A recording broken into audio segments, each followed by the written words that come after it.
The story begins in the gloomy depths of a dark forest, where among ancient trunks a warrior in scarlet garments trudged with heavy steps. His breathing was intermittent and painful, and crimson streams of blood continuously flowed from his wounded body. At that fateful moment, a sharp blade pierced his shoulder, like a hawk catching its prey.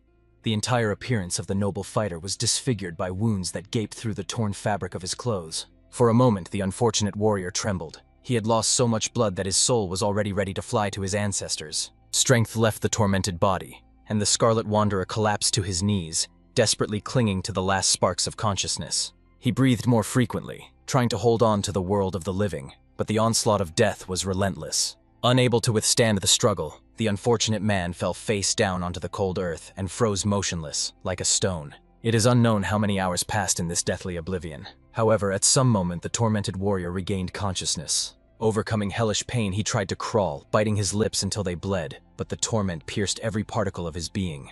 The noble sufferer had just enough strength to roll onto his back, so that the weapon embedded in his shoulder would at least slightly loosen its cruel embrace. Raising his gaze to the celestial heights, the wounded man saw the night vault, sprinkled with a scattering of stars. A romantic spectacle seemed to him worthy as the last vision before passing into the other world. Resigned to the inevitable end, the warrior was already preparing to give up his spirit when he noticed a curious little head leaning over his mortal body. It turned out to be a young lad who was wandering the surroundings and stumbled upon the dying warrior. Losing consciousness from blood loss, the sufferer could not clearly make out the face of his savior. Shortly before these tragic events, the valiant fighter had fought against a trio of scoundrels who called themselves renowned masters of martial arts.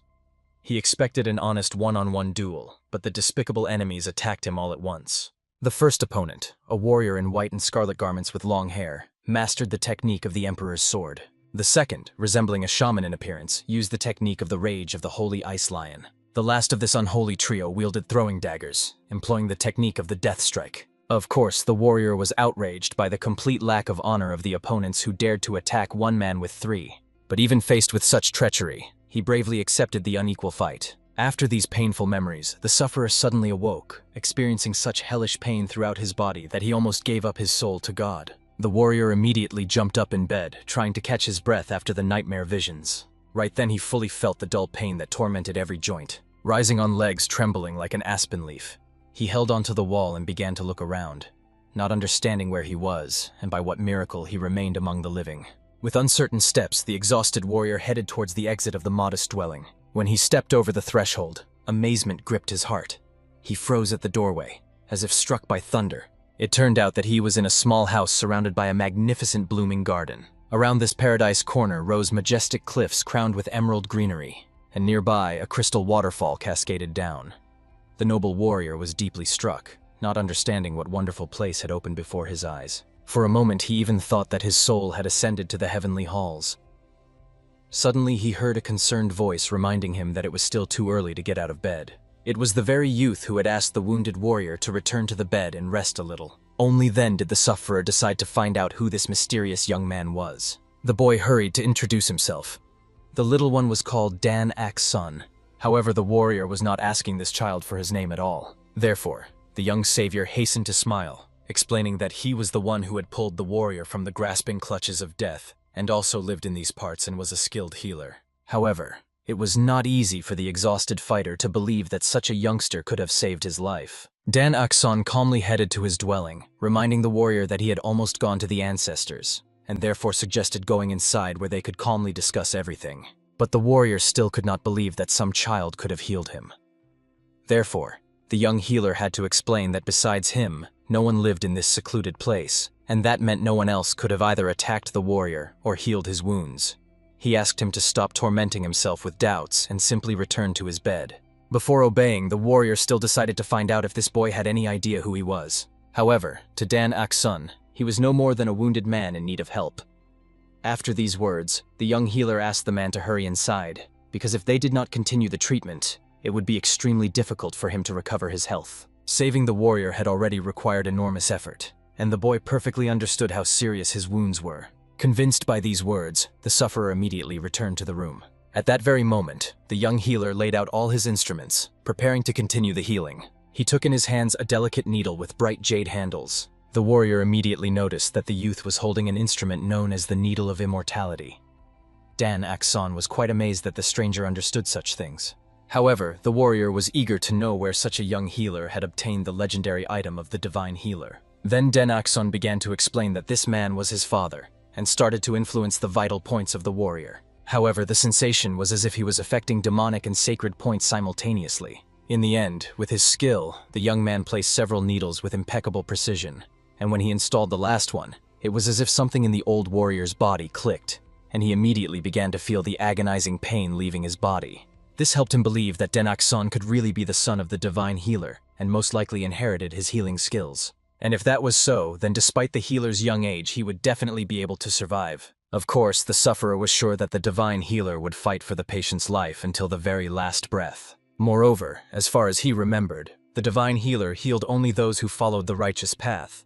But in the last 20 years, there was no trace of him in the world of martial arts. Intelligence scoured all the surroundings, but could not find even traces of the deified healer.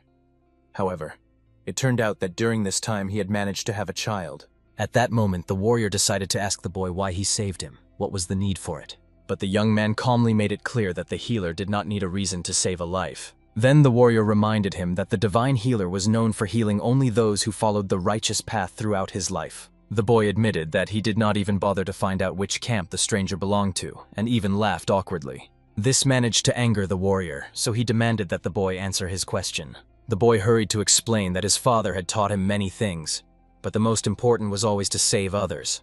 After all, a person has only one life, and he cherishes it. Moreover, surely even a person of the dark path has people who would find it very hard to cope with his loss. However, the fighter was convinced that it was unlikely that there would be even one person who would mourn him.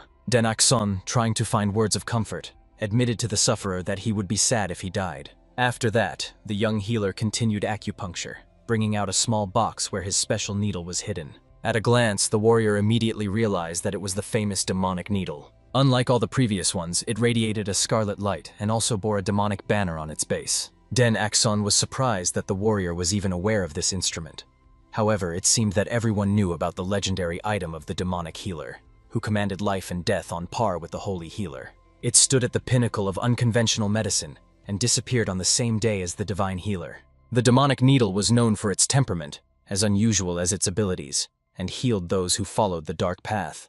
Of course, the warrior immediately suspected something was wrong, but learned that this woman was the boy's mother, and he could not believe that the demonic and divine healers were truly married.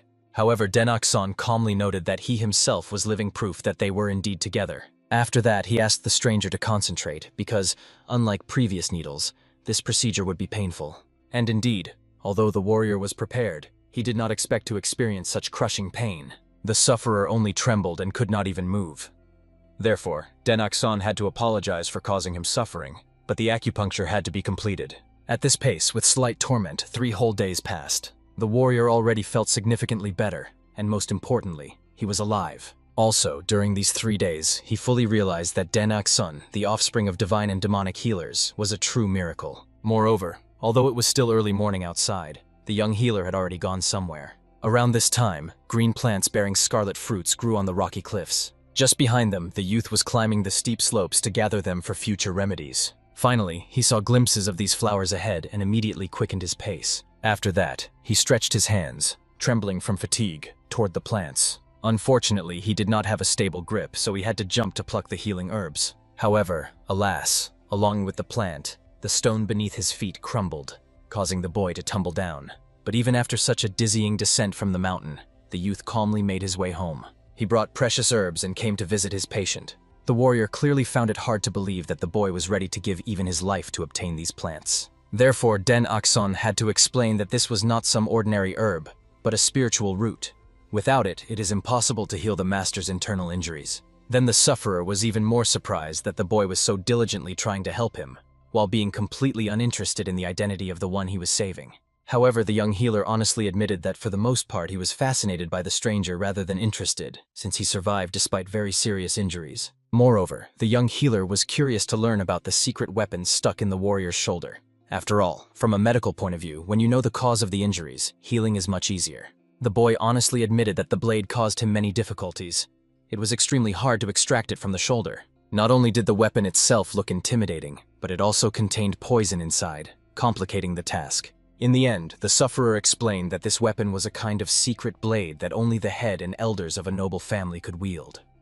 With this explanation, the youth understood why it was so skillfully forged. Only then did the noble warrior realize that this young boy had managed to neutralize even the secret poison of the noble Tang family. It was hard to believe, even though he had witnessed this miracle. Moreover, the exhausted fighter perfectly understood. If he had not met the healer Denak-son, no miracle would have happened. Having finished his story, the boy warned that today he would use acupuncture needles a little earlier, as he needed to go to the village. After that, it turned out that the young healer wanted to go sell medicinal herbs, and he also needed to buy something.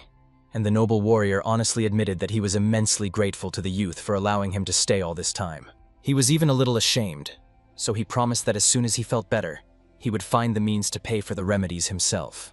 The sufferer regretted it, because if he could return home, there would be no money problems. Denak-son asked the warrior to bring as many coins as he could, because quality healing herbs would speed up his recovery, but for now, he was strictly forbidden to move. These words sounded like the command of a truly experienced healer, which made the warrior laugh good-naturedly. However, Denak-son did not like this, so the sufferer had to justify himself, saying that he only wanted to joke and did not doubt his medical qualifications at all. But immediately after these words, the youth took out a box with needles, causing the man's body to literally freeze with horror.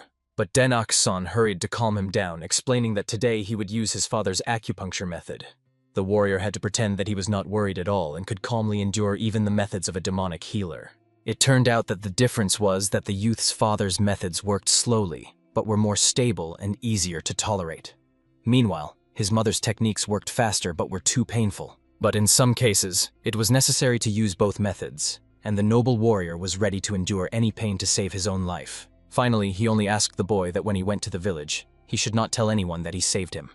The boy agreed, and the sufferer was quite surprised that the young healer seemed completely uninterested in the reason for his silence. But even in his youth, the boy knew perfectly well that masters from the world of martial arts had various secrets. After that, Denak-son took out a needle with a jade base to perform the first acupuncture. The warrior carefully observed his meticulous work, and eventually decided to tell him a little about everything. At least about the fact that in the current world of martial arts, many villains were at large. Now 10 of the strongest scoundrels are rampaging. They were called the 10 Great Villains. Among them is the most powerful and extremely dangerous man, known as the leader of the 10 Great Villains, Absolute Evil. And it was this Absolute Evil who was his patient. But the boy was not at all disturbed by this and continued his healing. Taking out needles for the abdomen, the young healer asked the man to turn over so that he could heal his back as well. The surprised warrior also decided to continue his story, explaining that there were also 5 strongest martial arts masters. Regardless of which path they followed, light or dark, they were called the 5 strongest masters of the world, and he was the 5th among them. However, even this part of the story did not surprise the youth in the least, so he continued the healing. At that moment, even the divine needles placed in the back were not given to the sufferer easily. Therefore, to distract himself, the warrior decided to ask Denak-son why such revelations did not scare him. However, he calmly reminded who his mother was. His parents always said that all martial arts masters are the same. They taught that in the world of martial arts, the boundaries between good and evil are blurred. Those who harm people are bad, others are good. The main thing was to find out on which side the master himself was. And the noble warrior could swear one thing: he only killed those who wished him harm. If he really was such a martial arts master, then for Denak-son it became obvious that in that case he was a good person, strange as it may sound. Finally, all procedures were completed. Therefore, the sufferer, having dressed, decided to ask the youth where his parents were. However, at this question, the young man froze instantly, as if his whole body stopped moving and even breathing. But quickly recovering from the shock, he hurried to explain that his parents were no longer alive. Of course, the concerned warrior immediately decided to find out how this could have happened at all. But the boy did not answer him, continuing to hastily fold his medical instruments on the table. After that, he turned around and smiled at the patient, indicating that he would leave this question unanswered. Grabbing his orange bag, the young healer immediately rushed with the herbs towards the nearest settlement. Then the noble warrior realized that he was not only shameless, but also extremely tactless for asking that question. Soon the youth reached the nearest apothecary shop, where he was greeted as a young gentleman. The owner decided to ask how the healer was doing, and he smiled and asked him the same question. After that, Denak-son placed his bag on the table, showing the herbs he had brought. The merchant, of course, was surprised. The young healer always supplied herbs of the highest quality. And as promised, the man decided to pay the boy an extra 10% above the cost for this product. However, bowing, The youth asked to be given healing herbs instead of money this time. And immediately, having received permission, he rushed towards the medicinal plant warehouse. The merchant just laughed. The boy always went to the same place, although they had a wide selection. And so he explained with a smile that the herbs the boy chose reminded him very much of his parents. Heavy footsteps were heard in the shop. The three masters who entered decided to find out where the nearest village infirmary was located. The owner made it clear that they only had an herb shop. It was not surprising, considering the settlement was poor. After that, the merchant looked at the guests and, noticing that they carried weapons on their backs, became wary. At that moment, the newcomers began to ask if anyone had accidentally seen a stranger. Most likely he was seriously wounded. However, the seller could not recall anything like that. After this, the warriors decided to find out if there was a clinic or healer nearby who practiced medicine. The owner pondered, then immediately glanced at the boy who was running between the shelves. Not wanting to give up the lad, he immediately shouted at the youth, reminding him that all these herbs were not free and not toys at all. He would have to pay for them. At the same moment, the newcomers asked the merchant to inform them if any traveler appeared in these parts soon.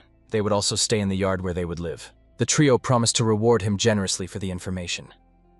But if he concealed this fact, the worst villain in the world, whom they served, would make them pay dearly. The frightened seller made it clear that he fully understood what the newcomers were hinting at, and promised to tell everything immediately if he learned anything. As soon as this trio left and went away, Dan-ak-son approached the shop owner, indicating that these people did not look respectable. The worried merchant himself shared that the village had been going through hard times lately, so he asked the youth to be more careful. And then the lad just smiled radiantly, thanking the man for the advice. Soon, already closer to evening, the boy returned home and told everything to his patient. He immediately realized that most likely these were members of the Alliance of Martial Arts Masters, who were looking specifically for him, and they would hardly calm down until they were sure of his death. Recently, they declared that they would catch him and a couple more masters to deal with them. Surely the other villains were also uneasy because of this news. The young healer remembered. His parents always said that martial arts masters do not change. Then the concerned warrior decided to remind the youth that in any case, the boy could have problems for staying here. He wanted to know for sure if the boy would continue to treat him, despite the risks. However, the boy quickly calmed the patient, making it clear that this place was hard to find. Moreover, there was protection at the entrance, and the sufferer had not yet recovered. He could not be released. Dan-ak-son must help him until he can move independently. And he did this because there was no one else to help except himself. The warrior pondered a little over the boy's words. In the end, he dared to ask him a question. Could he bring another person here? This was also a patient, and his condition was even much worse. And immediately the youth with burning eyes decided to find out what symptoms this person had. However, the sufferer considered him a truly unique case. The unfortunate man was seized by madness every time he saw blood. He was literally going crazy. He could even defeat a bear with his bare hands when he was in this strange state. Shortly after this story, the warrior set out on a journey to find his friend. Using crutches, he walked through the mountains, trying to find him. Initially, he told Dan-ak-son that he would return in 10 days. However, the comrade simply hid from him, which is why the noble warrior could not find him. When he told the young healer about these strange symptoms, the youth was so uplifted that it even confused the sufferer, as he did not understand the reason for such joy. Therefore, Dan-ak-son hastened to explain that he was extremely interested in these unique manifestations of the disease. He was eager to meet this unfortunate person and see such a rare case with his own eyes. In the end, the warrior had to explain that the main problem was that his comrade was one of the 10 great villains, and they were all extremely peculiar personalities. But even this circumstance did not unsettle the young doctor. He was not against meeting the mysterious patient. Therefore, the noble fighter promised that if he brought the sufferer here, he would immediately cover all the treatment expenses. After all, many valuable treasures could be found in his hideouts. Thus, they could kill 2 birds with 1 stone, and the warrior was about to set off immediately to bring his comrade. Of course, Dan-ak-son tried to reason with the gentleman, as he was being sought by enemies. And yet the sufferer insisted. Only he could convince his friend to come here. Moreover, the noble warrior could not expose the life of such a talented healer to danger. Therefore, he only patted the youth on the head, promising that he would handle the task. But he also warned in advance that besides madness, this person was an extremely peculiar nature. But Dan-ak-son noted that no matter how hard anyone tried, they still would not surpass his parents in eccentricity.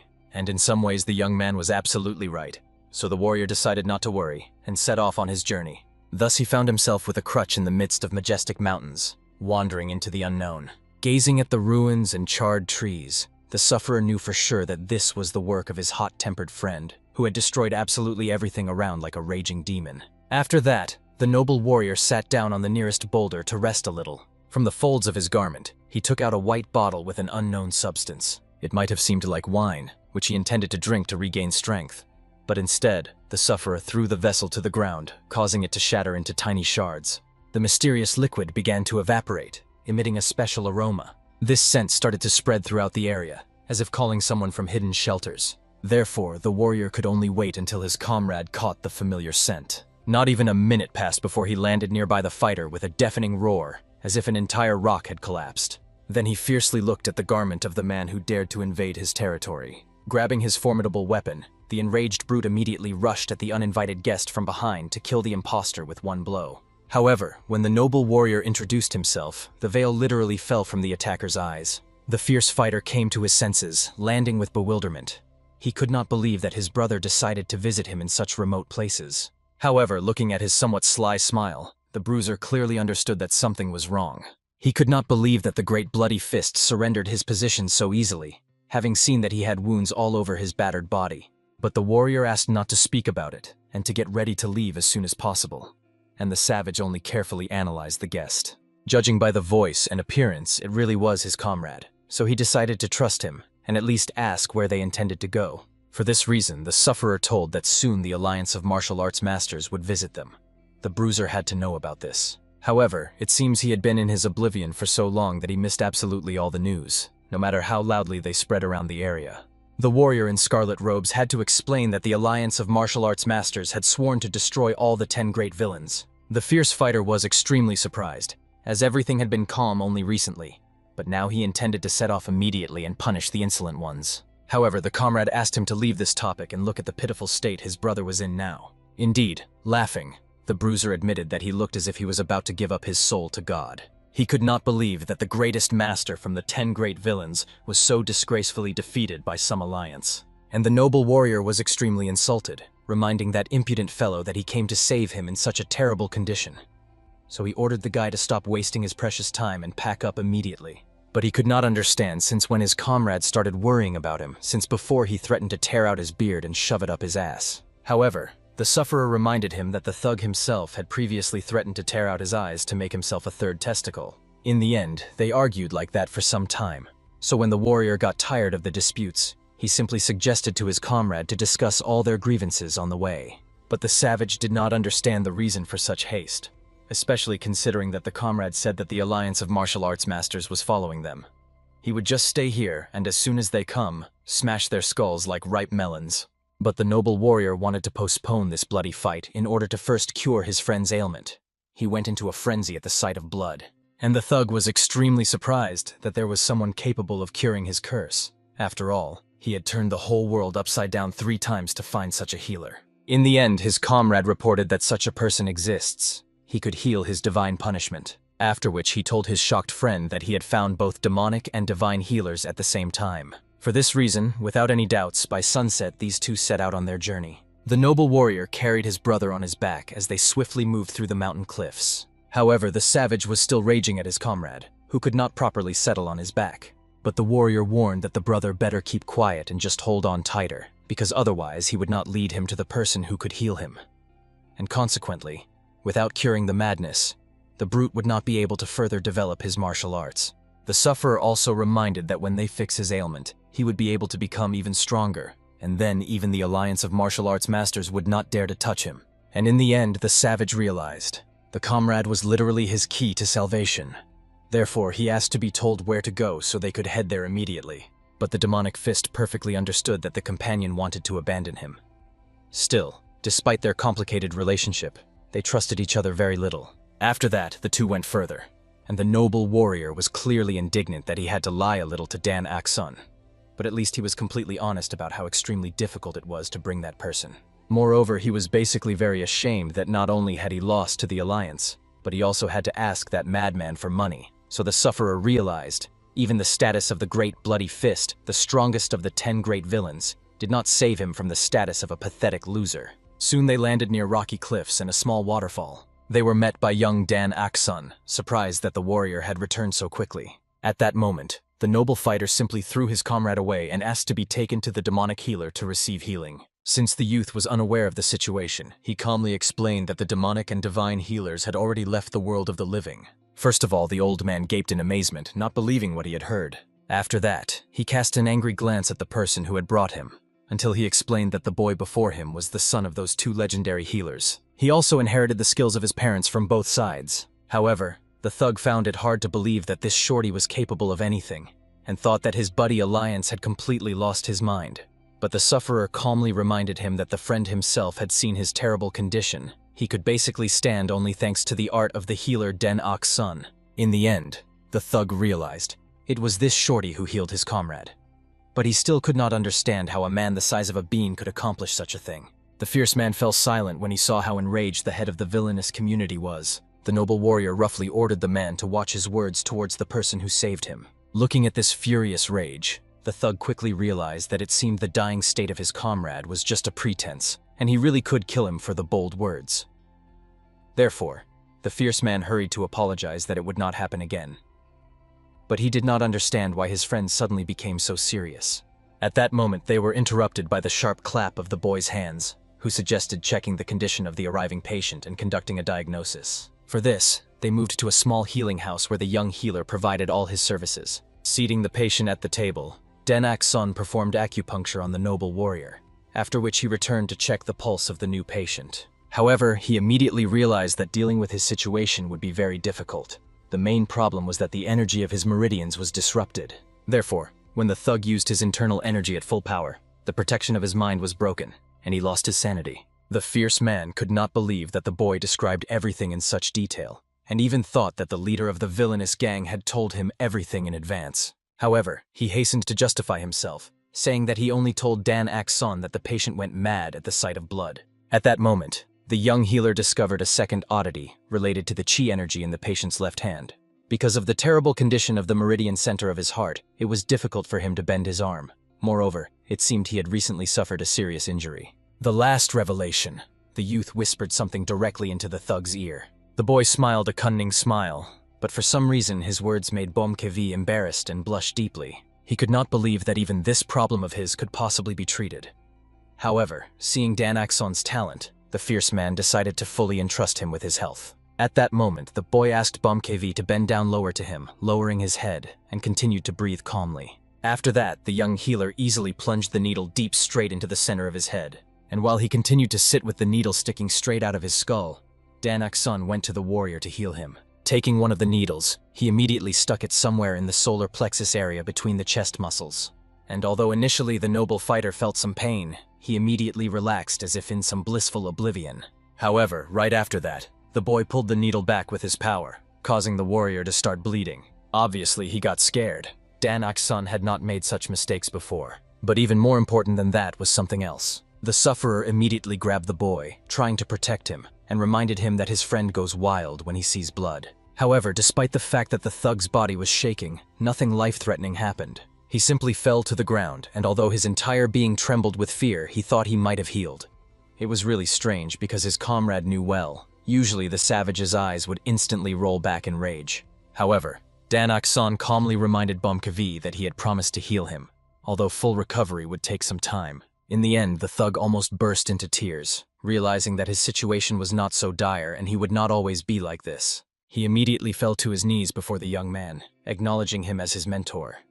Although Den-Ak's son preferred to be simply called a healer. Somewhere late at night, the boy was sitting in his room, carefully writing and studying something. He was almost finished when he heard a strange sound. At that moment, from a bad premonition, even the ink splattered right onto his face. The young healer immediately jumped up from his place and hurried to run through the corridors to understand what was happening. At that moment, the fierce warrior called his friend a charlatan, while the latter accused him of being an ungrateful fool. However, the old man was angry that the leader of the organization had lured him here only because he needed his money. Moreover, he believed that by introducing him to the healer Den-Ak's son, the warrior had repaid a debt from 20 years ago. However, the enraged sufferer reminded him that he had saved his life. If he hadn't said that the Alliance was looking for him, the thug would have known nothing and would have fallen right into their hands. And the fact that he brought him to the healer was a separate merit. But the furious savage still reminded him that for such money others would risk their lives to get him.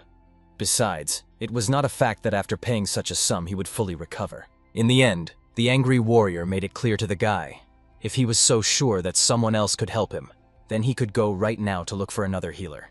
And the latter made it clear that he was not ashamed to do so. He could pay such money to someone else. At that moment, Dan Akson, who had stepped outside, could not believe that Bomkevi had really decided to leave them. However, he promised that he would return here as soon as the person he was also treating went to the ancestors. At that moment, the boy returned the money to the warrior. After all, if he wanted to be treated by another healer, he needed funds. And only then did the noble fighter remember that he had already paid for all the services in advance, but decided to leave the money to the boy. At least this way he could cover the expenses for the destroyed house, since for him this money was mere trifles. After that, the sufferer went somewhere into the distance, completely forgetting that the needle was still stuck in his skull. However, Dan Akson was only slightly concerned about this. He was more worried that the alliance of martial arts masters continued to search for the warrior. He himself knew perfectly well. It was these little people who should be afraid of him, not the other way around. After all, he would beat up anyone who crossed his path. The noble warrior tried to make it clear that it was not too late to stop. The thug could stay here and undergo treatment. However, when he made it clear that he did not need it, Dan Akson pulled his needle back to himself, releasing the man without it. And in the end, the savage dashed away somewhere into the distance in an unknown direction with wide leaps. Dan Akson had no idea why these two had quarreled. He thought they should be close friends, not bad-mouthing each other. The warrior was very embarrassed to tell this, but still reminded that together with Bomkevi, he was part of the 10 great villains. However, the boy still saw no reason for enmity in this. The reason was that the sufferer was the leader, while Bomkevi was only in 3rd place, but he constantly said that he should be in 2nd. This was the cause of their enmity. To the young healer, such a reason seemed extremely incomprehensible, and the whole point was that he saw no reason to fight over such trifles. For this reason he was sure the warrior was hiding something from him. Surely the matter was something else, and the noble fighter had nothing more to explain to the boy. It just so happened that every time they were near this guy, something like this always happened. At that moment, the thug stopped at night in some wilderness of the forest. He felt a headache, but did not understand at all what was happening to it. After acupuncture, his mind cleared and he completely forgot what pain he had felt. Therefore, he even began to regret having started this treatment at all. And at that moment, the savage sensed some kind of smell. It was the scent of blood coming from the bushes where the predator was. It turned out to be a huge tiger, and the smell of blood came from its prey, a deer. Obviously, the beast immediately fixed its gaze on the man who so unexpectedly found himself with it in the forest. And Bomkevi went mad. His eyes rolled back and he could not control himself. In the end, the thug lunged at the tiger, despite the huge difference in their sizes. However, frightened, the wild beast immediately abandoned its prey and fled, disappearing into the thicket. At that fateful moment, the savage came to his senses for a second, but unfortunately, the deer had already breathed its last, fallen to the ground. Scarlet blood splashed right before his eyes, causing the thug's mind to cloud again, as if a veil of madness had descended upon his reason. Bomkevi tried to restrain himself. However, very soon he let out such a heart-wrenching scream that it filled the entire forest and was full of genuine frenzy. In the end, as usual, the obsessed one began to destroy absolutely everything within reach of his mighty palms. Even from afar, one could see how devastated the forest became where the mad warrior passed. He stopped only by morning, when the ground already looked like real ruins. It was hard to imagine that pristine beauty once reigned here, and soon from the place where acupuncture was done on the head, blood began to ooze, after which the tormented one lost consciousness, falling face down right onto the broken stones that he himself had piled on the ground. And behind him stood his comrade and the boy, who had been trying to find him all this time. Very soon all three received severe punishment. They were injected with needles and forced to chew bitter herbs. Of course, such a fate did not spare even the enraged Bomkevi, but still no one dared to say anything against such just retribution. Therefore, they continued to sit, only occasionally looking back at the grass they were forced to chew with sorrow, but at the same time understanding how incredibly everything had turned out. Yesterday evening, the young healer made it clear that with such fierce outbreaks of the ailment, Bomkevi would not get far, which meant he needed to be brought back. The noble warrior tried to argue that it was better to simply forget about it. There was no point in bringing back someone who left on their own. But Den Akson cared little about this, considering the savage was his patient. So only now could the sufferer say with certainty. Den Akson was a healer, not only because he skillfully treated, but also because he thought like a true healer, for whom the life of the patient was above all. At that moment, the warrior looked at the dejected Bomkevi. There was literally no face on him as he forced himself to chew the bitterest herb. Of course, the sufferer tried to explain to him that there was no point in just being stubborn. He should take the remedy and that was it. However, the potion was too disgusting, and the brute could not overcome himself. Therefore, at that moment, the young healer approached, pulling out a needle, and asked the man to promise him something. From now on, he would not go anywhere alone. However, he was not used to giving such oaths to anyone. So Den Akson had to look Bom KV straight in the eyes, making it clear that he sincerely cared about his condition. Moreover, it was very heartfelt, which was evident from his gaze. For a moment, looking into the eyes of this little lad, Bom KV even pondered. He saw something familiar. His mentor looked at him with exactly the same gaze. In the end, unable to hold back, the savage grabbed the boy by the hands and solemnly swore that he would no longer make him worry. Also, he will not leave this place without his permission. And Den Akson only laughed joyfully, rejoicing that everything ended so well. After that, they withdrew to the room so that the young man could continue acupuncture. As soon as the needle was in Bomkevi's head, he felt unprecedented relief. The thug realized Den Akson was a true genius, because at his young age he already knew so much. He honestly admitted to the youth that his talent was simply amazing and incredible. And although he himself was not very knowledgeable in medicine, even he, being a dilettante, understood. All this was astonishing. If the boy was already performing such miracles now, he could not even imagine how much more magic he would perform in the future. Therefore, he decided to find out how many people the young healer had already saved. But, as it turned out, he had not saved a single person, which made the thug doubt. And Den Akson only smiled slyly, implying that these two were his first patients. When this stunning news reached Choak Ryan, he loudly shouted in confusion throughout the yard. He could not believe that they were really the first patients. However, Bomkevi swore that the young man himself told him about it. He did not make anything up. At that moment, the healer himself came out to the two, indicating that it was indeed true. They were his first patients. Here Bomkevi panicked, worrying that perhaps this boy decided to practice on them, like test rabbits. Therefore, Den Akson had to hastily explain that they misunderstood him. The first time he treated a person, he was 4 years old. Those were his parents' patients. Back then, he only used needles and prescribed healing herbs, as his parents taught him. And this was the first time he independently applied healing and found methods of cure. No one had been in this house for a long time after his parents passed away. He watched over this vast valley of divine and demonic healers all alone. Of course, all this time he was learning to apply the skills his parents had passed on to him. And now, with patients here, he could show the fruits of his efforts. The warrior understood. This was a very touching story. He almost cried himself and did not even know what to say. However, the young man saw no reason for tears.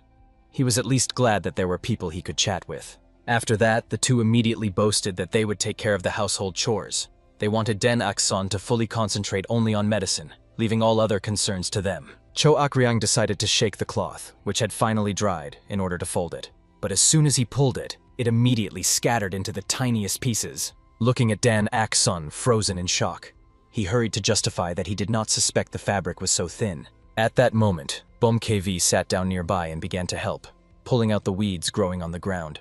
The frightened boy hurried to explain that these were not weeds at all, but medicinal herbs. And then the savage realized that in that case they needed to be transplanted. But the plants he began transplanting into the ground were actually weeds, not healing herbs. As a result of what the boy had just seen, he lost consciousness, as he could no longer bear it all. And both men immediately rushed to him. By the time Dan Akson came to, they began to argue, realizing that they should have helped the boy much earlier. Neither of them suspected that Dan Akson could faint from such a shock. Cho Akryang reminded them that it was logical. Dan Akson collected herbs, pulled out weeds, cleaned, prepared, and healed them. Obviously, such a fragile youth as he could not bear all this burden. Then Bomkevi thought it would be best to go to the village and bring workers here. However, at the same time, both understood that in that case their hideout could be discovered. Then they would seriously endanger the boy. When the boy regained consciousness, the two men immediately rushed to find out how the boy felt and whether everything was all right with him. Of course, he made it clear that there was no need to worry, as he decided to rest briefly. But obviously, Bomkevi immediately noticed that he had not fallen asleep at all, but had simply fainted. This could not be ignored. At that moment, the boy looked again at what the yard had turned into. Scraps of torn fabric lay everywhere, including precious medicinal herbs that he had cultivated with great difficulty. Both men felt immense guilt. However, Dan Akson explained that he was going to the shop for herbs today anyway. At the same time, he would buy a new sheet.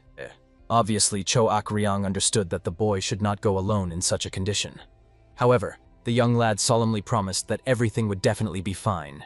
He would return by evening twilight and beg these two loyal companions to stay safe at home.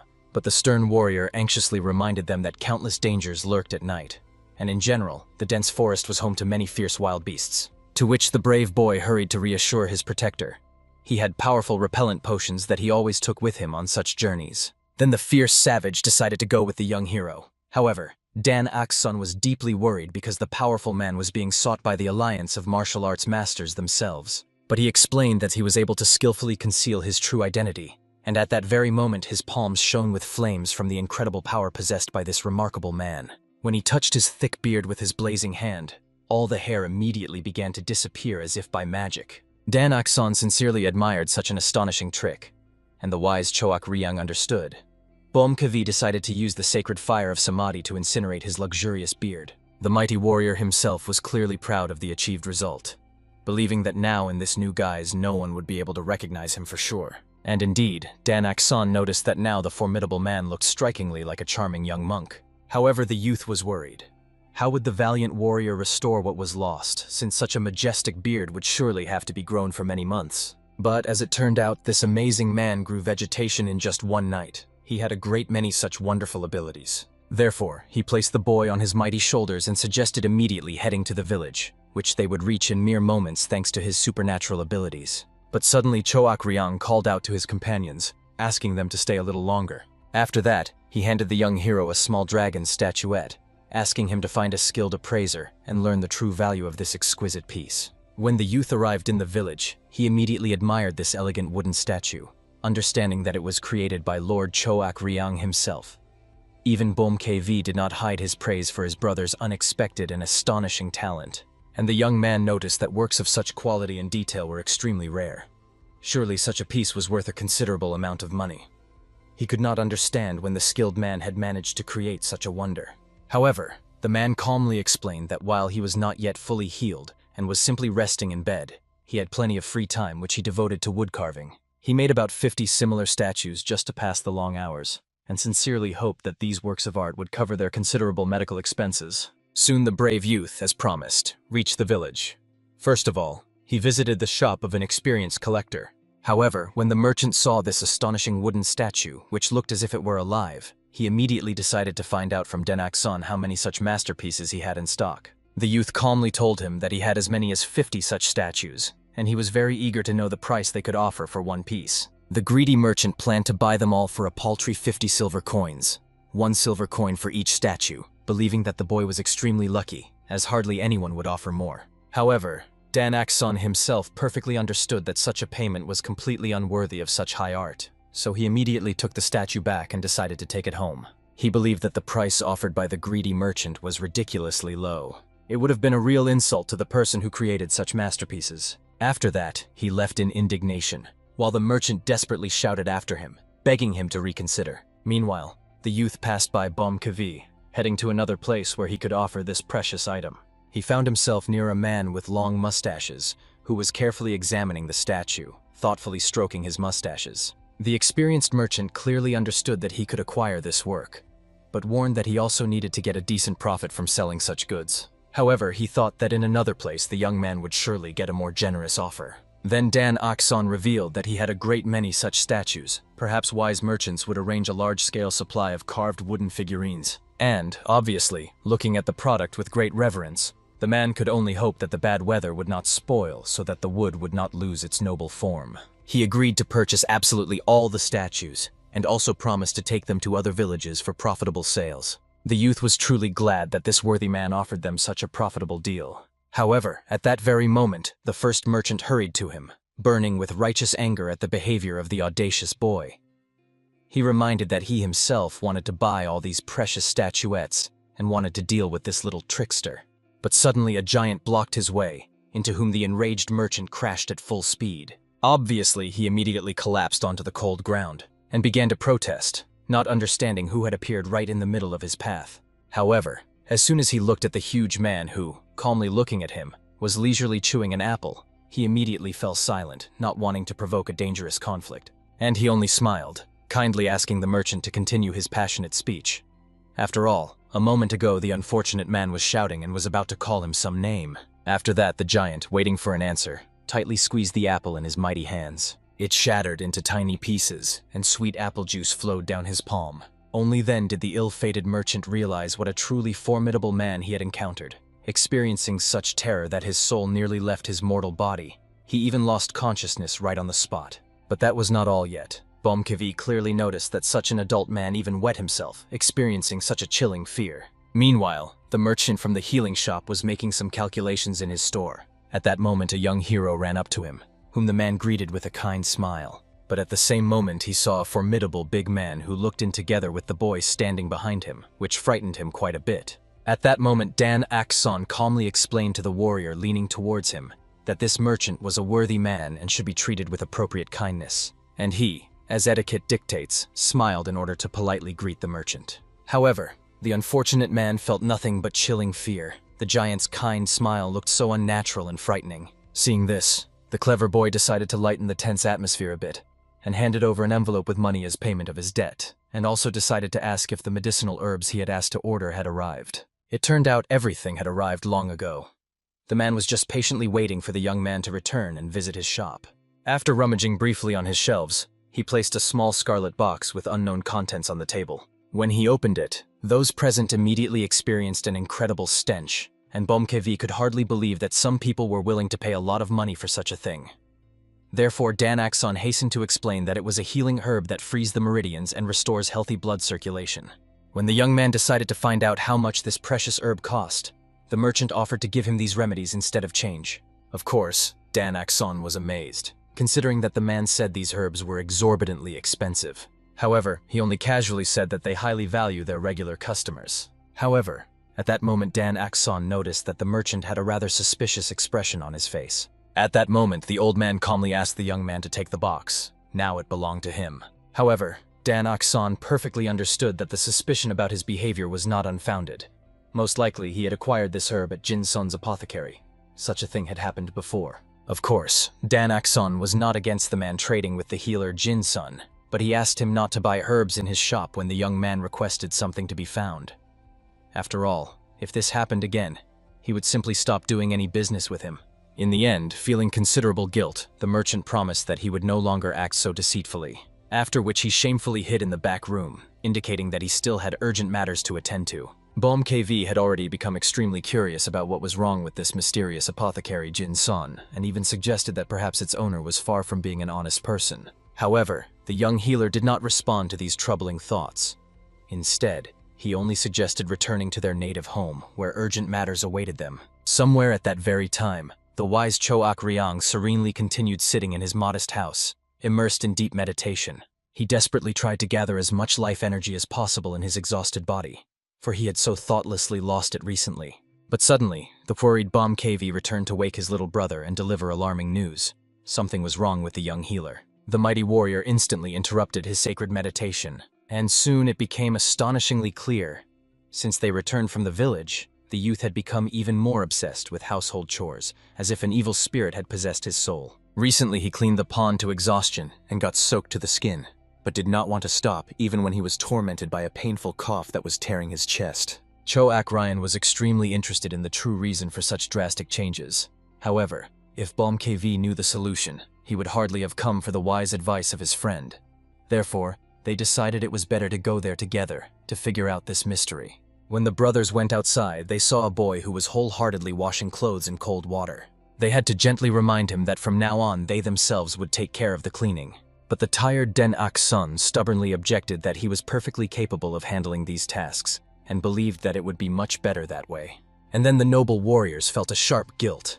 Perhaps the youth simply did not trust them after they caused a lot of trouble in the first attempt to help. Choak Ryan had no choice but to respectfully ask the healer at least not to overdo it and not to exhaust himself completely. After that, he friendly patted his comrade on the mighty shoulder, calling him to step aside for a private conversation. Bomkevi still could not understand why he allowed Dan Akson to continue tormenting himself in this way. However, the wise Choak Ryan perfectly understood. The youth would soon change his mind, because for now they would simply start to annoy him. Obviously, the boy was completely dissatisfied with how they were doing the household chores. For Bomkevi, this remained a complete mystery, considering that he tried his best, putting all his heroic strength into the work. That was exactly the problem. Some people are simply not capable of such tasks, no matter how hard they try to master this art. The mighty warrior immediately began to explain with annoyance that for him, washing and cleaning turned out to be even harder than martial arts. But they could not leave the youth alone in this trouble. After all, he would not be able to properly apply the subtle art of acupuncture with such a painful cough. And then, after some reflection, the brothers realized the truth. They needed to find a real professional. Bomb KV immediately decided to go into the dense forest and catch someone. Therefore, Choak Ryan had to patiently explain that they did not need to kidnap a person at all. They had to hire him properly. Moreover, Den Akson himself had to approve this person. It had to be someone, like them, in need of treatment, and someone skilled in housework. After some deep thought, Choak Ryan realized that he had exactly such a person in mind. After that, he began to think about the rumors surrounding this individual, understanding that she would be perfect for their needs. But there were some rather dangerous nuances. Impatient Bomb KV demanded that Choak Ryan immediately tell him everything. Then he would instantly get to this person, grab her, and bring her here by force. It turned out they were talking about the legendary Ice Jade of Immortality. At this ominous name, Bomb KV even stumbled, thinking that his friend was simply joking. But no, he meant exactly the person named Han Sol Hua. However, Bomb KV found it extremely hard to believe that Choak Ryan was seriously talking about that very woman who makes everyone tremble, regardless of their allegiance to the light or dark path. He thought that Choak Ryan had completely lost his mind, since he could find no one else in the whole world but this crazy witch to ask for help. Choak Ryan gently reminded him that he had brought him here, and that Bomb KV also sometimes loses his mind quite a bit. However, the giant believed that he only lost his mind occasionally, while she had not a shred of sanity at all. He immediately collapsed to the ground, declaring that he would never bring her here under any circumstances. If Choak Ryang so desperately wanted this demoness to appear here, he must go after her himself, and no one would stop him. However, Choak Ryang could not handle this personally, as he still had very important matters to attend to.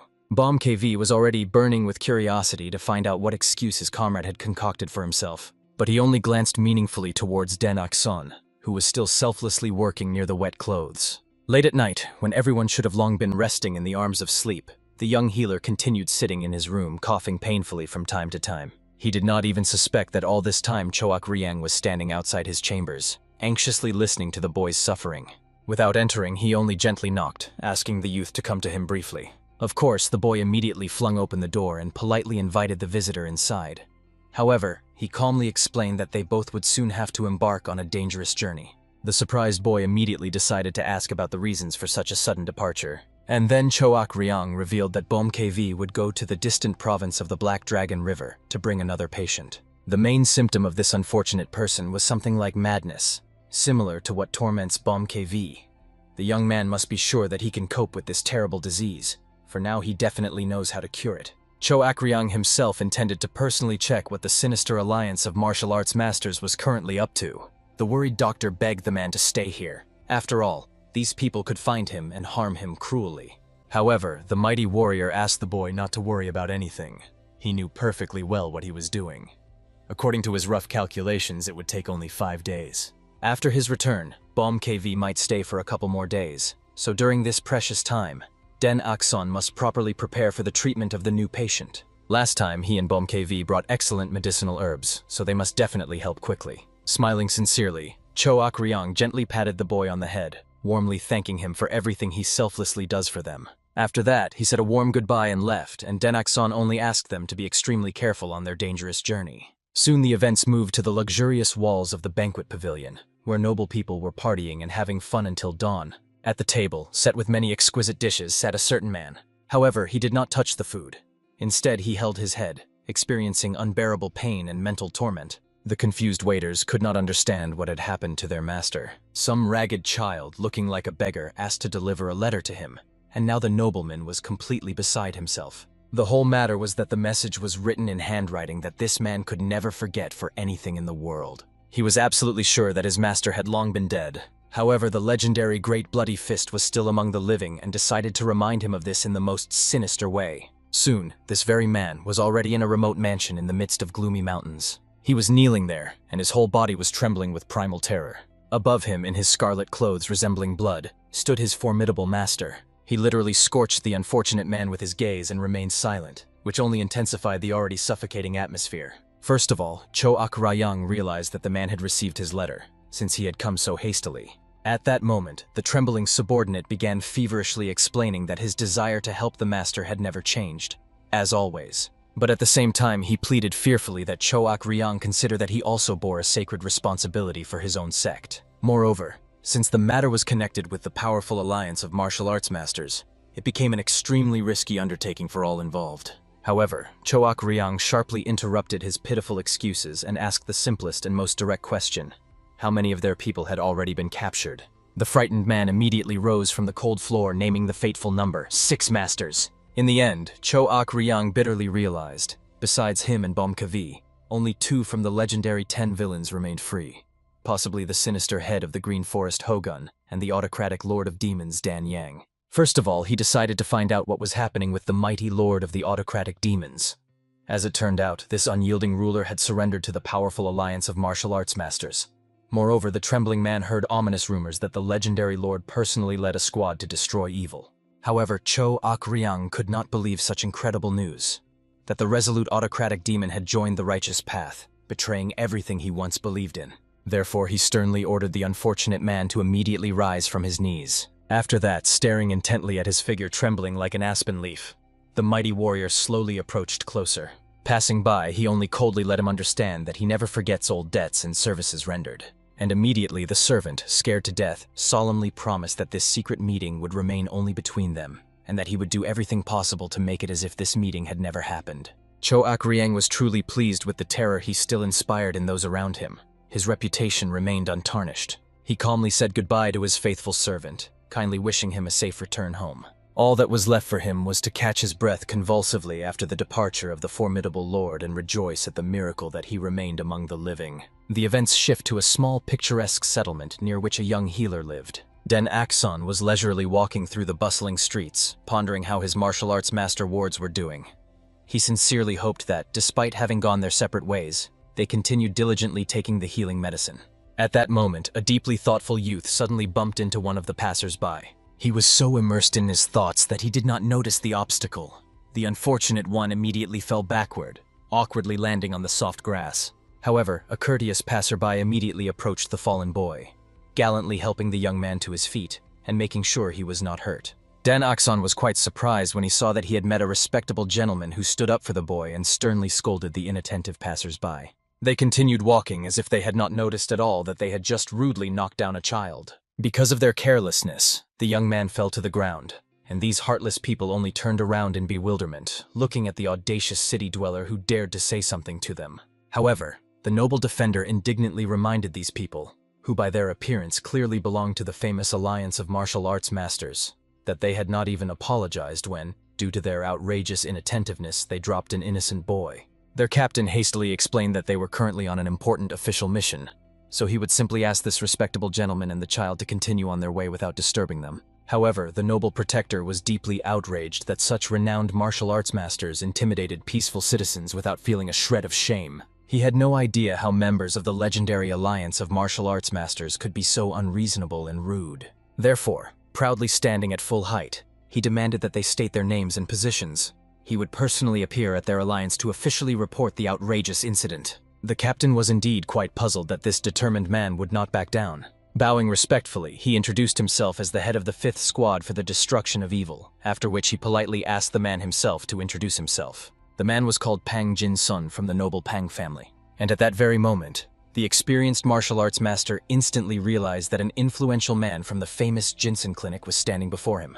The latter calmly announced that he was in charge of this famous clinic. Indeed, just by his majestic behavior and refined speech, it became obvious that he was far from an ordinary person in these lands. However, the warrior did not suspect that before him stood the very head of the legendary Jinsen clinic. Therefore, he decided to cautiously find out what had brought such an important person here, to Selanju, where their base used to be located. However, proud Pang Jin Son saw no reason whatsoever to report his movements to ordinary members of the alliance. The captain was genuinely enraged by how this audacious mortal dared to behave. But still, he had to humbly apologize for his unacceptable rudeness towards the peaceful townspeople and respectfully ask the esteemed man not to give way to righteous anger. But the latter majestically made it clear that there was no need to apologize to him at all, and meaningfully pointed to the boy who was silently standing next to him. Then the embarrassed man sincerely apologized to the young lord, begging him not to hold a grudge against him, and the boy only politely bowed, dignifiedly accepting the belated apologies. Immediately after that, the entire trio turned around and left, following the planned route. Pang Jin-sun, however, thought with annoyance. He already had truly many troubles from this intrusive trio. Meanwhile, Dan Ok-sun gratefully thanked the honorable gentleman for the unexpected help, but with slight displeasure reminded his uncle that he had asked him not to follow him anymore. And he only laughed good-naturedly, letting the boy understand that they had met completely by chance.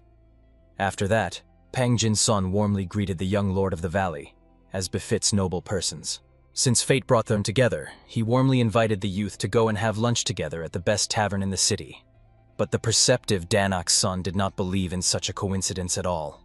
He kept appearing all the time, even though Dan Ok-sun had clearly told the wise man several times not to interfere in his personal affairs.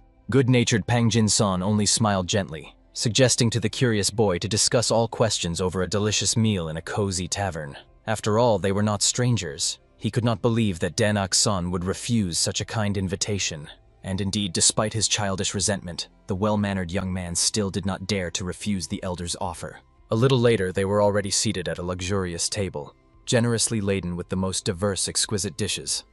The boy immediately realized that such a lavish banquet was surely prepared in advance, which meant the cunning Pang Jin-sun knew in advance that he would come here. When Dan Ok-sun directly pointed out to Pang Jin-sun that this hardly looked like a simple coincidence, he just cleverly joked, explaining that he had ordered this feast in advance for himself. After that, he warmly invited Dan Ok-sun to join the lavish feast, as the food looked simply delightful. Dan Ok-sun firmly reminded the wise man that although he would eat with him, it would definitely be their last meeting. And when he tried again to distract the young man, the youth coldly asked him not to change the subject. And then Pang Jin-sun only sadly shrugged his mighty shoulders and smiled sadly, gently reminding the boy that he had no one else in this world besides the young man himself. And indeed, these heartfelt words awakened in the boy's soul a sharp sadness and long-ago memories. Once he was a very tiny baby and was just beginning to walk unsteadily. Loving parents helped him in this difficult task. They sat nearby and played gently with him. But suddenly the willful child decided to go in a completely different direction from his parents. Resolutely turning around, he immediately stomped with his tiny little feet in a completely different direction. Just in that direction sat the kind gentleman Pang Jin-sun, towards whom the little one stomped. He tenderly embraced the young lord of the valley in warm arms, and the little one joyfully jumped on gentleman Pang Jin-sun as if on his own father. And he was clearly proud of himself that the young lord had chosen him after all, and not his parents. Of course, it was just an innocent childish prank. However, at that bitter moment, the fragile hearts of the parents were simply shattered to pieces by such an unexpected betrayal of their beloved child. It turned out that Pang Jin-sun had heard that Dan Ok-sun had recently started visiting the village much more often and was buying significantly more healing herbs. And although the stubborn boy tried to explain to the gentleman that it was none of his business, it was thanks to this valuable information that he managed to meet the young man. So he was sincerely grateful to fate for learning about this. After which he warmly invited Dan Ok-sun to taste exquisite dishes with him, since cold food would no longer be so appetizing. And as soon as the boy began to dine, he expressed his deep concerns that in these troubled times one cannot be too careless. Now there is a deceptive calm in the world of martial arts. He told about a formidable villain, the legendary Great Bloody Fist. The powerful alliance of martial arts masters recently decided to eliminate him once and for all. But it seems, in reality, everything was quite different, judging by how desperately they are still trying to find out about him. Dan Ok-sun was genuinely surprised that all these people so greatly frightened ordinary peaceful townsfolk, and even the alliance trembled before them. He was extremely curious. What would be the reaction of kind Pang Jin-sun if he admitted that he was treating exactly these sinister masters? The young man thought that Pang Jin-sun would gladly help him, even putting aside all his urgent matters. After all, he was such a kind-hearted person. At that moment, the man, having finished his long instructive monologue, seriously asked the young man to be extremely careful when visiting the dangerous village. However, at that moment he noticed that the young lord was somehow too pensive and detached. When he called him by name, he awkwardly surfaced from the depths of his anxious thoughts, politely thanking for the delightful food. He himself, in his troubled soul, firmly decided that for now he categorically could not mention his mysterious masters and patients.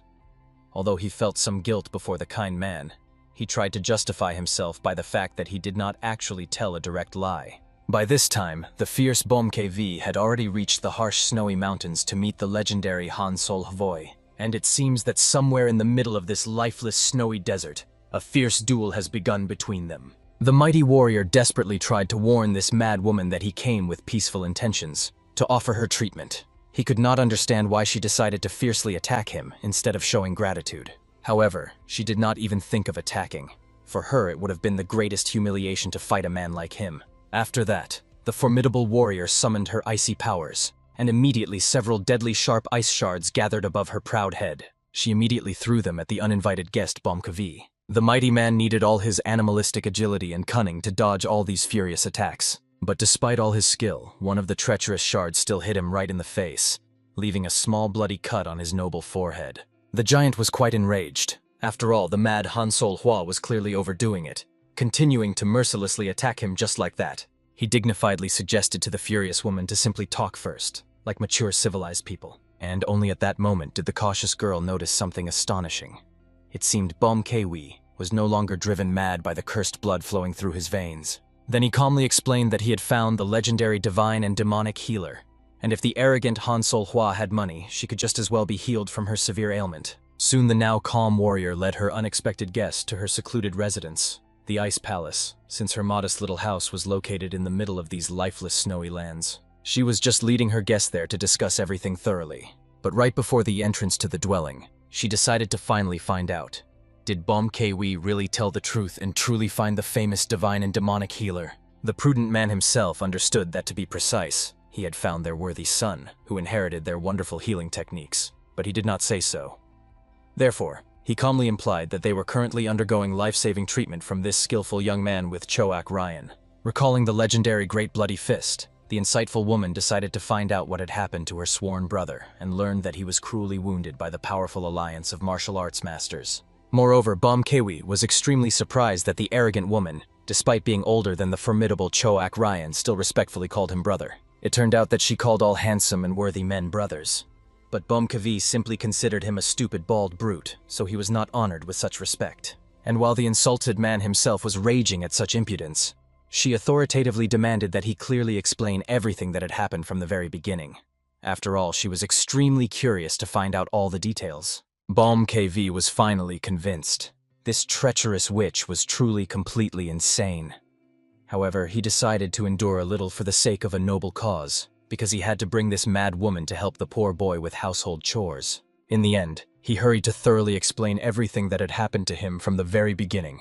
How the dying Choak Ryan got to Denak's son, and how he himself later set out to cure his cursed ailment. Soon, these two strange companions found themselves in Harbin, the noisy capital of the Black Dragon River province. They headed specifically to the famous Black Dragon trading house, and at first nothing foretold the coming troubles. However, soon the entire roof of the majestic building began to rapidly freeze right in the middle of the scorching summer, after which all the visitors panicked and ran out, not understanding why the suddenly luxurious building began to be covered with ominous ice.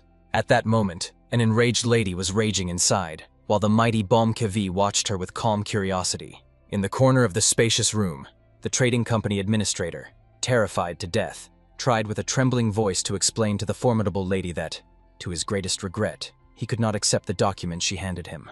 Moreover, they were not personally responsible for her money, so she needed to go to the former owner of the trading house. He, chattering his teeth from the cold, made it clear that when they took office legally, they personally paid off all the old debts. He even showed her the official contract for the transfer of the trading house. They had fully paid the impressive sum that the woman had once invested in this thriving enterprise. Having accepted this important document, Bomkavi decided to find out where the mysterious former owner was hiding. It turned out the trickster had moved closer to the far border, although the current owner did not really know the details. Unfolding the yellowed letter, Bomkavi immediately tried to find out what year this ancient paper was from. It turned out the contract was drawn up in the second year of the reign of Honye, which meant about 50 years ago. Bomkavi could not believe that this crazy woman had seriously come here for the money invested half a century ago, and at the same time considered him a complete fool. However, the furious lady only authoritatively ordered Bomkavi to shut up immediately. After that, she rummaged through her silk sleeves and pulled out an elegant hairpin made of precious jade. Showing it to the trembling gentleman of the trading company, he immediately recognized the rare Kunlun jade, and his eyes literally shone with such otherworldly beauty. And when he learned that the noblewoman wanted to sell it to him, his gaze filled with an even greater greedy gleam. Carefully examining the priceless relic, he indicated that he could buy it for an impressive 10,000 silver coins. Of course, in the capital they could sell it for 20,000, but they also needed to make a decent profit, which was quite difficult in these times. Bomb KV could not believe that for some hairpin one could get a whole fortune of 10,000 silver. And the haughty lady was extremely furious that such a hopeless fool would never understand the true value of this treasure. In the end, taking the jingling money, they set off on a long journey. Bomkevi warned the proud Han Sol Hu that her full recovery would take a lot of precious time. Therefore, she would need at least 50,000 silver coins, and he wanted to know where she would get the remaining impressive sum. However, she only maliciously ordered the persistent man to mind his own business. She would handle the money herself. At least, to begin with, she needed to carefully check whether Bomkevi was telling her the truth or shamelessly lying. Bomkevi was not at all surprised by such unbearable behavior, for he knew perfectly well that she was quite an ancient witch. However, looking at the departing haughty lady, even he wondered with curiosity, how old was this mysterious woman really? Somewhere at the same time, the head of the search group from the mighty Alliance of Masters was resting at home with annoyance, continuing to agonize over when these endless searches for the elusive Choak Ryan would finally end. Their exhausted people were already extremely worn out. They called it an honorable exile. And although formally it was not so, practically it was the same as a demotion. So he was eager to achieve a brilliant success as soon as possible, one that the entire Alliance of Martial Arts Masters would recognize. Only then would they be able to get out of this cursed backwater.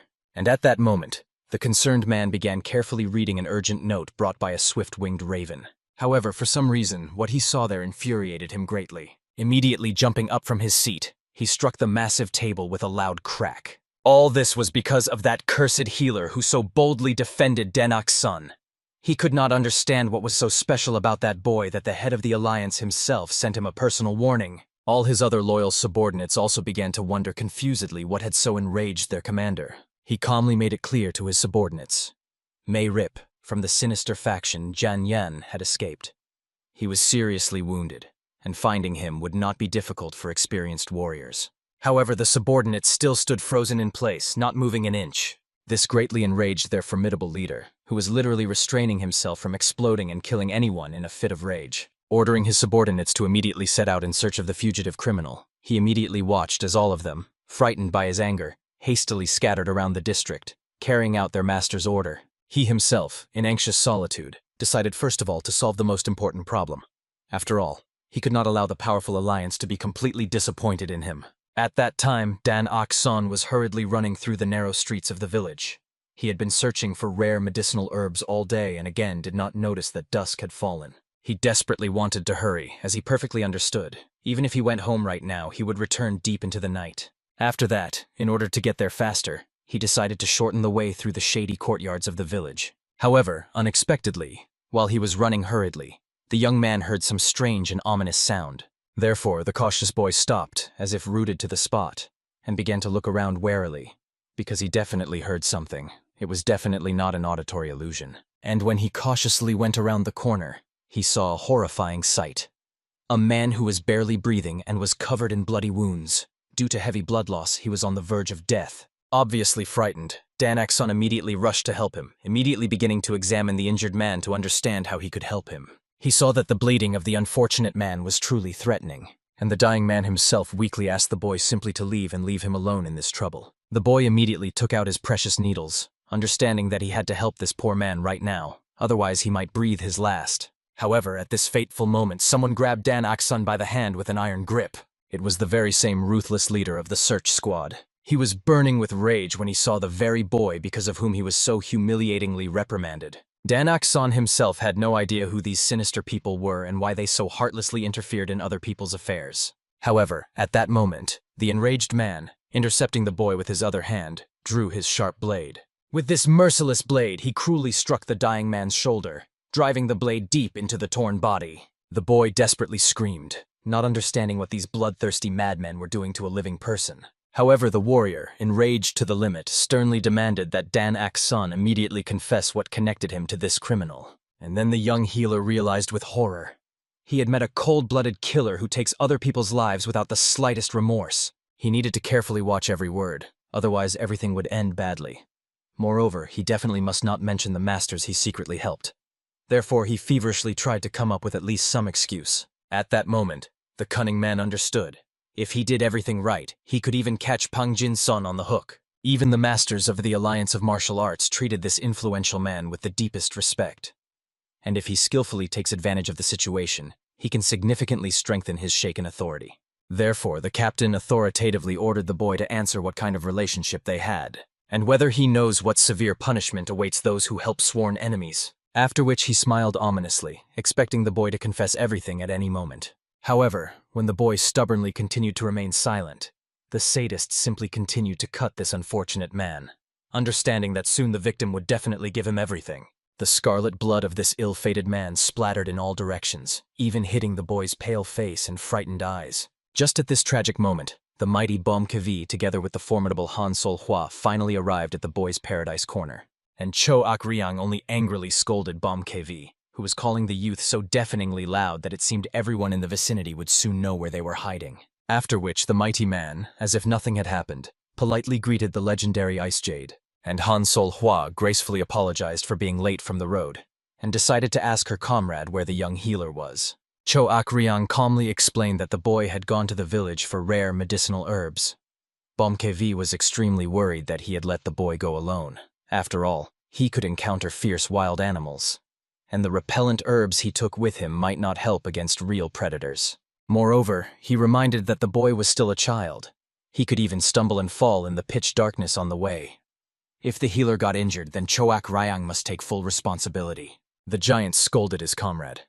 After all, while Bom-Kevi was not nearby, Cho Ak-ryang had to be responsible for the boy's safety. It seemed obvious to him. And indeed, Cho Ak-ryang felt acute guilt. He should have disguised himself and gone with the boy. At that moment, the haughty lady wandering around noticed with disgust that there was real chaos and neglect on the territory. Bom-Kevi calmly explained that she would have to get used to it. Now she would live here with them. However, the proud woman declared that she could not exist in such horrifying filth. After all, even a healthy person could catch some disgusting infection here. Therefore, she immediately went into the house to find cleaning supplies and clean thoroughly. Cho Ak-ryang was clearly pleased with himself, as he had expected roughly such a reaction from her. Even Bom-Kevi was amazed that Cho Ak-ryang knew so precisely about the fastidious cleanliness of Han Sol-hwa. After the young healer left, Cho Ak-ryang understood. The boy never stayed so long as to miss preparing dinner. This was extremely uncharacteristic for the diligent youth. They could only pray that the boy was completely safe. At that moment, the events shift to the sinister tavern Blue Flower. The ruthless man took the boy with him and listened to his desperate story that he was passing exactly through the alley where the bleeding wounded man was hiding. Hearing the death moan, he found him. The young man solemnly asserted that it was a pure accident. However, the experienced master from the formidable alliance could not believe it, and the boy was extremely angry, not understanding how many more times he would have to answer the same damn questions. But at that moment, the ruthless man grabbed him by the hair with an iron grip, roughly lifting his head. He explained to the boy in an icy tone that when adults ask questions, he simply must obediently answer them, and that's it. To which the brave Dan Ak-son had the audacity to sarcastically remark that the Alliance of Martial Arts Masters was truly just and honest. These caustic words greatly enraged the cruel warrior. He immediately drew his deadly knife, pressing it to the youth's throat, and gave him one last stern warning. He better just obediently answer all the questions, after which he inflicted a warning bloody cut on the boy's neck. However, the boy stated with astonishing calm that he had already said everything he knew, and if the man asked him the same thing again, the answer would be exactly the same. The enraged captain immediately decided to slit the throat of this insolent brat, knowing that no one could help him in this cursed place. However, at that tense moment, the deputy captain cautiously knocked on the door. He reported that messengers from the famous Jinsen Healing House had arrived. Moreover, he claimed that the influential Pang Jin-sun himself had visited them personally. The captain was well aware. Since Pang Jin-sun had come to them personally, he was surely extremely worried about this boy. At that moment, Dan Ak-son desperately ordered them not to dare involve the nobleman in their bloody disputes. After all, he was completely uninvolved here. Looking at the boy's sincere concern for the protector, the captain only grinned predatory. Dan Ak-son immediately felt something sinister lurking in that creepy smile. And at that moment he realized with horror. From the very beginning they had planned to lure the honorable Mr. Pang Jin-sun here! But at that moment the treacherous man struck the boy hard on the neck, causing his mind to cloud. Finally, he only coldly warned that children should not interfere in such dangerous matters. Adults would handle it without his help. At that moment, somewhere in the dense forest, a desperate man was running, gasping for breath. He understood. He had only about 15 precious minutes left, and he desperately hoped to make it. Not long ago, he was peacefully drinking with his loyal men. realizing that they would hardly ever be able to relax so carelessly again. Therefore, he decided to treat them generously. This man was a respected faction leader, and everyone was amazed by the generosity of their elder brother. After that, they began to praise the man, for he was not only generous, but also masterfully skilled in martial arts, deserving sincere respect. They also, in their drunken state, began dreamily discussing whether to leave these dangerous affairs and go to the Great Summit. He really liked this tempting idea. But suddenly the formidable BOMKV burst into these carefree drinkers. He immediately noticed how this bunch of notorious scoundrels was having fun. Of course, no one understood who this threatening man was, and they couldn't figure out how he dared to come here. However, in literally a moment, he moved behind the stunned leader. The latter didn't even notice how the giant appeared nearby. So everyone immediately realized BOMKV was a true master of martial arts. Then the trembling man decided to find out who had sent BOMKV after his head. However, he coldly made it clear that he acted on his own. Moreover, he had a special offer precisely for such desperate guys. He sincerely hoped they would not refuse him a favor. And he used the sacred fire hidden in his mighty body to properly scare this gang. They needed to find out everything that happened today in the village concerning a child named Den Ak-sun. They had only 1 hour for everything. Otherwise, they would all die a painful death. At that moment, the out-of-breath man finally ran into the yard to report important news. They found the boy, and he is in the tavern Blue Flower. At that time, the captain was already calmly seated behind the massive table, thoughtfully pondering something. The captain's deputy respectfully reported that the influential Pang Jin's son had come to them here on horseback, and that meant he would arrive at the sinister tavern very soon. Therefore, the captain could only guess what was so special about this young lad that even Pang Jin's son himself deigned to intervene for him. Soon muffled footsteps were heard, and the guards assumed that the long-awaited master had come to them.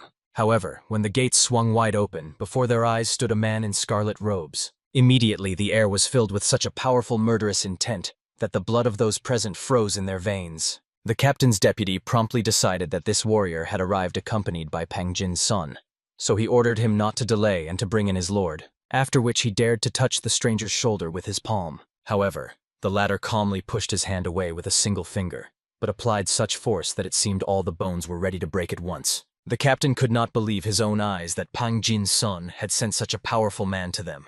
This warrior was too strong even for an ordinary mercenary. Suddenly, sinister suspicions pierced the commander's mind sharper than a dagger. Only then did he realize with horror that before him might stand the great bloody fist himself. The stranger only sneered predatory. The captain so passionately desired to catch the legendary villain that he instantly recognized who stood before him. At that very moment, the commander shouted thunderously to his men about the arrival of Choak Ryan, and ordered all squads to immediately unite. But at that very second, behind the bloody fist appeared another man, carrying in his mighty daggers the lifeless body of one of the fighters. The other warriors only plaintively called for the rescue of their leader. But in the next moment, BOMKV crushed their heads with his bare hands, like ripe fruits. The captain finally realized with all his being that the mad lord of the mountain himself had come to them. The formidable warrior immediately cast a stern gaze over the situation and saw Den Ak-sun resting on the bed. The enraged giant instantly understood that this was the work of the cursed captain. He dared to touch their healer. The commander trembled with horror like a leaf in the autumn wind, unable to comprehend why these two were so powerful. They were true monsters, and he did not know how to fight such creatures. But despite the heart-wrenching fear, the brave young man still rushed into battle, hoping to kill at least one enemy before his own demise. However, the bloody fist did not even bother to dirty his hands on him. He only raised a palm blazing with fire. And as a result, windows throughout the entire inn flew out from the monstrous power of the explosion created by the formidable master. Soon everyone was already crowding near the Blue Lagoon, watching as the inn was devoured by scarlet tongues of flame. Nearby, the very mercenary who had been intimidated by the Mad Lord was watching this spectacle. He clearly saw that only ordinary people were running out of the burning building, not a single warrior from the extermination squad.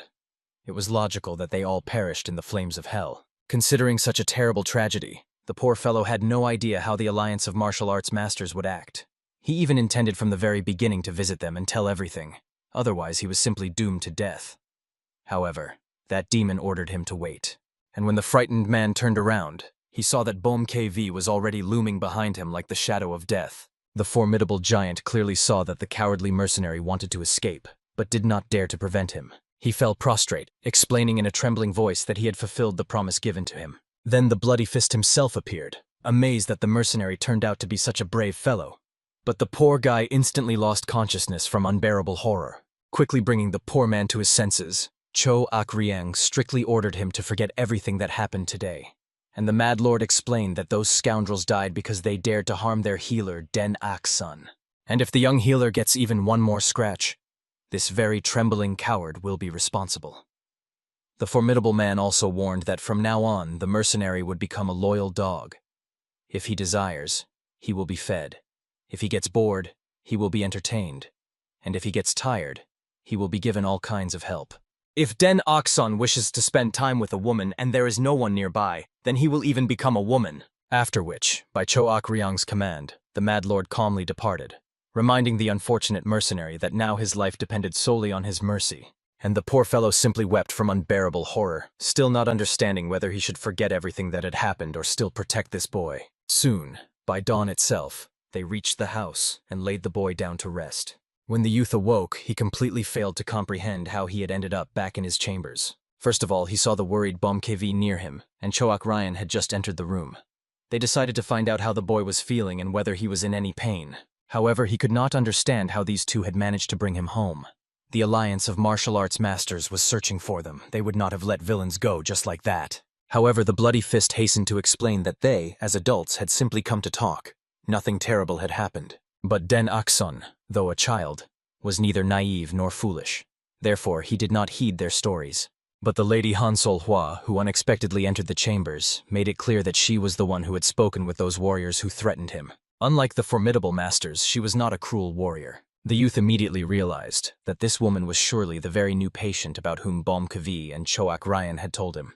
After that, he politely greeted the lady. However, the woman only asked that the boy henceforth call her aunt. The boy realized that the voices echoing in his head were a sound transmission technique. His parents had once told him about this art, which martial arts masters use for secret negotiations. Therefore, he quickly understood that the aunt possessed great wisdom.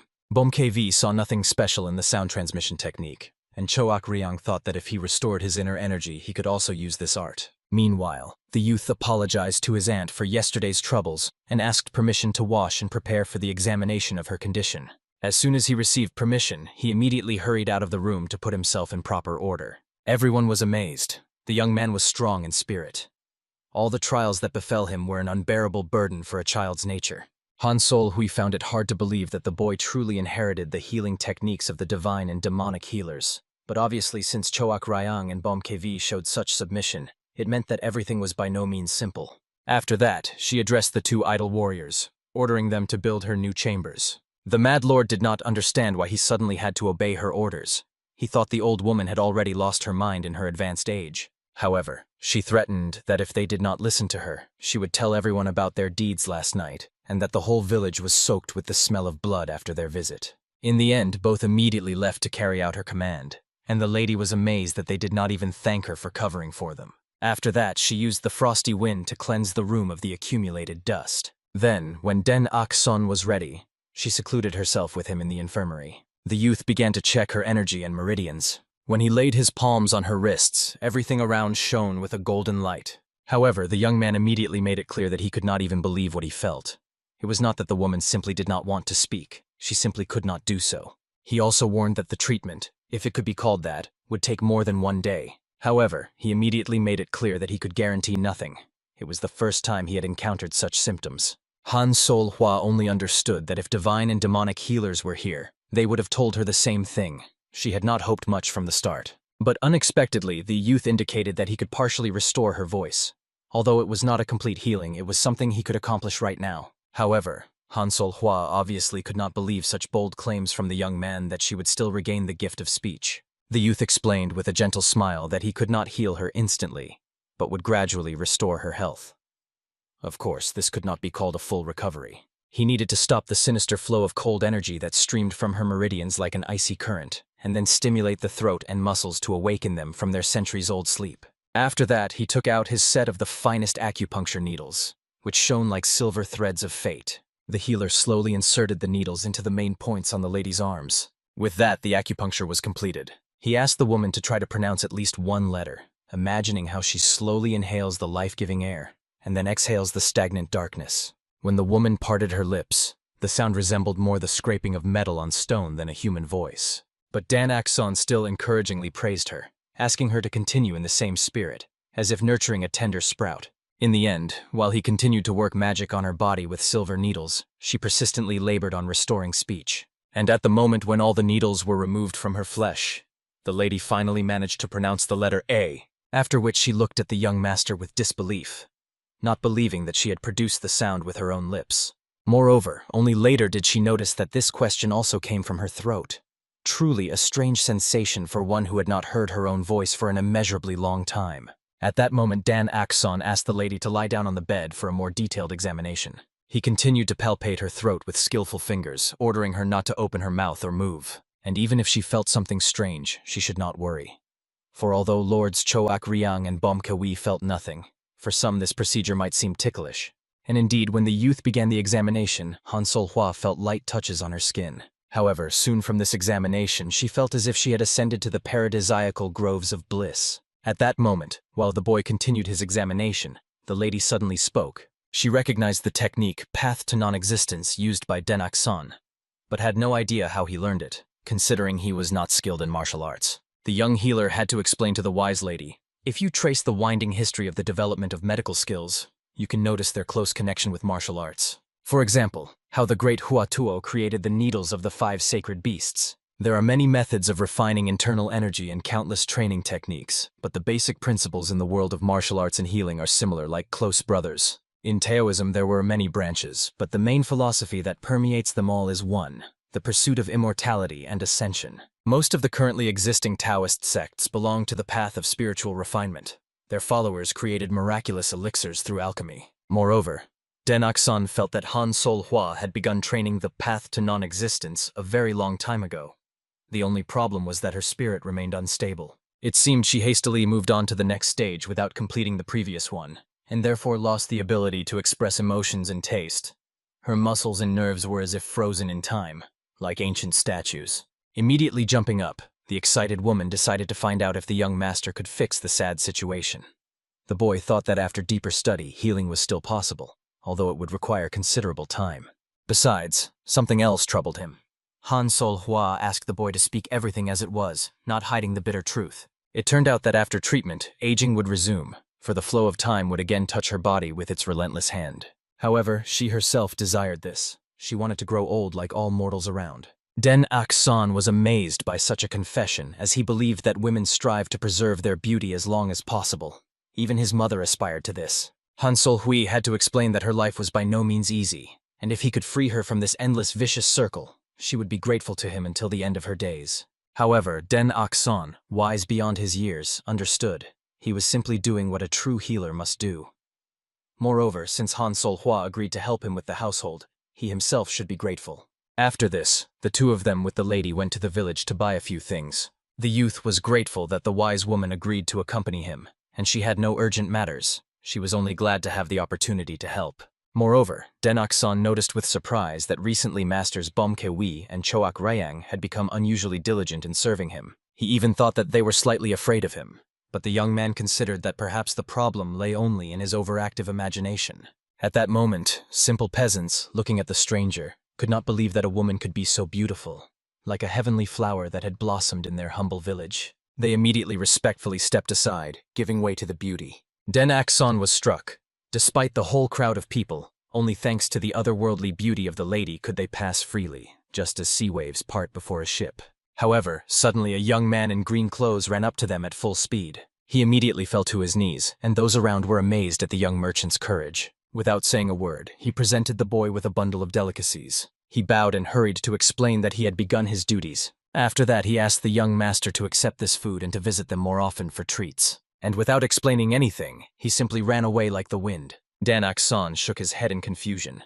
It was the first time he had seen someone just approach and give food. Han Sol-hwa pretended not to understand what was going on. But in fact, she noticed out of the corner of her eye around the corner of the house the very mercenary whom Bomkavi had strictly ordered to protect the boy. Soon the boy was already walking with a full bag of all kinds of treats: meat, juicy fruits, fragrant kebabs. Therefore, he just laughed cheerfully, suggesting that perhaps many new establishments had opened in the village today. At that moment, another merchant approached him, offering the young master a treat. After all, he had just opened a new shop selling fried flatbreads on a stick. The boy immediately thanked the kind man and promised to definitely pay for everything next time. and also inquired about the location of his shop. However, without answering anything, the merchant just cheerfully ran away, wishing the young man a pleasant appetite, like a kind spirit. Console Hua reasoned that the locals were apparently very friendly to Den Akson, judging by such a warm reception. However, the boy honestly admitted that he had not noticed such hospitality before. After that, he asked his aunt to hold his bag so he could quickly visit an important place. At that moment, the mercenary leader decided to check with his assistant that he had delivered everything to Den Akson as agreed. As it turned out, he ordered the people to give the boy only the best and finest. The man still trembled, recalling the stern words of the Mad Lord. He reminded him that everything concerning the healer in this village was now under his responsibility. And again he was ready to burst into tears, not understanding how he had fallen into such a trap of fate. Meanwhile, the young man entered the potion shop, where the owner was just waiting for his arrival. It turned out that the head of the infirmary, Pang Jin Son, had given him something important, and also asked that Den Akson not appear in the village until everything calmed down. Last night at the tavern Blue Lotus, where the Alliance of Martial Arts Masters had stayed, a terrible fire broke out. There was real chaos there, as if all the demons of hell had broken free. No one could believe such a monstrous news.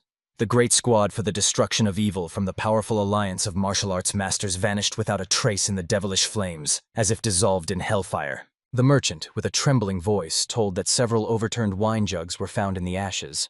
It seemed the valiant warriors were so drunk on the intoxicating fumes that they could not escape the merciless fire that consumed their souls.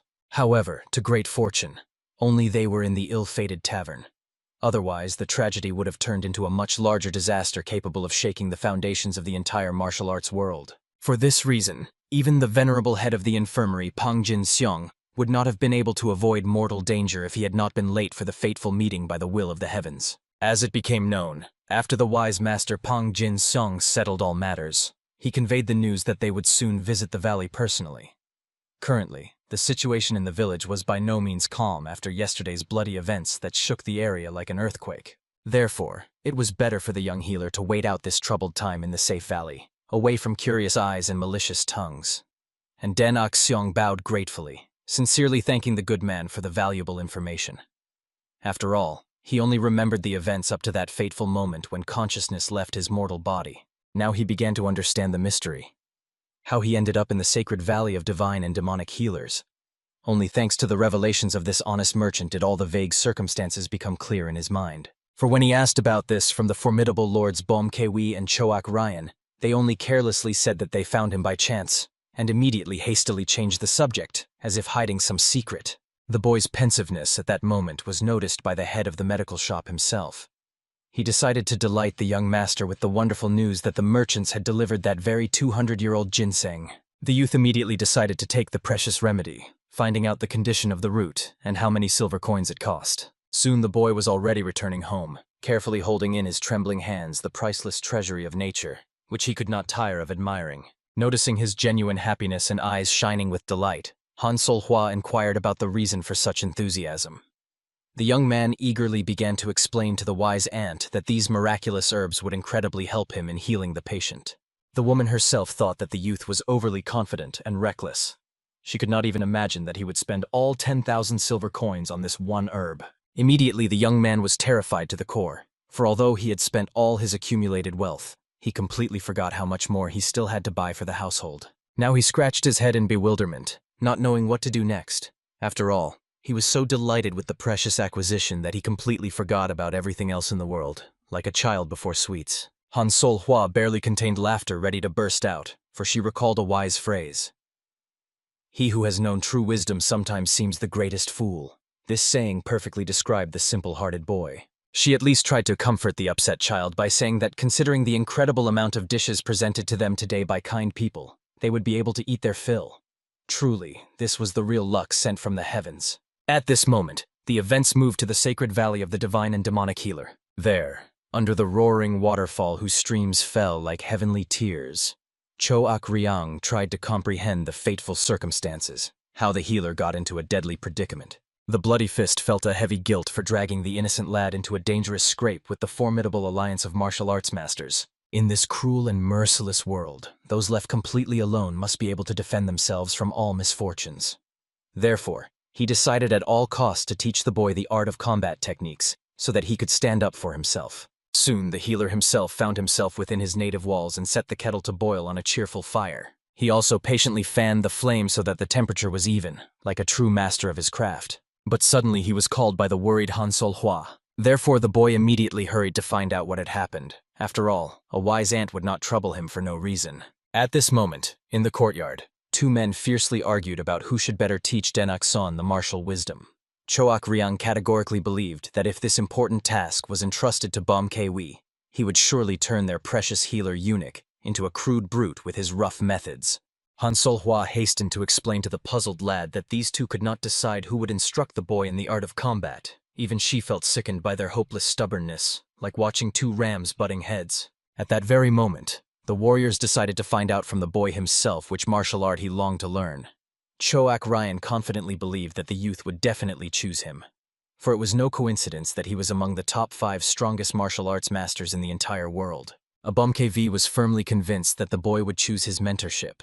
Then he could teach the youth his unique flying technique, and he would be able to soar through the skies like a free bird, slicing through the clouds. Of course, Dan Axon tactfully reminded these two hot disputants that natural talent is extremely important in martial arts. And the wise also say that one must learn the warrior's wisdom from the earliest childhood, while the bones are soft and the mind is pliable. For this reason, both husbands immediately rushed to him headlong to thoroughly check his physical condition and asked for permission to examine him more closely. Like traders appraising a thoroughbred stallion, Choak Ryan began to feel the boy all over with skillful hands, after which he decided to direct his own true energy at him, which he had accumulated in his mighty body for many years. Dan Akson only watched, mesmerized as the master's palms shone with golden light, and then decided to ask Choak Ryan what such a state of his nature meant. However, the formidable man only frowned somewhat sadly and warily, for it was indeed rather late for the boy to begin learning the martial arts. Even Bom KV did not understand what exactly went wrong in this inspection. Therefore, Choak Ryanu had to explain with a heavy heart that the boy would find it difficult to learn the highest level martial arts. It turned out that the young healer completely lacked an innate talent for martial wisdom, for the bloody fist simply did not perceive him when checking the boy's internal energy. However, he tried to console the saddened youth, for there was an ancient saying, "Even small ants can dig mountains with their persistence." Let Dan Akson was not a born martial arts master, but this could be achieved through his own tireless efforts.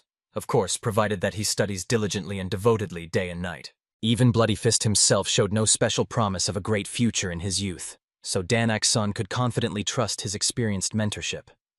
Of course, Dan Akson was extremely astonished to learn that the formidable man also had no natural gift. That is precisely why Choak Ryang believed that the boy should be trained exclusively under his wise guidance. After all, being born without talent, he still became the greatest master under the heavens. Therefore, he knew how to reach such heights like no one else in this world. Han Sol-hai felt that his passionate tales sounded overly doubtful and unconvincing. It seemed the man talked too much and sounded desperate, like a merchant praising rotten goods. Therefore, she herself placed her experienced palms on the boy's body to personally check the state of his internal energy. However, at that moment, she felt something that could not be ignored. Therefore, she immediately and authoritatively declared to the astonished men that from now on, this child belonged exclusively to her and no one else. Choak Ryang was seriously enraged, as the woman had previously categorically refused to participate in such nonsense, as she put it. However, now she simply could not give them such a rare talent in martial arts. Her conscience as a master of martial wisdom would not allow it. Bom Kivi was even more outraged than before, because just now the Bloody Fist claimed that the boy completely lacked talent, which meant he blatantly lied to cunningly get the youth as his disciple. In the end, Choak Ryang only coughed apologetically, feeling awkward about his mistake. Therefore, he decided to go back to the very beginning and allow Denak-san to personally decide which of the 3 he would choose as his mentor. Although the Mad Lord very much wanted to exclude Choak Ryang from this list for his blatant lie. He believed that the Bloody Fist should be kicked out of this teacher race because he had brazenly deceived them all. He also longed to disgracefully expel the witch. And when the woman coldly and curiously asked the reason for such a harsh judgment, he immediately reminded her that she initially did not want to teach the boy martial wisdom at all. However, the wise lady calmly made it clear that giving them a child with such phenomenal talent would be simply irresponsible on her part. The conscience of a true martial arts master would not tolerate such sacrilege. But Bom KV only became even more enraged. However, the woman only glanced contemptuously towards the Mad Lord, making it clear. If he so passionately desires to take Denak-san as a disciple, he must take him by force from her tenacious hands. No one could believe that the wise lady herself proposed to arrange a real fight. This way they could quickly find out who truly rules, and the winner would rightfully become the sole teacher of Den-ak-son by the power of the strong. The bloody fist delicately suggested to these hot-tempered comrades to simply compare their techniques peacefully without bloodshed. However, both masters only grumbled, reminding him that he was already out of the race, and in general, liars were not given the floor in principle. Den-ak-son could not believe that he actually had a talent for martial arts. Therefore Cho-ak-ryang had to reveal the truth. Such a rare physique as the youth's was incredibly rare in the underheaven. Han Sol-hwa hastened to explain to the astonished men. His front median and rear median meridians, and even the mysterious path of life and death were already fully opened. The 8 extraordinary and 12 main meridians were also excellently developed, like those of an ancient master. The lady herself was extremely curious about how Den-ak-son could have reached such an incredible level completely on his own, without mentors. It turned out the young healer somewhat suspected the secret solution. His meridians were opened even before birth. His wise mother took various miraculous elixirs during pregnancy. Immediately after birth, he underwent a special purification ritual, and in childhood drank even more magical potions. His parents often applied skillful acupuncture to maintain his health in perfect condition. And in the end, everyone realized the astonishing truth. Divine and demonic healers literally nurtured the greatest talent of a martial arts master unknowingly. However, Den-ak-son was incredibly sad that he had to choose only one master out of 3 worthy ones as his mentor. Therefore, Cho-ak-ryang had to patiently explain. All their techniques were unique and incompatible. The youth could not learn everything at once without harm to his development. In the end, embarrassed by such close attention, the youth briefly pondered deeply, weighing all the circumstances. And then he made an unexpected decision that shocked everyone to the core. He did not choose any of the 3 renowned masters. Of course, everyone was extremely surprised that such a phenomenal talent immediately refused 3 powerful mentors. But the youth calmly and wisely explained, if he became a disciple of only one of them, the other 2 would be hurt to tears. He did not want to cause pain to the kind people who cared for him.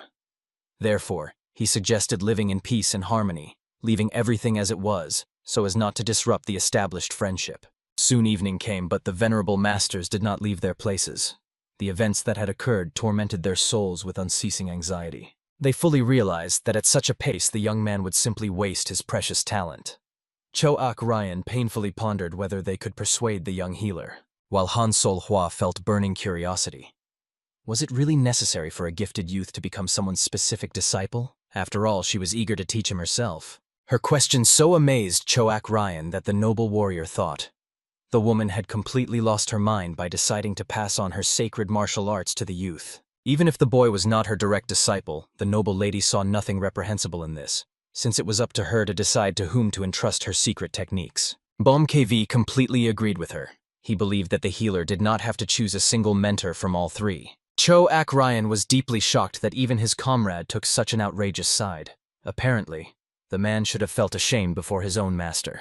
However, even Bom KV's mentor wished for the disciple to master martial arts perfectly, so he would not be against him teaching the healer Den-ak-son all the wisdom. Moreover, Han Sol-hwa coldly reminded the boiling Cho-ak-ryang that he himself considered the youth his greatest benefactor, and therefore some martial arts could not compare to his feat. But stubborn Cho-ak-ryang still reminded that martial arts were literally his whole life. To which the imperturbable Han Sol-hwa mercilessly reminded the proud man who exactly had saved that precious life for him. Immediately the formidable warrior stopped mid-sentence, for indeed, despite all his martial arts, if not for Den-ak-son, he would have long since gone to his ancestors. But the stubborn master still shouted discontentedly, realizing that it was still wrong to act that way. Finally morning came, and waking at dawn, the young healer set the table for his patients. He also placed the healing herbs and asked them to chew them thoroughly so that the remedy would be absorbed in the best possible way. At that moment, everyone calmly ate food, long accustomed to the bitter taste of medicinal herbs. For some reason, Cho-ak-ryang felt a special enthusiasm, who previously did not like this food because of the bitterness of the medicinal plants. And at that very moment, the young healer was delicately feeling the warrior's body to understand if everything was all right. However, he immediately began scolding the man who was overexerting himself in his training, even though his internal energy had not yet fully recovered. He made it clear that now a warrior can only independently control his energy, but is not able to use it to its full power. However, at that moment, Cho-ak-ryang swiftly covered the boy's mouth, while the other 2 masters immediately jumped up, realizing that Cho-ak-ryang was using energy. As a result of the misunderstanding, the embarrassed man hurried to apologize to his comrades.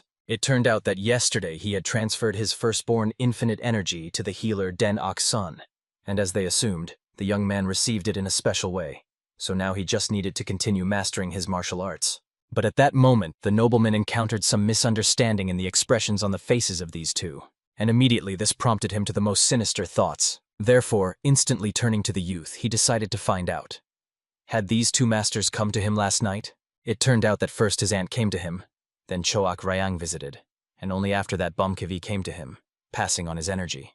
And obviously, Choak Ryang was furious, believing that these brainless fools had completely lost their minds and wanted to ruin the young man since they disturbed the balance of his energy. A fierce fight almost broke out between them, so Den-Ok-sun hastily asked them not to quarrel and made it clear that he still did not have enough internal energy, so nothing terrible would happen to him. And now, knowing the techniques of internal cultivation, he could better assess their physical condition, which would even help with healing. Choak Ryang still asked him not to use these techniques simultaneously, otherwise his meridians would intertwine in a destructive way. However, the young healer reminded them that he was still a doctor and would not do anything harmful to his body. Moreover, what was much more important, he had an excellent idea: to study all the martial arts at once. As is known, the aunt had excessive yang energy, and the mad mountain owner had yin energy, and because of this, harmony was disturbed. At the same time, Choak Ryang was different from them all because his energy was concentrated right in the center. If they studied martial arts together, it would not only help their healing, but also contribute to the development of martial arts. It turned out to be a truly brilliant idea. Of course, Choak Ryang tried to remind them that each martial art was perfect. However, Den-Ok-sun made it clear that his parents did exactly the same, studying each other's techniques. They did not try to exchange healing skills. Their paths were too different. But one day, an incurable patient appeared, whom neither the divine nor the demonic healer could cure alone. Not only did the unfortunate man have an advanced chronic disease, but he was also poisoned. Struggling with all of their might to get rid of the deadly poison, their father's energies were disrupted, but they still saved him. Then the divine and demonic healers treated the patient together for the first time. They often quarreled, but also shared invaluable experience. During the treatment, that patient recovered and returned home. The whole trio immediately exchanged glances. They considered each other true madmen, but at the same time acknowledged that each one's martial arts were extraordinarily powerful. In the end, Bomkevi was the first to agree with the hero's position, understanding that if it was advice from their healer, then it was worth following. Han-Sol-hwa agreed next, as she was ready to do anything that could help her, and Den-Ok-sun was glad that from that moment on they would study martial arts together. Choak Ryang thought that the boy wanted to learn the best technique from their martial arts. But no, he simply wanted to master the technique they would create together. Choak Ryang was deeply moved that the youth wished to create a new kind of martial arts. However, the young man reminded them that with the level of martial arts mastery of these renowned masters, it was quite feasible. Moreover, it would be very useful for his future treatment. Of course, everyone was worried that he would not succeed in combining these techniques. However, the boy firmly decided that if he failed, then he simply would not study martial arts. Immediately after that, he left the room, leaving the three masters frozen in bewilderment. Choak Ryang was silent for a long time, watching the boy with his gaze, and suddenly remembered a wise phrase: the primordial is infinite. This means that without established rules, a person has no limitations. It also means that without ups and downs, there is no true progress.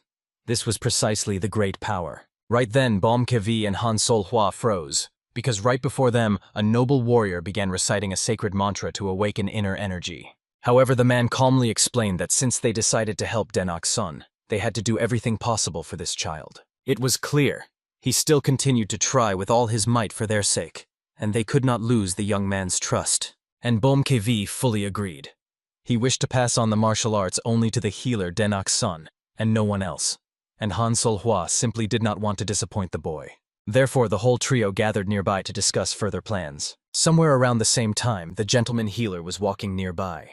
Despite the fact that it was quite tidy here, walking was still quite dangerous. He had not visited this paradise corner of the earth for a very long time. Many memories surfaced here, and the man had a depressing impression that he would soon hear the cries of his mentors. The suddenly appearing mad master of the mountain as a barrier made Pang Jin-son recoil in fear, and Bomkevi sternly ordered the stranger to introduce himself, to tell how he discovered this place, and warned that if he did not immediately identify himself, he would simply be left without a head. Therefore, the frightened lord had to humbly ask to convey to the young ruler of the valley that Pang Jin-sun requested to meet with him. The nobleman immediately understood that by the young lord of the valley, the stranger meant the healer Den-ak-son, the lord of the divine and demonic valley, after which the poor man had to fearfully justify himself, solemnly swearing that he was not a spy of the Martial Arts Alliance and had known about the valley for many years. But the suddenly appearing Choak-ryung behind Pang Jin-sun ominously warned the stranger that if the young healer said he did not know him, he would not leave here alive. Therefore, the unfortunate Pang Jin-sun could only fearfully pray to the heavens that the honorable gentleman would at least simply inform the lord of the valley of his presence. At this tense moment, the worried Den-ak-sun ran up to the two, begging them to stop, for he knew this man. At that moment, the venerable elder decided to find out how the young lord was doing, although he understood that now he could rightfully call him simply lord, since he had long ceased to be a child. Han Sol-hwa, meanwhile, looked intently at this man, wanting to ask the boy whether he really knew this person. Den-ak-son hastened to explain that this venerable man was a student of his parents and a good person, so he asked them to stop piercing him with such frightening looks. After that, the young man somewhat awkwardly decided to ask Pang Jin-sun what had brought him here out of the blue. His soul had not expected a guest without warning. After all, he now knew that all the masters were hiding here. At that moment, the frightened man admitted that although he knew that Den-ak-son had comrades, he certainly did not expect them to be so hostile. Soon they were already secluded in the cozy house of the Lord of the Valley. The young man perfectly understood that Pang Jin-sun was surely surprised to meet his patients, and explained that during the treatment they lived with him, although he understood how unusual they were. Now finally Pang Jin-sun understood why the young man had been so diligently avoiding him.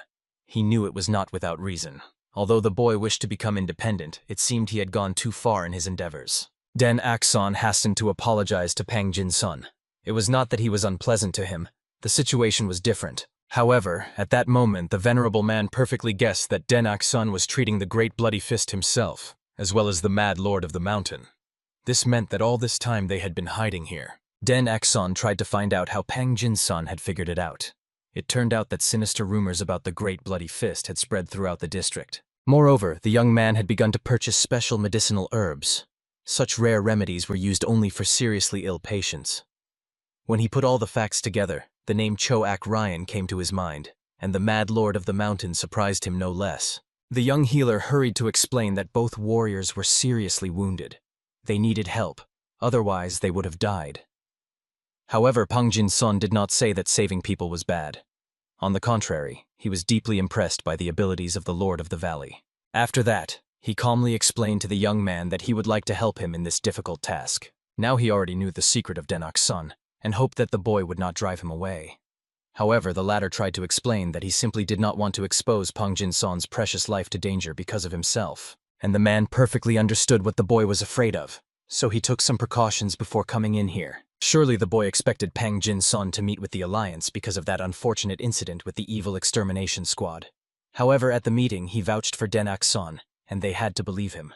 However, it remained a mystery to the boy how Mr. Pang managed to get in touch with the Alliance of Martial Arts Masters. As it turned out, the members of the Alliance were the most important clients of their clinic. For example, right now the youngest daughter of the head of the Alliance was being treated there. When he uttered these significant words, everyone waiting outside the doors became alert. Han Sol-hwa was convinced that these two really knew each other, while Bom-ka-vi was worried that this man was closely connected with the Alliance of Martial Arts Masters. Choak-ryung himself understood that this gentleman's clinic had recently become extraordinarily famous. Apparently, Han Sol-hwa and Bom-ka-vi were not even aware of this. At that moment, Mr. Pang Jin-sun was telling the boy that if he did not support the Alliance, his uncle might go against them, since they were not strangers and were in the same boat. However, Den-ak-son still did not understand why the man was taking such a risk, to which he calmly reminded him that he would not leave his family in trouble. So if Den-ak-son asked him to leave, he would drop everything and go to certain death for the ruler of the valley. Of course, the young man hurried to make it clear that he would never ask the man for such a thing. He had nothing to worry about. He also quickly apologized for everything, since surely Pang Jin-sun had to endure a lot because of him. However, the man just laughed. The boy always brought trouble upon himself. Moreover, he asked the young man to now address him with all questions. He would provide him with any necessary healing herbs. And immediately, shining with joy, Den-ak-son asked him to bring him the essence of the Azure Stone. It was the energy of the earth itself embodied in liquid form, and the price of this unique elixir was incredibly high. When Pang Jin-sun heard about it, he thought the young man was simply mocking him, since he seriously asked for such a precious thing. However, from the admiring look, resembling the gaze of a begging dog. He understood. It was not a joke at all. Cho Akryang was already convinced at that moment that Pang Jinson was not threatening the hero, which meant they could leave. Moreover, apparently, they would soon see that very essence, although they were very curious, for whom such a treasure was necessary. Han Sol Hua only remarked restrainedly that spending it on Cho Akryang or Bom Kewi would be pointless. It was the same as exchanging wild ginseng for bellflower roots. Late in the evening, the boy went to his clinic, where he finally completed the treatment of patient Bom Kewi, which brought him great relief. At the end, the young man only asked that the Mad Mountain Master not forget to drink the potion before sleep. And he just laughed, saying that Dan Akson sees him as a child and wished him good night. However, unexpectedly, as he was leaving at that moment, he crossed paths with Mr. Pang Jinson. He apologized for not properly introducing himself, then gave his full name and explained that he was the head of a small clinic. However, for Bom Kewi, this did not matter at all. Although he understood that Pang Jinson and Den Akson were close people, it meant nothing to him. The man absolutely did not understand what Bom Kewi was hinting at. However, he only angrily threatened that the old man should not even think of using this naive and innocent child for his selfish purposes. And of course he threatened that if he even had similar thoughts, he would die at his hands in an instant. After which the dissatisfied Mad Master of the Mountain went to his room, and the man, watching him leave, perfectly understood that it was very difficult to trust such a person. Patients are patients, and you cannot choose whom to treat based on their beliefs, although it was immediately clear from this person that he was one of the top 10 great villains. At that moment, the man entered the young man's healing room, confessing that he could not fall asleep because he wanted to ask the boy a couple of important questions. As far as he understood, the boy used to restore the damaged meridians of martial arts masters, and he wanted to know, did he have any records regarding this? After that, he delicately asked him to let him read those precious records. However, the boy anxiously made it clear that this would not be easy at all, since there were no records on paper, because at that critical moment he was focused exclusively on healing, thinking of nothing else. But he perfectly understood that the gentleman needed to heal someone he could not handle. Because of this assumption, it became clear that it was about the youngest daughter of the head of the Martial Arts Alliance. After that, Pang Jinson hurried to tell all the painful details of the illness of this unfortunate girl. At 15 years old, her meridians began to mercilessly collapse, as if an invisible disease was devouring her from within. If a child has 9 damaged energy meridians, many such infants die still in the mother's womb. Even if the birth goes well, children do not survive to 1 year. Their fragile bodies cannot withstand such a trial. Therefore, according to the young man, such a patient most likely had only 5 or 7 meridians damaged. But Pang Jinson bitterly made it clear that the problem was that he treated her from a distance. They barely sustained her fading life, feeding her all kinds of elixirs. However, Dan Akson insightfully made it clear that this treatment was clearly insufficient, since damaged meridians are not the cause of her illness, but only a consequence. Therefore, they were merely symptoms of another, deeper disease. He wisely made it clear that it was precisely for this reason that other healers could not restore the damaged meridians. The treatment had been fundamentally wrong from the very beginning. Pang Jinsonu should have focused on the true source of the disease to find the right treatment. But those doctors only paid attention to the external symptoms, so nothing helped. The honorable gentleman honestly admitted that he encountered such a mysterious situation for the first time, so he blindly trusted ancient medical books. As a result, he relaxed and lost the necessary vigilance. However, Dan Akson gently asked the man not to torment himself with such trifles, since even his famous parents did not immediately come to such a revolutionary conclusion, after which he warmly reminded Pang Jinson of the patient whom the parents could not heal and were already ready to give up in despair. And Pang Jinson clearly remembered that unfortunate monk. Not only did he suffer from a chronic illness, but he was also poisoned, and then his internal energy was disrupted. The young doctor recalled that the old man's symptoms were strikingly similar to those of the patient Pang Jinson. When the parents first joined forces to save the dying man, they understood how to restore the damaged meridians, and this discovery became a real impetus for their unprecedented improvement in healing skills. Pang Jinson had many burning questions. For example, why hadn't the doctors taught him this secret technique? But it turned out that they hadn't specifically taught Den Akson either. He simply observed this mysterious process and managed to remember it that way. And Pang Jinsonu was very sorry that he was not nearby at that fateful moment, as he could have learned much from their wisdom. But the boy insightfully noted that nothing would have changed. Damaged meridians are extremely rare cases, and it would still have been very difficult for the man to understand what was what in such a complex matter. In the end, Pang Jinson realized with awe that the technique for healing such mysterious cases was known only to the ruler of the valley. There was hardly another healer like him in the entire world. He was sincerely glad that he had decided to visit the young man after all. For all this time, he had clearly not noticed the obvious problems in treating his patient. Thus, immersed in deep reflections, the boy and the venerable gentleman spoke until the very early morning, when the first golden rays of the sun began to timidly peek out from behind the majestic mountain peaks. And the boy, with loud, enthusiastic cries, immediately ran down the corridor, waking the gentleman and the aunt. He finally realized that he had fallen into a cunning trap of causes and symptoms. Immediately, the frightened ones gathered, not understanding what kind of trap was being talked about, and thought that perhaps Pang Jinson had threatened the boy. However, the one with burning eyes made it clear that he had fallen into the trap of the mantra itself. Everyone had their own unique physiology, as well as their own special meridian energy.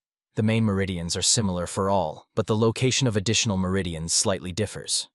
Naturally, the style of controlling internal energy of each master would be radically different from the style of the very creator of this energy. But if true energy was directed according to the mantra, natural harmony was disturbed, which caused theoretical knowledge to differ drastically from the real situation. And the stronger the true energy was, the greater the disagreements. Ultimately, this could lead to serious side effects. Obviously, KV became very interested in why the side effects manifested specifically in him, while everything was perfectly fine with his master. However, the young man explained that the reason lay in the fact that the master simply had not reached the current level of the student.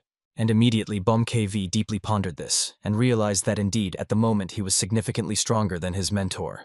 Meanwhile, Den Akson explained that the aunt's additional meridians were concentrated in the hands, and Mr. KV's in the back. As a result, the true energy, which was supposed to return unhindered to the Dantian through the main meridians, went off the right path, scattered, and ended up where it shouldn't. Hence all the painful side effects originated. At that moment, Pang Jinson hurried out at the noise, and Den Akson hastily explained to the man that he had made the same fatal mistake they had discussed with the gentleman.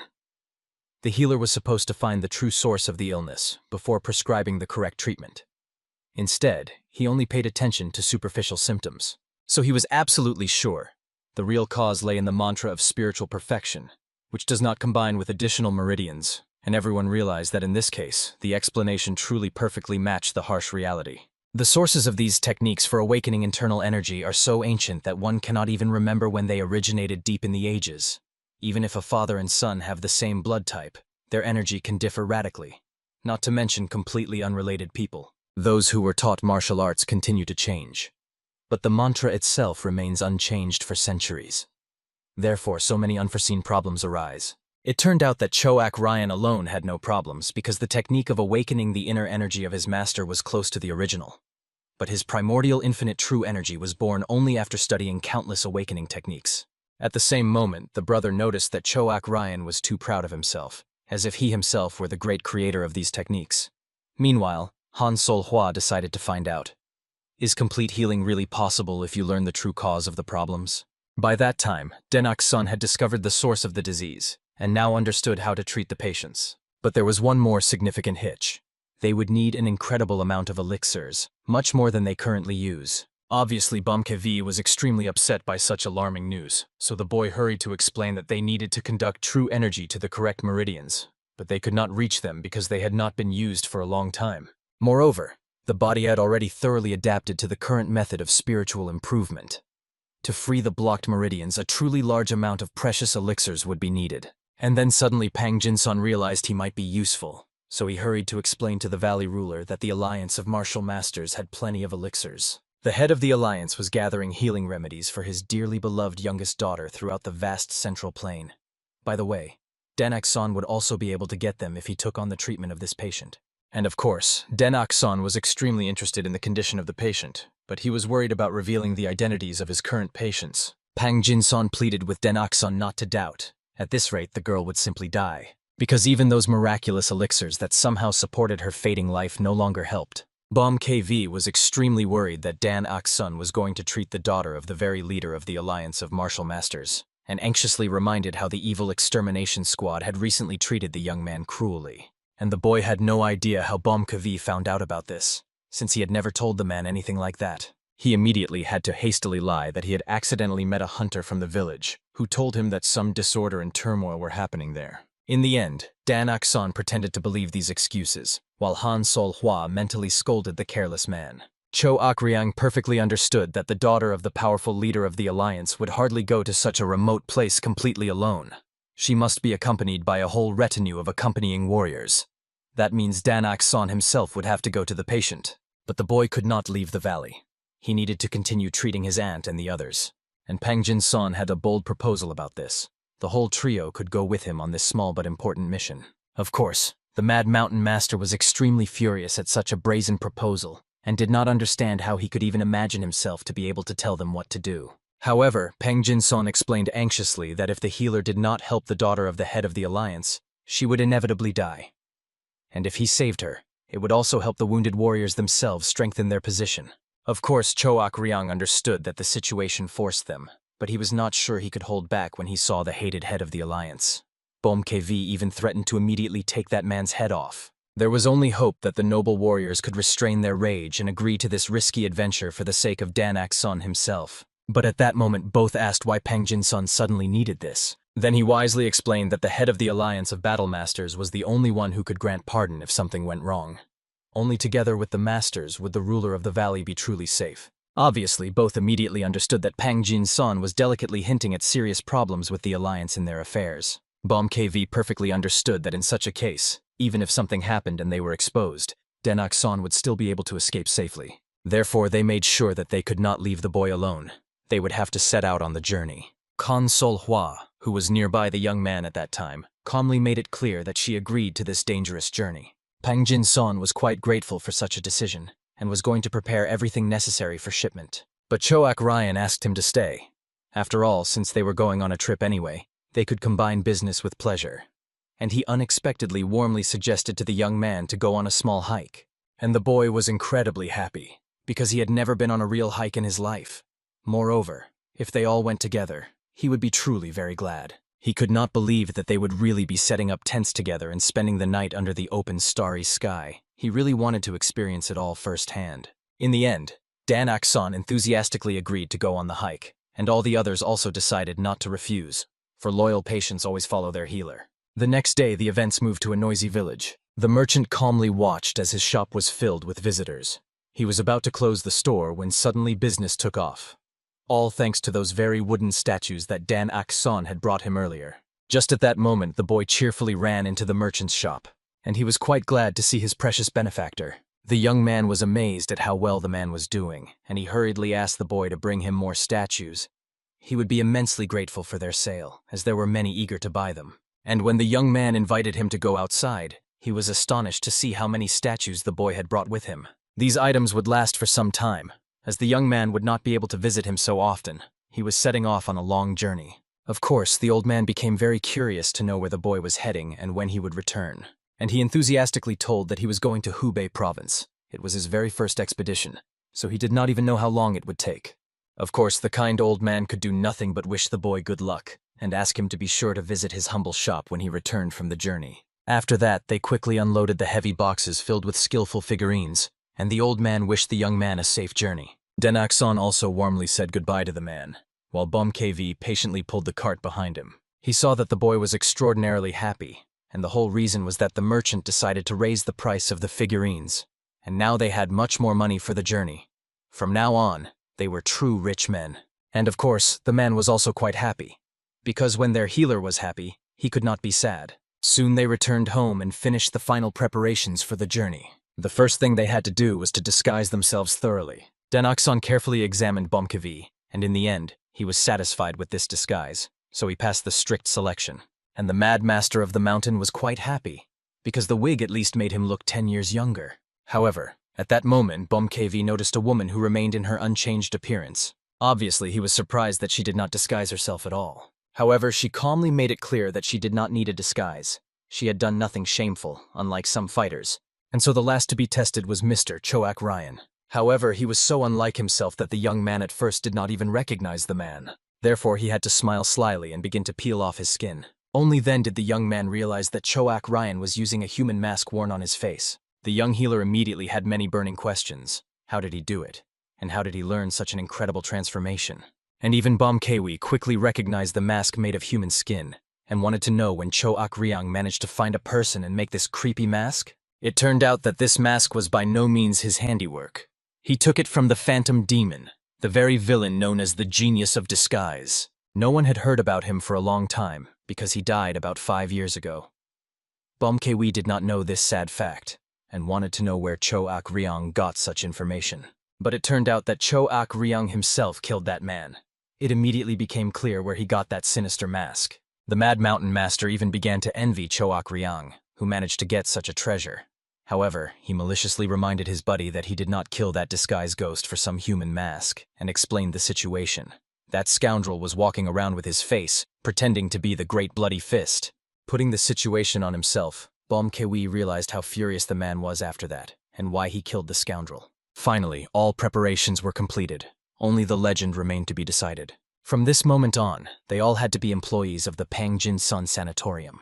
It turned out that Bomkewi had already come up with a new name for himself, and believed that the name Jin Ga Hui suited him perfectly. But Han Sol Hua only sarcastically remarked that he could simply be called Villain Number 3, while Cho Ak Ryang would be Villain Number 1. Bomkewi was quite angry that he became Villain Number 3. He longed to be first.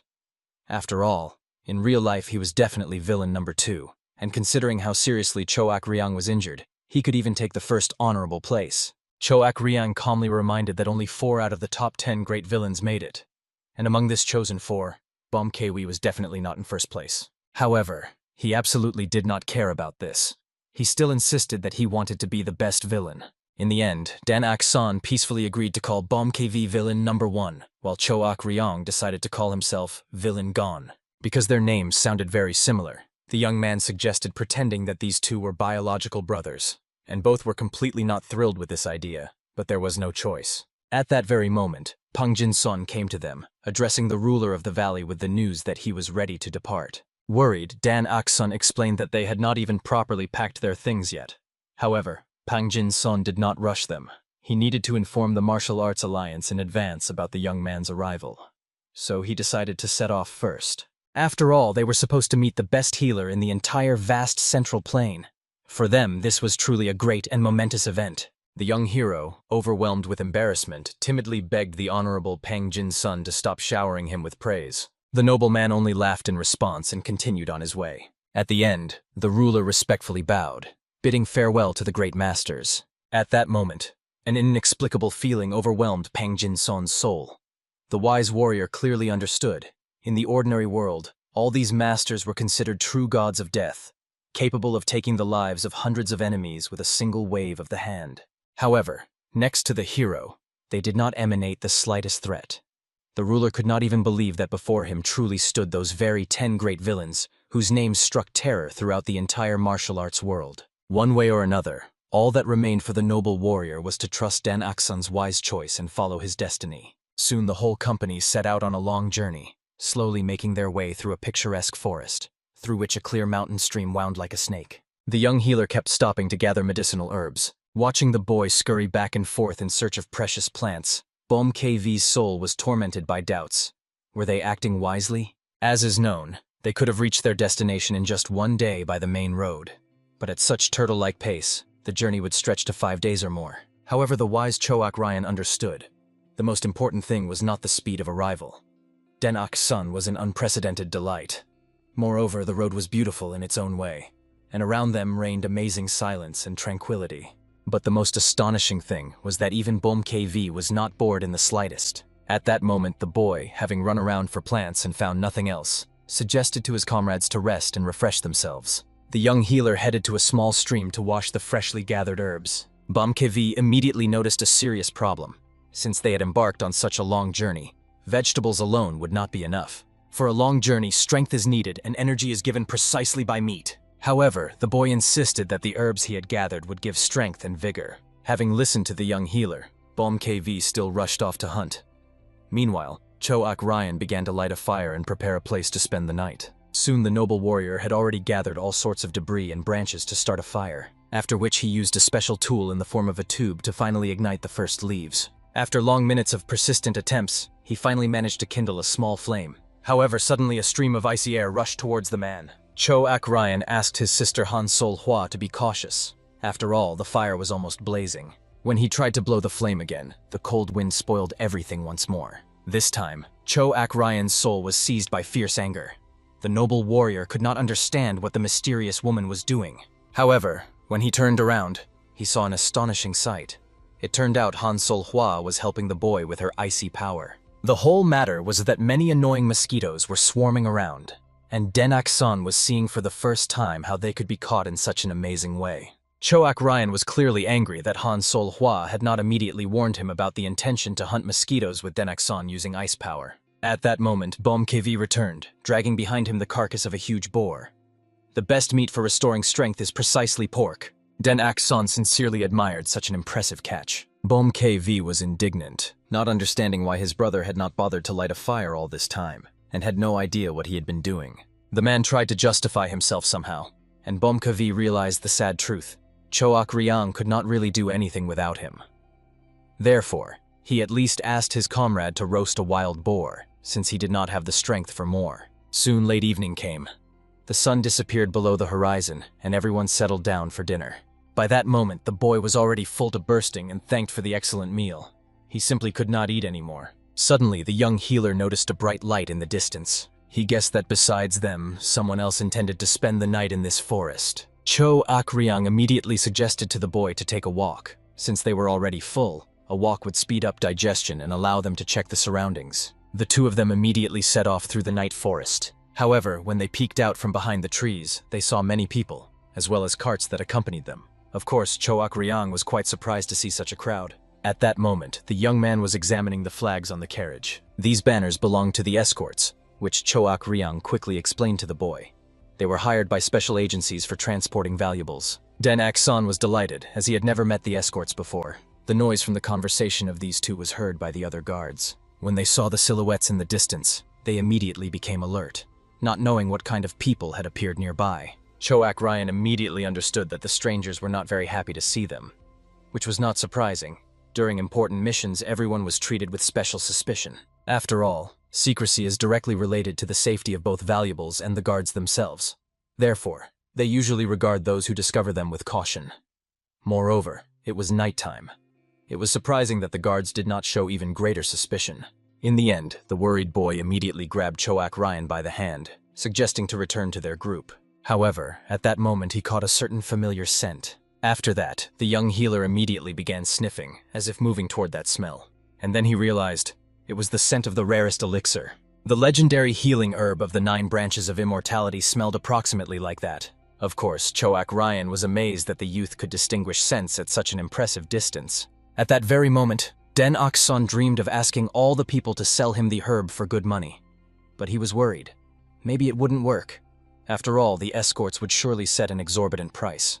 Besides, they were forbidden to sell anything without the client's permission. Cho-Ak Ryan's soul was saddened to see how this young man became downcast. This happened every time he encountered an elixir he could not obtain.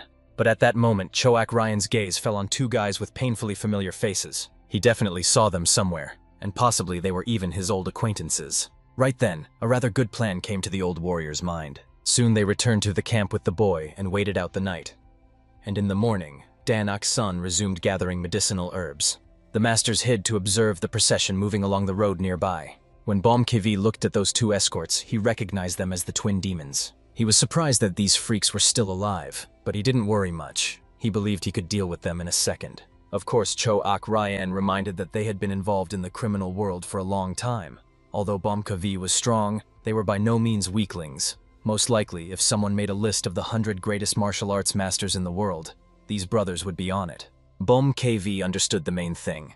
Since these 2 demon brothers were here, it meant the 9 branches of immortality were kept in the boxes they were guarding, and these guys disguised themselves as guards to steal the healing herbs. They were quite capable of that. However, perhaps there were other valuables in the boxes as well. It was unlikely the senders placed only 1 item there. Of course, Bom-Kevi's soul was gripped by a burning desire to just rush in and pull those boxes off the carts. Han Sol-hwa was tormented by anxious premonitions. She feared that such a plan might be extremely displeasing to Denak-san. Therefore, at that very moment, Cho-Ak Ryan urgently asked his comrade to be silent, as the carts were about to pass by them, and the whole group had to be ready. Now they were moving in the same direction as the caravan with the precious cargo. The plan was simple. to quietly follow the wagons, wait for the right moment to act. However, Dan Ok-sun was better off not knowing the true intentions of his comrades. Soon, as the wise Choak Ryang had predicted, he, along with Bom KV, moved at a respectful distance from the caravan without losing sight of the wagons. At the same time, Dan Ok-sun walked with the mysterious Han Sol Hua parallel through the forest, continuing his tireless search for healing herbs. After 3 long days, Bom KV began to express serious indignation. So much time had passed since they had been relentlessly following this procession. However, the right moment to act still had not presented itself, and this meant that their carefully thought-out plan was a complete failure, and they should simply attack the caravan to forcibly take the desired herb. Of course, Choak Ryang tried to reason with his hot-headed friend. They could in no way justify such behavior before the young healer Dan Ok-sun. However, at that moment, Dan Ok-sun himself joined them. The clever boy assumed that the comrades were a bit confused about the situation. Perhaps it was not the escorts who hired those two, but rather the brothers who hired guards to protect their treasures. The young healer thought that these guys were the very clients who found the escorts, and now they were disguised among the guards to protect their priceless goods themselves. Bom KV was amazed by the boy's incredible insight. Moreover, the demon was filled with genuine horror. He could not understand when the boy had learned about their secret plans. However, from the very moment Bom KV began to openly protest, Dan Ok-sun listened carefully to their conversations. Besides, they had been traveling side by side for 3 days. It would be foolish if he had learned nothing about what was happening. Therefore, the boy could only suggest a reasonable plan. If these demon brothers still stole the precious goods, they could return them to the true owner, and then perhaps they would have a chance to ask to buy some of the priceless herb. Choak Ryang noticed that there was a possibility that they really were the very clients who hired the escorts. And in such a regrettable case, unfortunately, there was nothing they could do. The situation was in no way connected to them, so they would just have to accept defeat. However, looking at the sad gaze of the young man at that moment, the hearts of Bom KV and Choak Ryang could not bear it. They realized that they could not just leave this matter as it was. The masters made it clear to Dan Ok-sun that, unfortunately, they were indeed connected with these people. Bom KV was especially close with those guys. He considered himself their savior, so the demon could negotiate everything with them. In fact, the situation was such that the Mad Mountain Lord simply did not manage to kill them last time, and therefore considered that in this way he saved them from certain death. Very quickly the day came to an end, and deep night fell. The caravan guards immediately set up camp to rest. The 2 demon brothers also fell asleep under the cover of the starry sky. However, in the middle of the night, they suddenly woke up, feeling a blood-chilling murderous intent. The brothers immediately looked around in panic, thinking that someone dared to attack them, but noticed no one nearby. Therefore, they began feverishly searching with their eyes for the mysterious attacker. Suddenly, they heard someone mockingly call them a scrawny and shorty. A person using sound transmission authoritatively ordered them to forget about the murderous intent and immediately come to him. And at once both understood. Only one person in the whole world addressed them exactly like that. Surely it was the Mad Mountain Lord himself calling them. Therefore, the brothers immediately jumped up from their seats and rushed to where they were being called from. They could not believe that out of all the people in the world, they had somehow incredibly stumbled upon the very Mad Master of the mountain. And they were burning with the desire to find out what this crazy freak had forgotten here in the first place. The demon brothers decided to at least listen to what he had to say first, and then deal with everything else. At that moment, a man, completely unlike his former self, decided to ask the guys whether the legendary healing herb of the 9 branches of immortality was their merchandise. Of course, the brothers perked up, not even understanding how this man knew everything. However, he sternly ordered them to give him this herb as a gift. Then he would leave peacefully, leaving them unharmed. And despite the fact that the Mad Master of the Mountain's appearance had changed drastically, both men immediately caught his signature mad look. It was that very madman. If they made even the slightest mistake in dealing with him, they would immediately die a torturous death. Counting to 5, Bom KV reasoned that perhaps the guys did not want to make a deal amicably, and decided to talk to them in a completely different way. However, the thin brother immediately shouted that they would gladly give the herb to him voluntarily. The fat man was amazed by the brother's unexpected decision. Even Bom KV himself did not expect everything to be so easy, but he decided to immediately go for the coveted herb. In the end, the fat man had to sit down and offer his own head as collateral to guarantee that his brother would indeed return. And the Mad Lord of the Mountain had no idea why these two surrendered so quickly. It was far too suspicious. He felt that something was clearly wrong. The situation was far too extraordinary. At that moment, he heard a mental transmission from Han Sol-hwa. She believed that these guys surely had something far more valuable than the healing herb of the 9 branches of immortality. For this reason, the man demanded that these two give him something else, something they were carrying besides the medicinal herb. They should fully understand what the formidable ruler was hinting at. The brothers, of course, tried to argue and began stammering out of fear. But immediately the man unleashed the scorching fire hidden in his mighty body. The demons instantly became frightened and trembled with indescribable horror. For during the time they had not seen the mad lord of the mountain, he seemed to have become even stronger. They immediately swore to give absolutely everything. In the end, the brothers brought a box with the precious herb, as well as a shining jade orb. This amazing orb was called the Night Pearl. It was an incredibly valuable stone that emitted a soft light even in pitch darkness. At that moment, the two brothers decided to bow and quickly leave, but BOMKV asked them to stay, explaining, "Where are you heading with all these treasures?" Exchanging glances among themselves, they explained that, like everyone else, they needed to survive somehow. Not long ago, the powerful alliance of martial masters solemnly declared that it intended to completely destroy 100 great villains. They announced a real hunt for a whole 100 criminals, chosen by their own strict methods. BOMKV quickly realized, it seemed that 2 demon brothers were included in this sinister list, and they hastened to explain that even before being counted among the 100 great villains, they were already in the top 100 great martial arts masters. So among ordinary fighters, they were at the very top of the criminal world. Of course, BOMKV found it hard to believe this, but still he wanted to find out.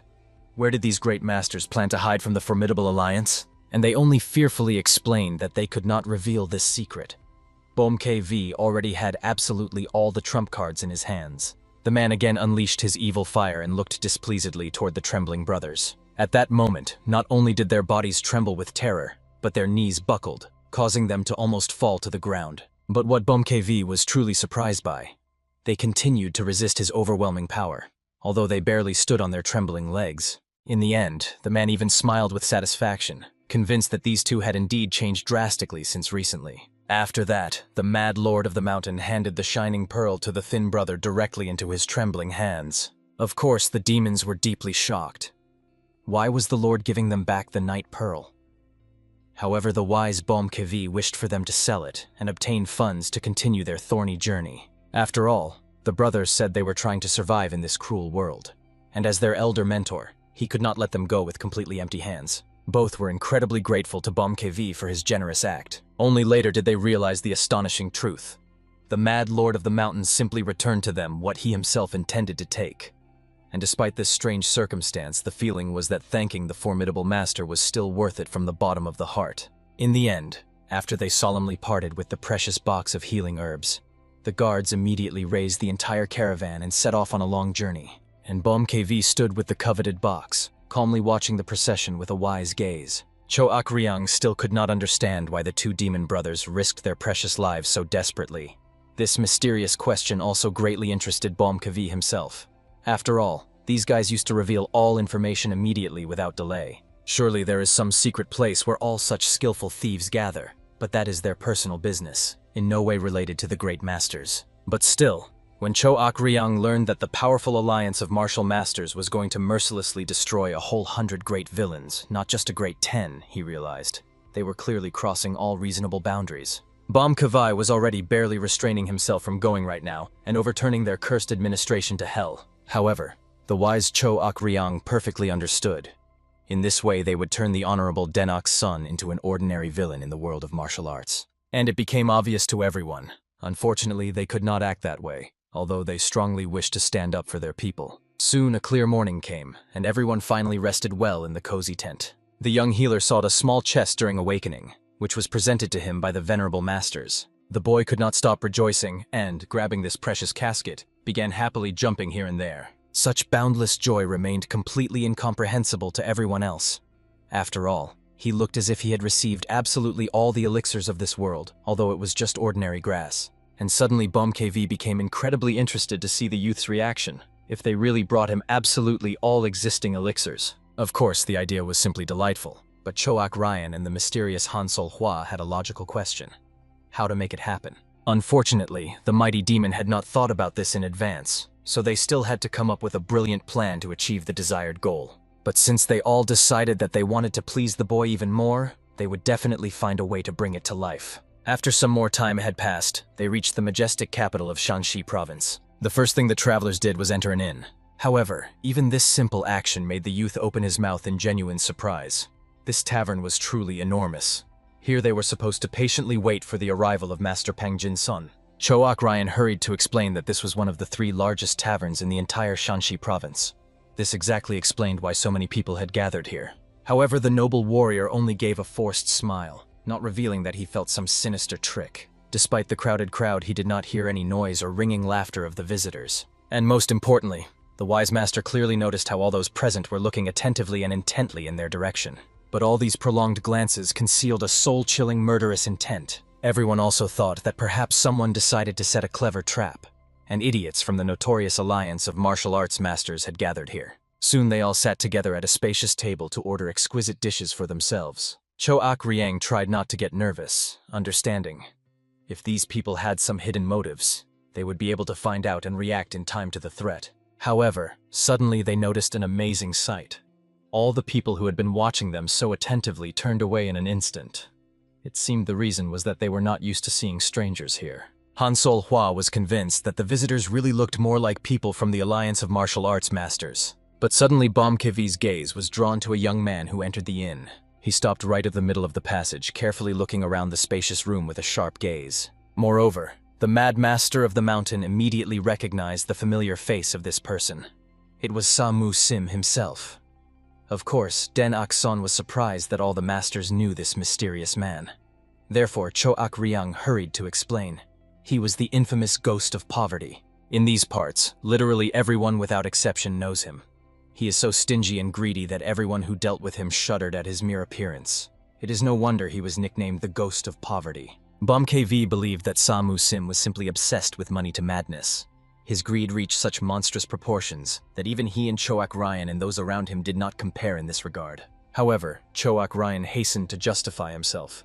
After all, he was simply thrifty and economical, but not nearly as pathologically stingy as Samu Sim was reputed to be. At that moment, the man who had just entered immediately turned sharply and hurriedly left.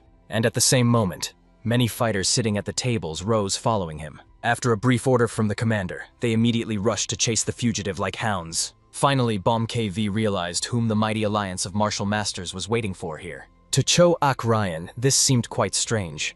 Although Samu Sim follows the dark path, the alliance had no good reason to hunt him with such fury. At that moment, people at the neighboring table began quietly whispering about the Ghost of Poverty, trying to understand why the region had been so restless lately. They had heard that the evil eradication squad had concentrated in these parts to capture him. After all, not long ago the Alliance solemnly declared that it was launching a large-scale campaign to hunt down 100 great villains. Bom KV was quite surprised by these rumors. Of course, Samu Sim could be harsh at times, and the techniques he used were quite powerful. But he still seemed like a pretty decent guy. Moreover, as the demon had heard, he saved about 1,000 helpless orphans. The bloody fist barely restrained himself upon hearing those damned talks about the 100 great villains again. Bom KV was eager to find out what would be the best course of action, and whether they could leave everything as it was. But of course, Choak Ryan hastened to remind, if they simply interfered thoughtlessly, they would bring serious trouble upon themselves. But immediately after these wise words, the Mad Master of the Mountain trembled, and the boys saw that the man felt very ill. It turned out he had a severe headache. There was some nasty, disgusting smell in the air, making his head simply crack. At that moment, the long-awaited Pang Jin-seong appeared, who immediately apologized to the arrivals for the unfortunate delay. The young man jumped up from the table to joyfully greet the respected uncle. Only then did the boy notice the people standing behind his back.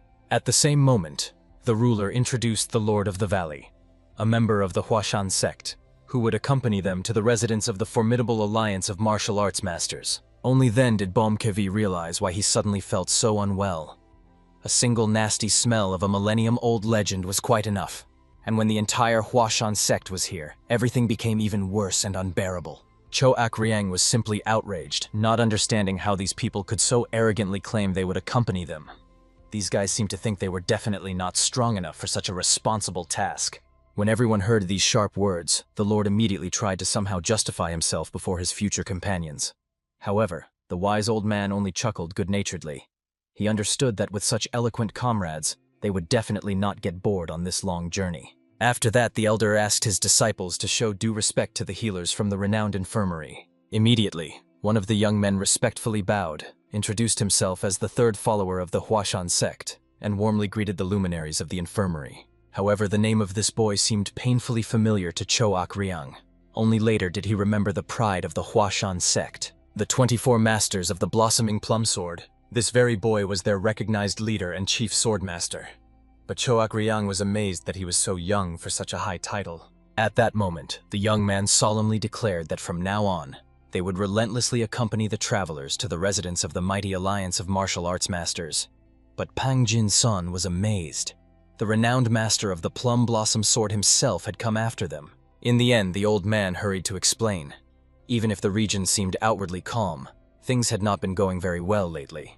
And if, God forbid, something happened to their dear guests during the journey, it could greatly worsen the situation for their sect. So he asked Pang Jin-son to understand. Such strict security measures were simply vital. After that, everyone joined together at the spacious table to have a heartfelt talk and also to refresh themselves after the long journey. The venerable elder decided to find out from the young guest what he had been doing in the renowned Pang Jin-son sanatorium. The wise Pang Jin-son hastened to solemnly introduce Deng Ak-son as the beloved son of his mentors, and the boy himself was sincerely glad to be able to assist Pang Jin-son in his noble medical work. Only then did the elder realize with amazement that before him stood the very son of the legendary divine healer, and the man himself hastened to modestly justify that although the hero was still very young, his amazing healing techniques were simply astonishing. Even he, an experienced master, could not compare to such skill. Of course, everyone present froze after these weighty words, realizing the stunning truth. If even the techniques of Pang Jin-son himself were better than those of the emperor's masters, and he says such a thing, then Deng Ak-son was truly the most remarkable talent of his generation. After that, Pang Jin-son hurried to introduce his loyal staff from the clinic, who were responsible for reliable security, and the man laughed good-naturedly as he introduced those very eloquent gentlemen, thanks to whom they definitely would not get bored on the way. Pang Jin-son hurriedly tried to excuse himself in an apologetic tone. His assistants very rarely leave the secluded village due to constant in-depth study of new techniques, so they catastrophically lack social skills. In the end, the wise elder once again had to patiently explain that he was not at all angry at such manners, for the hermits living in the inaccessible valleys of the main mountains were not only extremely powerful, but also quite eccentric by nature. He had long been accustomed to this. Finally, it was time to introduce the last mysterious lady who silently sat at the edge of the table. But suddenly Pang Jin-son's speech was interrupted by loud cries outside. Moreover, a great crowd of curious passers-by had gathered there, surrounding the unfolding spectacle with a tight ring. Of course, Cho Ak-ryang was greatly alarmed by these disturbing sounds. He feared that it might somehow be connected to the fugitive who had fled from the tavern. However, Bom KV also had no definite guesses about this matter. At that moment, the interested elder was puzzled by the incident. His loyal warrior went to scout the situation and reported. Fighters of the powerful alliance of martial arts masters were pursuing Samu Sim, known as the sinister ghost of poverty, who had been spotted by the alliance's vigilant reconnaissance. Naturally, the man clearly got angry. All this unnecessary fuss was raised because of some ghost of poverty.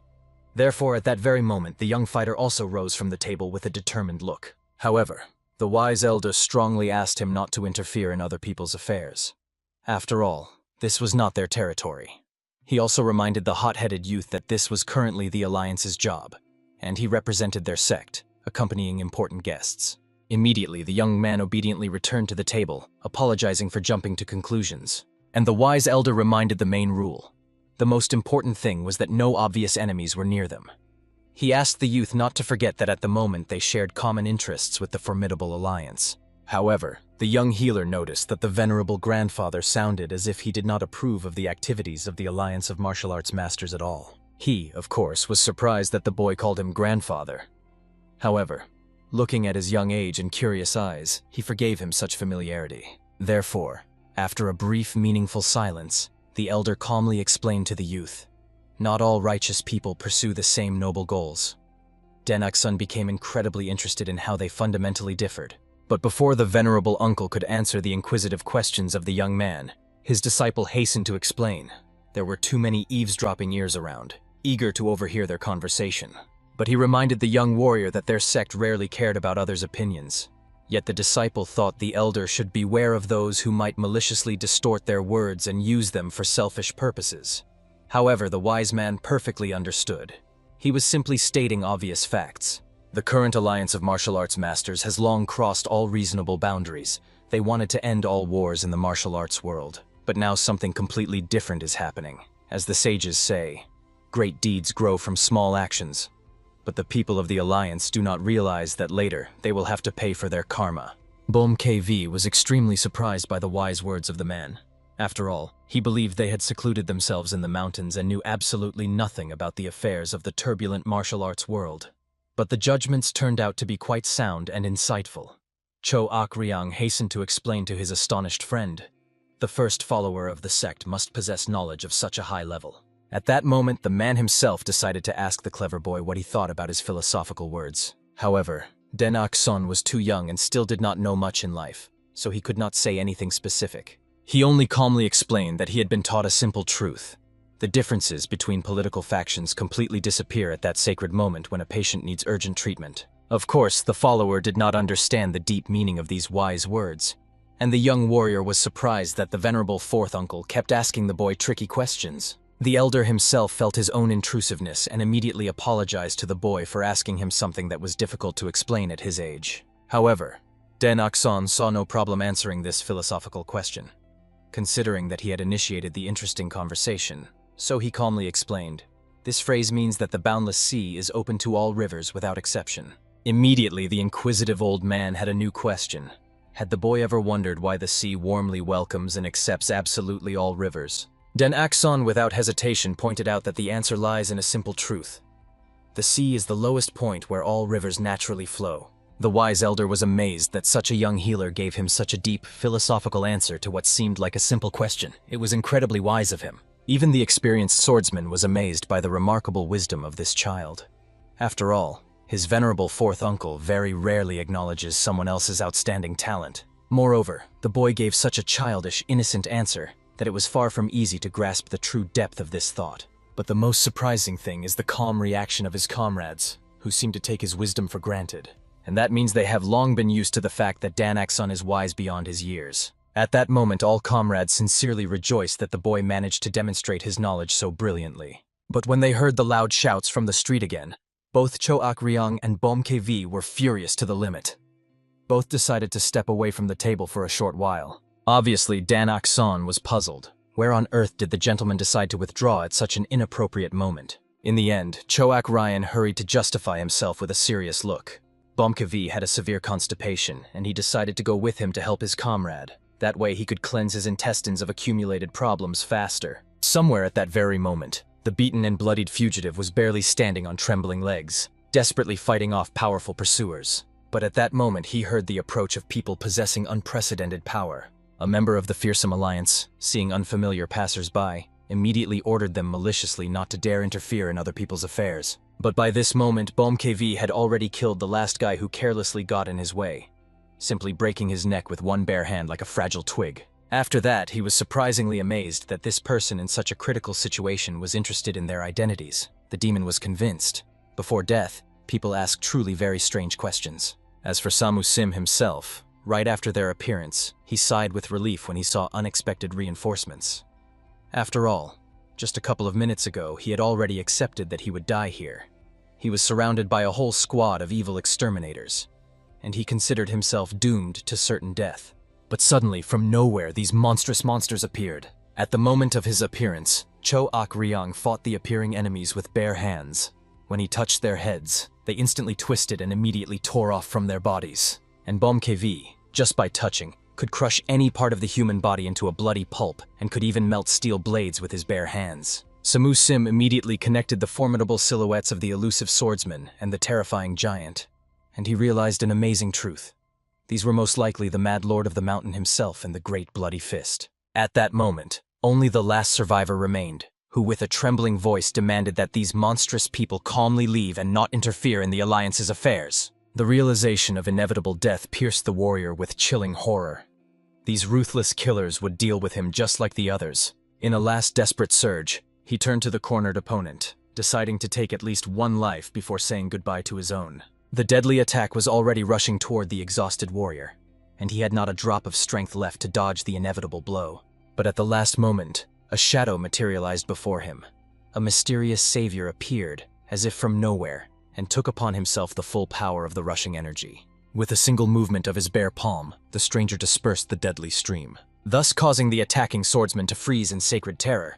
Is it possible to disperse the energy of a blade with bare hands? KV loudly reprimanded his brother, reminding him of their mentor's strictest prohibition against using internal energy. The Mad Mountain Master behaved so casually standing behind the enemy that the latter saw in this carelessness a chance to sever the bold warrior's head from his shoulders. However, the eyes of the formidable ruler flared with an even fiercer battle delight. An iron grip closed on the opponent's blade, and the steel began to melt from the unbearable heat of his palms. When the blazing hands rushed toward the attacker's body, Samu-Sim finally confirmed the correctness of his guesses. He unmistakably recognized these legendary techniques. Approaching his rescuers, the venerable master thanked the sinister martial arts masters. Both brothers were deeply shocked. How did the stranger recognize them so instantly? But Samu-Sim simply matched the features of their physiques with the highest level martial arts. Moreover, these two always stuck together and addressed each other as brothers. It was hard not to guess their true nature. KV hastily begged Samu-Sim to forget about their presence here and pretend that he alone dealt with all these scoundrels without asking for anyone's help. Cho-Ak-ryang insightfully noted that the man was surely aware of the martial arts alliance's hunt for his head, and there must be a significant reason why he continues to roam the area so carelessly. Samu-Sim hurried to clarify the true purpose of his stay in these parts. He needed to find something that now belonged to the Alliance. It was about a small wooden box that those scoundrels had stolen from his house. There were no jewels stored in the box, but the items inside were more precious to Samu-Sim than any treasures in the world. He was ready to sacrifice his own life to get them back. Cho-Ak-ryang tried to reason with the stubborn man, persuading him to forget about this trinket, since nothing is more valuable than life. KV, however, became interested in where the villains could be hiding the cherished box. Samu-Sim only sadly bowed his head, unable to answer. The thought that the precious relic was lost forever tormented his soul. Cho-Ak-ryang decided to change the subject and inquired about the fate of the orphans the man cared for. The conversation about the children instantly transformed Samu-Sim. His face lit up with warmth. With enthusiasm, he assured that the little ones were completely safe. Then, saying goodbye, Cho-Ak-ryang asked the man to cherish his own life as tenderly as he cared for his wards. Without him, the orphans would not survive. Thanking him for the wise advice, Samu-Sim remained alone amid the pile of corpses, tormented by the question of what to do with all these bodies. On the way to the tavern, KV furiously scolded his brother for using internal energy, and he justified himself, saying he only used a small amount, concentrating it at his fingertips. The Mad Mountain Master was outraged. Cho-Ak-ryang always called him an idiot, but he himself began to forget their teacher's instructions.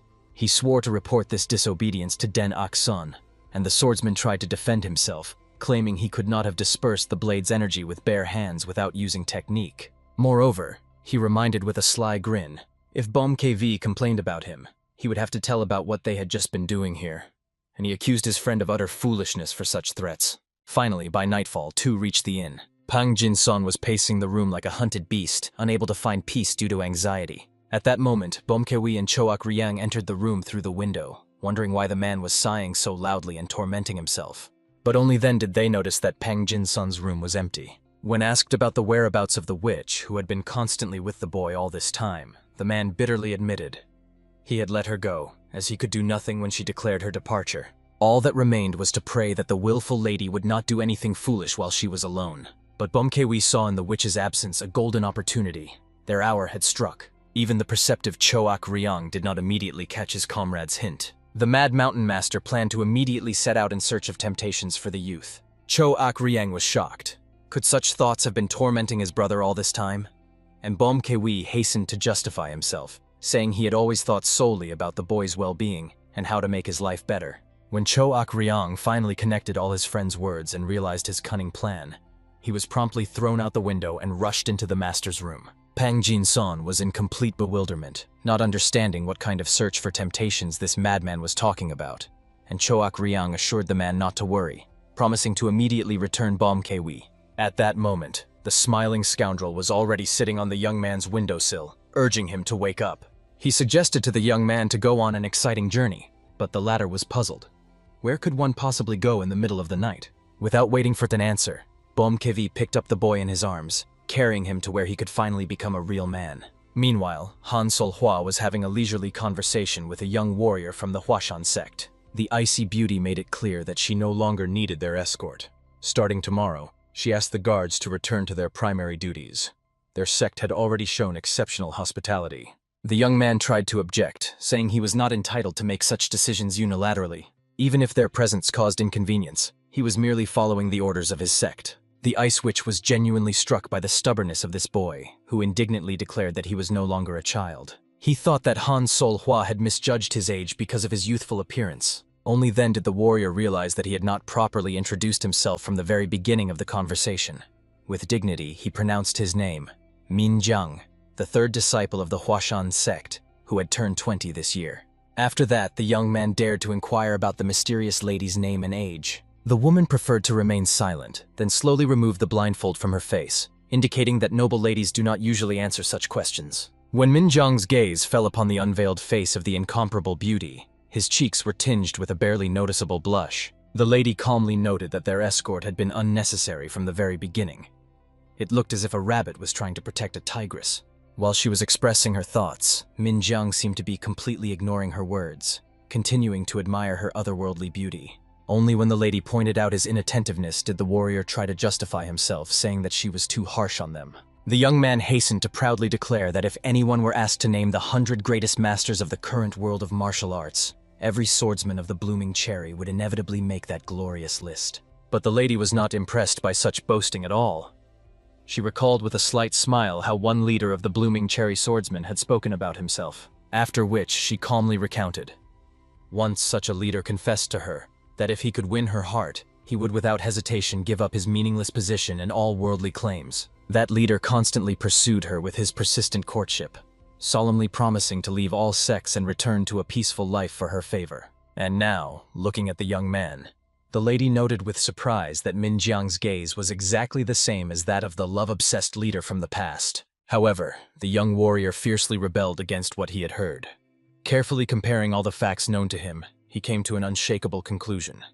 The former leader of the blooming cherry swordsmen was his venerable master. But his mentor was not like that. A noble man would never abandon the sect for any woman, even an incredibly beautiful one. Therefore, the young man indignantly ordered Han Sol-hwa to immediately stop defaming the honor of his venerable mentor with such vile slander. When the young warrior's rage reached its limit, he uttered a final stern warning, reminding that the glorious Hoshang sect never tolerated insults and never left them unpunished. Han Sol-hwa was sincerely amazed that the passionate Min Jiang categorically refused to believe her words. After a brief reflection, she proposed to make a bet. If her story turned out to be pure truth, they would immediately stop this tiresome escort. Of course, the lady was ready to take full responsibility for her words, and in return, if it turned out she lied, she would unconditionally fulfill one wish of the young man. Min Jiang deeply pondered the proposal for a moment, and even slightly blushed at the possibilities revealed. Han Sol-hwa was practically sure that the passionate young man would definitely agree to this tempting deal. However, to her greatest surprise, the only wish Min Jiang made was to continue their escort further, no matter what. Fortunately for resolving the dispute, the young man's master was just at the sacred sanctuary of the Martial Arts Alliance on an important mission, and very soon the truth would inevitably be revealed. After which the young warrior loudly ordered the swordsmen standing guard at the doors to immediately go to the master and precisely recount everything they had just heard. The lady only smiled in surprise, admiring the unwavering determination of this passionate young man.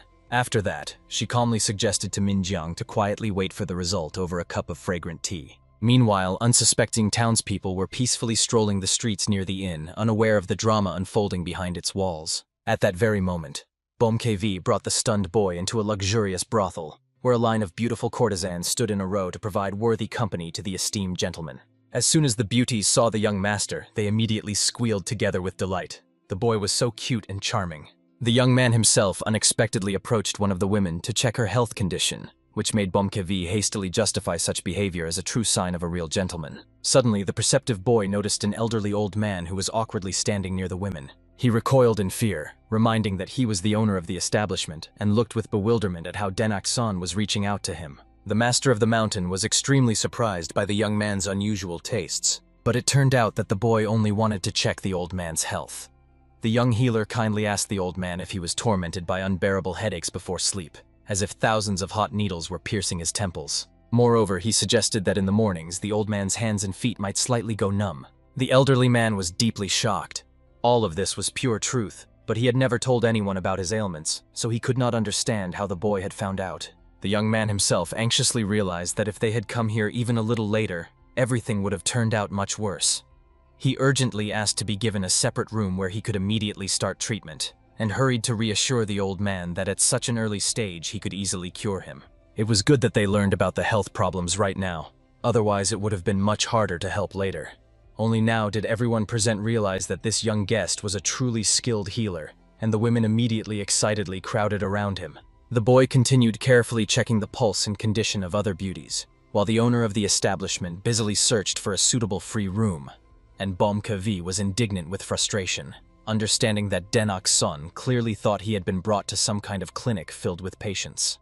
At that very moment, the master of young Minjiang entered the inn with majestic steps. The young man immediately bowed, greeting the master. Importantly, stepping over the threshold, he menacingly swept his gaze around the room, striving to find out who dared to so boldly insult his honor. Then Minjiang, with apparent awkwardness, introduced to his mentor the guest from the clinic Pang Jin's son, who had arrived together with the young healer himself. Suddenly, the man, looking intently at the woman, realized with amazement that he had seen her somewhere before. She, however, only looked cunningly at the master, mysteriously smiling with her eyes alone, radiating secret knowledge. And then, trembling with sacred horror, the man finally realized whom he was seeing before him.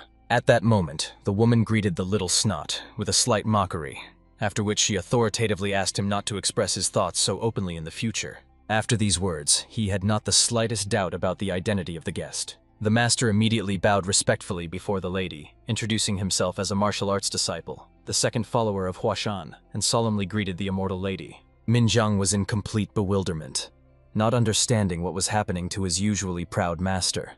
After all, it had never happened before that his mentor called himself a mere martial arts disciple before someone. The woman, having bestowed the bowing man with an attentive, assessing look, soon only smiled mysteriously, closing her eyes. However, then she noted with slight surprise that the master had changed so suddenly. He was no longer the timid little boy who once loved to rub his cheek against her silk dress. The man immediately blushed deeply with embarrassment, begging the lady at least not to mention these shameful details in front of his disciple. Therefore, Han Sol-hwa had to thoroughly explain the essence of the dispute concluded with the student, which greatly unsettled the master. She had to detail all the terms of the bet. The master was called here precisely to finally determine whether she lied or told the pure truth. Unfortunately for his dignity, the man had to bitterly admit that everything said by the immortal lady was absolute truth, without a single word of lie. The woman herself, with a triumphant smile, turned to the stunned Minjiang to officially confirm that she had won the dispute, after which she authoritatively asked the young man to make the final decision regarding further accompaniment. The young master bowed deeply, promised with a heavy heart to immediately recall all his fighters. After that, the lady gracefully rose from the table, intending to leave the room, but at the last moment casually remarked that the child who washed her palms with tears had already grown up and matured greatly. These words embarrassed the master to madness. All he could do was confusedly turn to watch the departing lady, but she neither stopped nor looked back. Therefore the man, as if losing all strength, heavily collapsed onto a nearby chair. Minjiang, tormented by curiosity and guilt, decided to ask his master who this mysterious woman actually was. It turned out that she was the legendary Ice Jade of Immortality, a true living legend in the world of martial arts. She did not look her true age at all, because she had achieved eternal youth through secret techniques.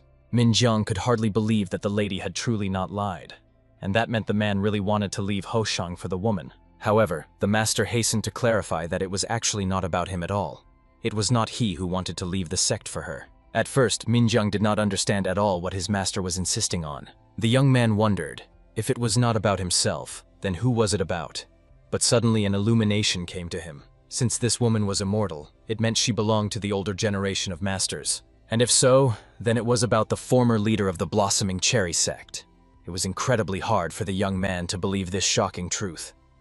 The master could only beg his student to forever forget everything he had heard today. It was necessary to preserve the honor and safety of them all. At that very moment, Choak Ryang was leisurely strolling through the quiet night streets of the city. He perfectly understood that, considering Bomkevi's unrestrained nature, he would surely have taken the young man to the most expensive and luxurious brothel in the city. However, quite unexpectedly, Bomkevi materialized right behind him, causing Choak Ryang to flinch instantly and furiously scold his friend for daring to scare him so suddenly. His anxiety increased when he saw Den Akson peacefully sitting on Bomkavi's back. At that moment, the Mad Lord of the Mountain bitterly wept, realizing the bitter truth. He did not need to be beautiful or rich at all. Everything in this world was decided exclusively by healing talents. If only he could be reborn, he would without hesitation abandon martial arts and fully immerse himself in the study of medicine. After that, the Mad Lord of the Mountain wept like a small child and, sobbing, pointed with a trembling finger at the majestic doors of the brothel. There, a whole excited crowd had lined up in a living corridor, energetically waving handkerchiefs in farewell. Among those seeing off were the most beautiful flowers of the establishment. Charming courtesans in silk garments, and at the head of the procession stood the very moved owner of the luxurious brothel, wiping tears of gratitude. The perceptive Cho Ak Ryang instantly realized what was what. Most likely, the young Den Ak Sun had healed all these suffering people with his divine gift. Bum Kavi hastened to explain fervently that although they had not received a single copper coin for their efforts, the grateful healed were so thankful that they generously paid for all their services in the establishment. However, when the formidable Han Sol Hua learned that these brainless fools had dragged the innocent Den Ak Sun to the brothel, her beautiful face twisted with anger. She horrifiedly guessed that these idiots could very well have forced the unfortunate child to drink strong alcohol. Of course, Bom KV hurried to justify himself, swearing by all the gods that nothing of the sort had happened. He himself had not drunk a single drop of alcohol.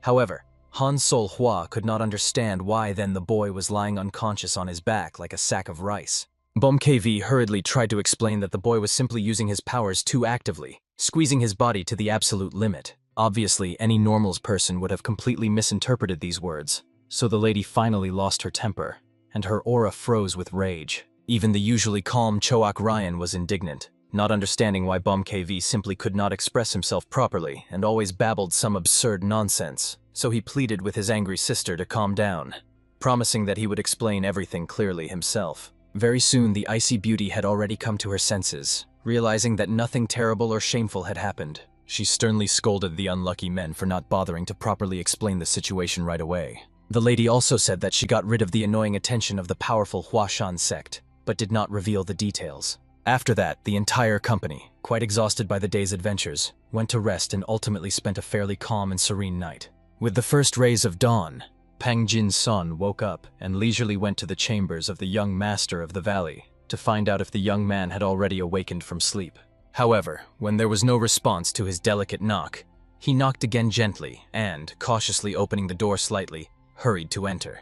What he saw made him freeze in amazement. The boy, already from early morning, dressed in his special medical clothes, selflessly treated martial arts masters. Sweat streamed like rivers over the young body, so deeply was he focused on his sacred task. Pang Jin-san only smiled warmly, watching such incredible concentration from the child, worthy of the greatest master healers. Finally, having placed the last silver needle at a specific point on Bomkewi's body, Den Akson slowly turned to Pang Jin-son, who had come to visit him. At that moment, the venerable man sincerely praised the boy for his diligent and meticulous work, then respectfully asked permission to carefully examine how skillfully he had arranged the acupuncture needles. However, when he approached and looked closely, what he saw truly stunned him. He realized with amazement that the boy had decided to use the legendary acupuncture techniques of both his renowned parents simultaneously. The young man only smiled modestly and explained that he had long studied this most complex combined technique and had recently finally begun to see impressive results. Indeed, the longer the experienced man gazed at the skillfully placed needles, the clearer it became that such a miracle was possible not only in theory, but also in practice, something he had never even dared to dream of before. At that moment, the young man also proudly boasted that besides the amazing healing effect of these procedures, none of his patients had shown any side effects at all. Pang Jin-son had no doubt that the young man had thoroughly weighed and calculated everything, for who else could dare to try such revolutionary techniques if not the young lord of the valley with his divine gift? That is why he said that such a thing was only possible in theory, because even Pang Jin's son himself, despite his colossal experience, would have been afraid to attempt such a thing. If even one needle went a millimeter deeper than it should, his patients could be paralyzed for life. Or, if the young man inserted them at the wrong angle, the unfortunate could lose their hearing forever. It was incredibly dangerous. After all, a person could also go blind from the slightest mistake. Even the master's hands would tremble with fear, and he would not dare to use such risky acupuncture. At that moment, The perceptive boy noticed how the patients tensed and clenched with anxiety upon hearing such terrible words, so he immediately strictly forbade them all from moving even a centimeter, after which he decided to find out from Pang Jin's son what had brought him at such an early hour. And then the man anxiously revealed that they needed to hurry immediately.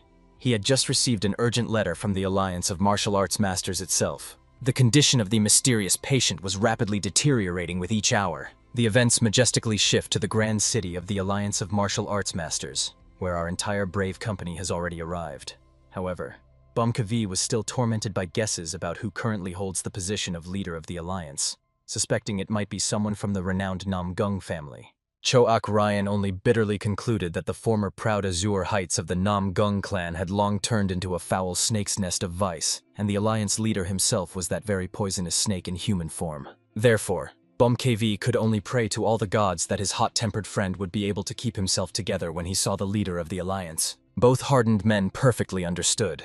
They simply had to do it, but not for the sake of that pompous leader, and solely for the young Denak-san. Finally, when the thorough inspection was completed, the massive gates majestically swung open, and Pang Jin-son respectfully asked the escorts to enter. Soon the graceful maid was already leading them through the luxuriously furnished palace complex towards the majestic mansion immersed in blooming gardens. Choak Ryan still could not believe that it was they, the former outcasts, who dared to set foot on the sacred territory of the Almighty Alliance, and even more so that they were received with such incredible honors, as if they were the most important guests. Soon the procession stopped near the marble doors and stairs leading to a tall, richly decorated mansion shining in the sun with golden tiles. Suddenly, a sonorous voice of the youngest offspring of the Namgung family sounded, who ceremoniously saluted the great immortal lady. The young man politely suggested that the high guests might be quite tired after a long and exhausting journey, and with a bow invited them to enter his luxurious residence. Of course, everyone was extremely surprised and impressed that absolutely everyone treated Lady Ice Jade with such reverent respect. Even the cynical Choak Ryang was at a loss to guess how many people from the current martial arts world the leader would have greeted with such incredible honors. But the simple-hearted Bumkavi could only wonder how old this mysterious woman was, since she was so famous and revered. At that moment, the lady, as if hearing the audacious thoughts of these two rascals, turned around angrily and scorched them with a chilling gaze, which sent shivers of horror down both their spines. In the next moment, the Alliance leader himself once again ceremoniously greeted the great immortal, bowing deeply. He also sincerely thanked the respected Mr. Pang Jin-son for deigning to come here at his humble request. Of course, he fully understood that although he was the almighty leader of the Martial Arts Alliance, besides that he was also a desperate father, and Pang Jin-son's help was simply invaluable at this difficult hour. However, the modest man reminded that he was a healer, and his sacred duty was to help suffering people. After that, he intended to officially introduce the young Denak-son, but the Alliance leader was already well informed that this was the very legendary child who inherited the divine gift of the heavenly healer. Of course, the influential man would not refuse to talk with the guests longer, but he imploringly asked them first to look at his dying daughter, after which the entire procession followed the worried head of the family. Choak Ryang and Bumkavi walked a little apart, whispering and understanding that from such pompous peacocks as the Alliance leader, there were always only problems and headaches. He was strikingly similar to that disgusting head of the demon clan who disappeared in the Haryun Mountains, behaving exactly the same, as if he were the very center of the universe around which everyone else must revolve. Even the usually restrained Bumkavi was indignant because no matter how hard he tried, he never managed to find common ground with such narcissistic handsome men. However, Choak Ryan calmly and sarcastically noted that it is incredibly difficult for the comrade to find common ground with anyone in principle. But immediately Bumkavi objected that they had communicated quite well and sincerely with Choak Ryan himself. Of course, the man was instantly mortally offended, because Bumkavi had literally just indirectly called him a freak. He instantly boiled with rage and decided to kick this impudent fellow's ass right here and now, moving to a sufficiently safe distance from the others. The enraged Choak Ryan was already preparing his deadly magic. At that moment, the exhausted boy pleaded with these two grown children to behave more quietly and stop embarrassing themselves. And in the end, no matter how angry the two bosom friends were, they still had to reluctantly stop. At this dramatic moment, a real commotion and panic reigned near the chambers of the young lady. The servants whispered fearfully, some screamed in terror, not knowing what to do in this catastrophic situation. When the leader of the Alliance, scared half to death, saw this heartbreaking scene, he asked in a breaking voice to immediately explain what had happened to his precious daughter. It turned out that the condition of the unfortunate girl was rapidly and catastrophically worsening. In the last half hour, the desperate doctors had tried absolutely everything they could think of, but saw no slightest improvement.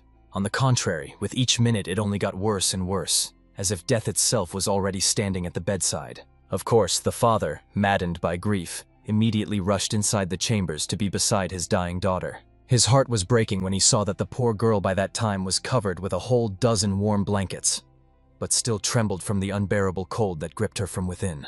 Despite the piles of warm blankets, wave after wave of chilling shivers ran through the unfortunate girl, and she trembled from unbearable cold, chattering her teeth so loudly that the sound echoed throughout the room. Looking at this heartbreaking scene, the Alliance leader, scared half to death, trembled all over, not knowing how to help his only daughter, slowly fading before his eyes. In an instant, the boy swiftly donned his special medical uniform and authoritatively asked the man, crazed with grief, to step back immediately and not interfere with the sacred healing process. Immediately after that, with a decisive movement, he threw off all the blankets that the dying lady was wrapped in. The Alliance leader instantly went berserk like a wounded tiger, not understanding what this audacious boy was doing to his precious daughter. However, the young healer calmly but authoritatively ordered the worried father not to intervene under any circumstances. After all, if he did not take decisive action now, the patient would inevitably die in terrible agony. The man desperately tried to object and intervene, but Pang Jin-san hurriedly explained with passion that Dan Ak-san understood the finest aspects of medicine much better than even himself.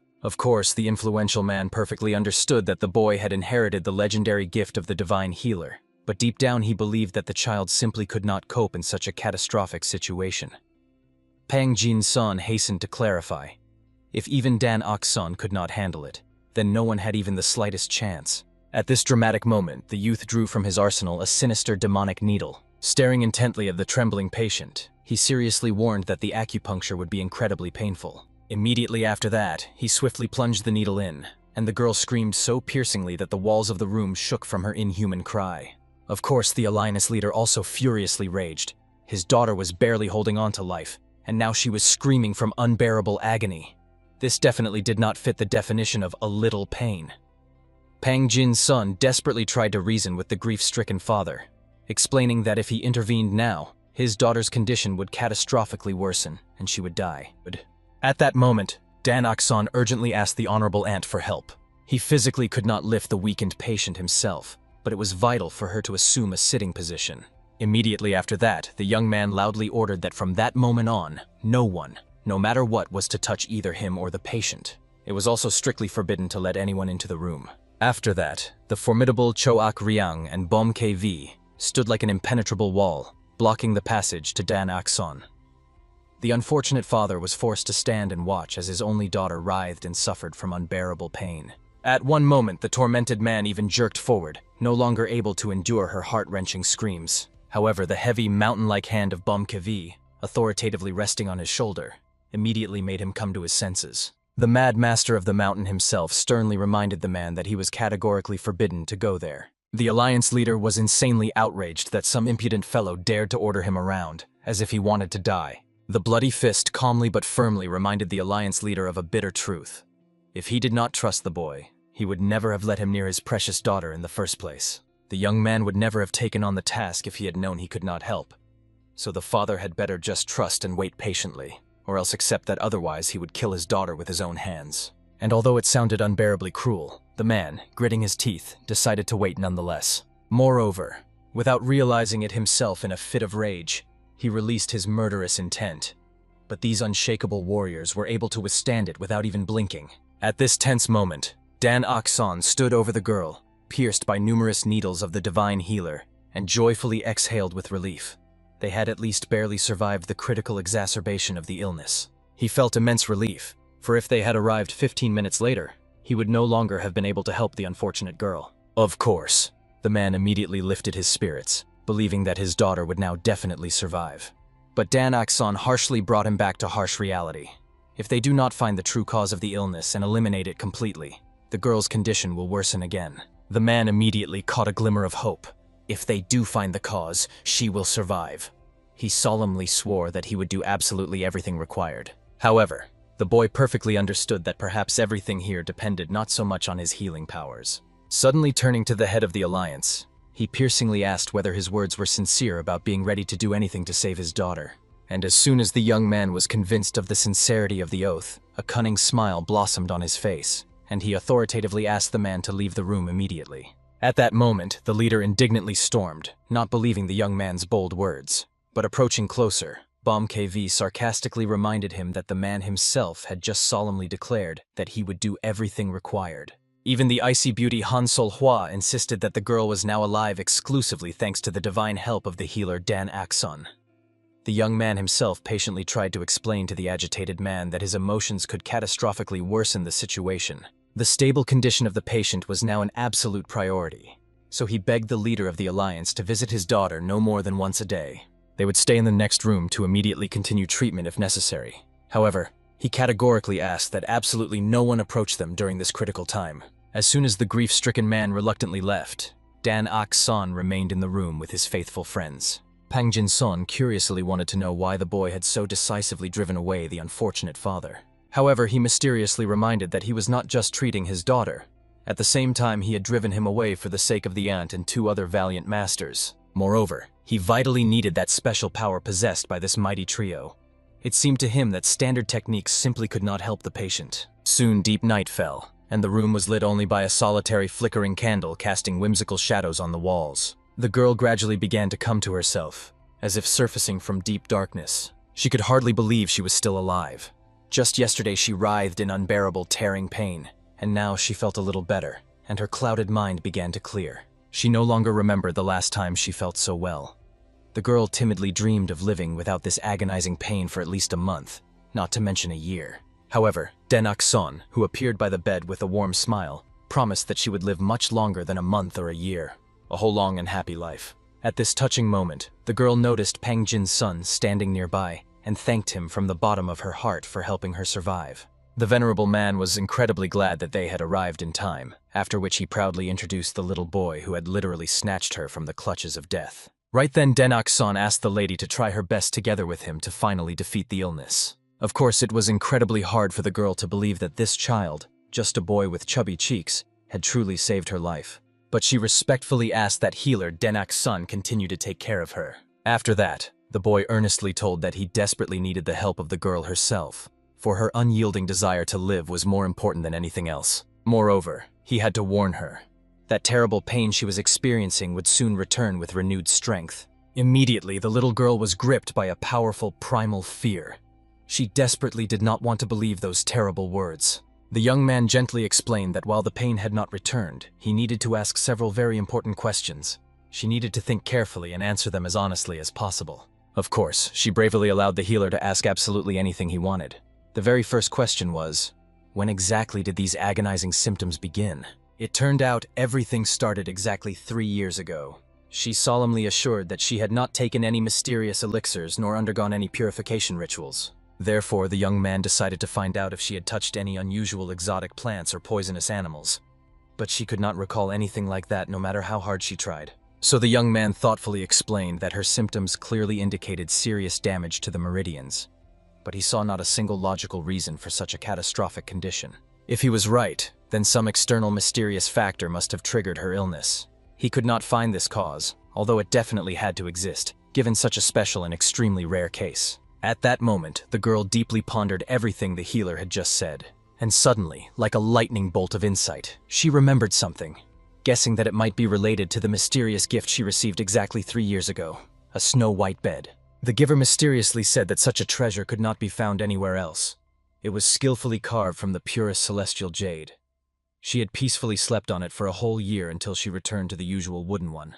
Obviously intrigued, the young man urgently wanted to know why she stopped sleeping on it. It turned out that one morning she felt in horror how her whole body was covered with sticky cold sweat. At first glance, it seemed that the magical jade was developing her inner strength, but the sensations were not pleasant, rather frightening and disturbing. Dan Ok-son literally jumped up at these words as if struck by lightning. This was exactly what he needed to find out. Soon the excited head of the alliance was leading the heroes to that very mysterious bed, which was first given to him, and then he lovingly passed it on to his precious daughter. It was no longer used, and it was just gathering dust in the far storeroom, forgotten by everyone. Of course, the man was extremely surprised and skeptical that the boy thought some bed was to blame for everything. But the young healer decided to carefully check his suspicion first. He cautiously lay down on the mysterious bed, then began to carefully feel it from all sides, as if searching for something invisible to the eye. The insightful Choak Ryan was sincerely surprised and disappointed by what he saw. He naively believed that the storeroom of the almighty leader of the Alliance of Martial Arts Masters would be something special, a treasure trove of unprecedented riches. But before him was just a pathetic pile of dusty trash and forgotten things. Moreover, the boxes in the far corner had no dust at all, which led him to think, apparently, they had been brought here quite recently. At this tense moment, the young man was cautiously lying on the mysterious jade bed, keenly listening to the slightest changes in his sensations. And finally, he felt it. A certain unusual, disturbing energy pulsating deep within the stone. After this revelation, he instantly jumped up from the cursed bed and began to examine it with even greater diligence and thoroughness. Bom KV immediately noticed the strange behavior of the young man, so the boy hurriedly explained with excitement. There was not a single speck of dust on the bed, which was extremely suspicious. Therefore, he categorically requested to immediately cut this ominous bed into pieces. To the surprise of everyone present, despite the fabulous cost of the ancient relic, the Alliance leader himself unhesitatingly drew his legendary blade. The weapon shone with dazzling energy as he authoritatively asked the servants and the healer to step back and allow him to help. Bom KV instantly felt that the man was using the true energy of the sword, and Choak Ryan confirmed his suspicion with an affirmative nod. Until that moment, Choak Ryan had contemptuously considered the man nothing more than a pompous fool. Despite seeming like a millennia-old wise serpent, he turned out to be just a pathetic yellow-bellied rat snake. He believed that the insight and determination of the leader were worthy of envy. That is exactly how a true Alliance leader should be. But it turned out that behind his back this cunning man had been hiding another deadly blade all along. At that moment, with a light, almost careless movement of his hand, the man cut the massive bed into two perfectly even halves. They were stunned by what they saw. This legendary technique was called blade swing, and the hill disappears, or as it was also known, the river tears its bank. He had always thought that all the stories about this mythical technique were just tales for naive simpletons, but now, seeing it firsthand, he realized the technique was clearly underestimated. In the next moment, the young man urgently told the head of the Alliance what he had felt while lying on the cursed bed. Inside the jade there was a full measure of sinister death energy. From the very beginning, nothing added up. The symptoms indicated meridian damage, but the energy flows were absolutely fine. Therefore, he was not at all surprised that the other healers did not know what to do with this mystery. The matter was not at all about the meridians. After all, everything was excellent in the energy flows. The real problem was that her bed was thoroughly poisoned by an ancient corruption. Because of this curse, the true energy had catastrophically weakened, and now could not pass through the meridians, for the corruption had poisoned the very soul of the unfortunate daughter. Of course, the man instantly felt overwhelming guilt for not checking that cursed bed beforehand. He hoped to ask the hero whether this terrible disease was curable, and the youth promised to do everything in his power. However, the man furiously raged. The boy's words were insufficient for him. He had heard these empty promises more than once. He categorically demanded that the youth save his daughter at any cost. The boy was deeply disappointed and insulted that the man dared to threaten him. No threats or intimidation would certainly help cure his daughter. On the contrary, such disgusting behavior would only catastrophically hinder her treatment. However, for the arrogant head of the Alliance, such audacious behavior from the youth was genuine black ingratitude. But at that fateful moment, he suddenly froze, unable to utter a single word, and he felt some primal horror binding his body with icy chains. When he slowly turned around, he saw the piercing, scorching gaze of two formidable men who accompanied the hero everywhere. From their appearance alone, it was crystal clear. Just one more careless word, and these two would pulverize him into fine powder without the slightest hesitation. Therefore, the man instinctively switched his blade to his hand and already pointed its tip towards these two deadly warriors. However, Den Akson indignantly demanded that the man stop immediately. He did not understand how he dared to treat those who came to help him in his hour of despair so disgustingly. In the end, the young man bitterly realized the man only wanted one thing: for everyone to obey his orders unconditionally, like mindless puppets. Resolutely grabbing Bom Kevi and Choak Ryan by the hands, he proudly asked them to leave, for he categorically did not want to obey this unbearable man. In the end, the shocked leader had no choice but to humbly beg the hero to stay, offering his sincere apologies. He humbly made it clear that he was insanely worried about his only daughter, which is why he lost control in a fit of despair. And he reminded that the boy was treating the girl, not himself. He asked for help for his little daughter, Bum KV once again was convinced of a great truth.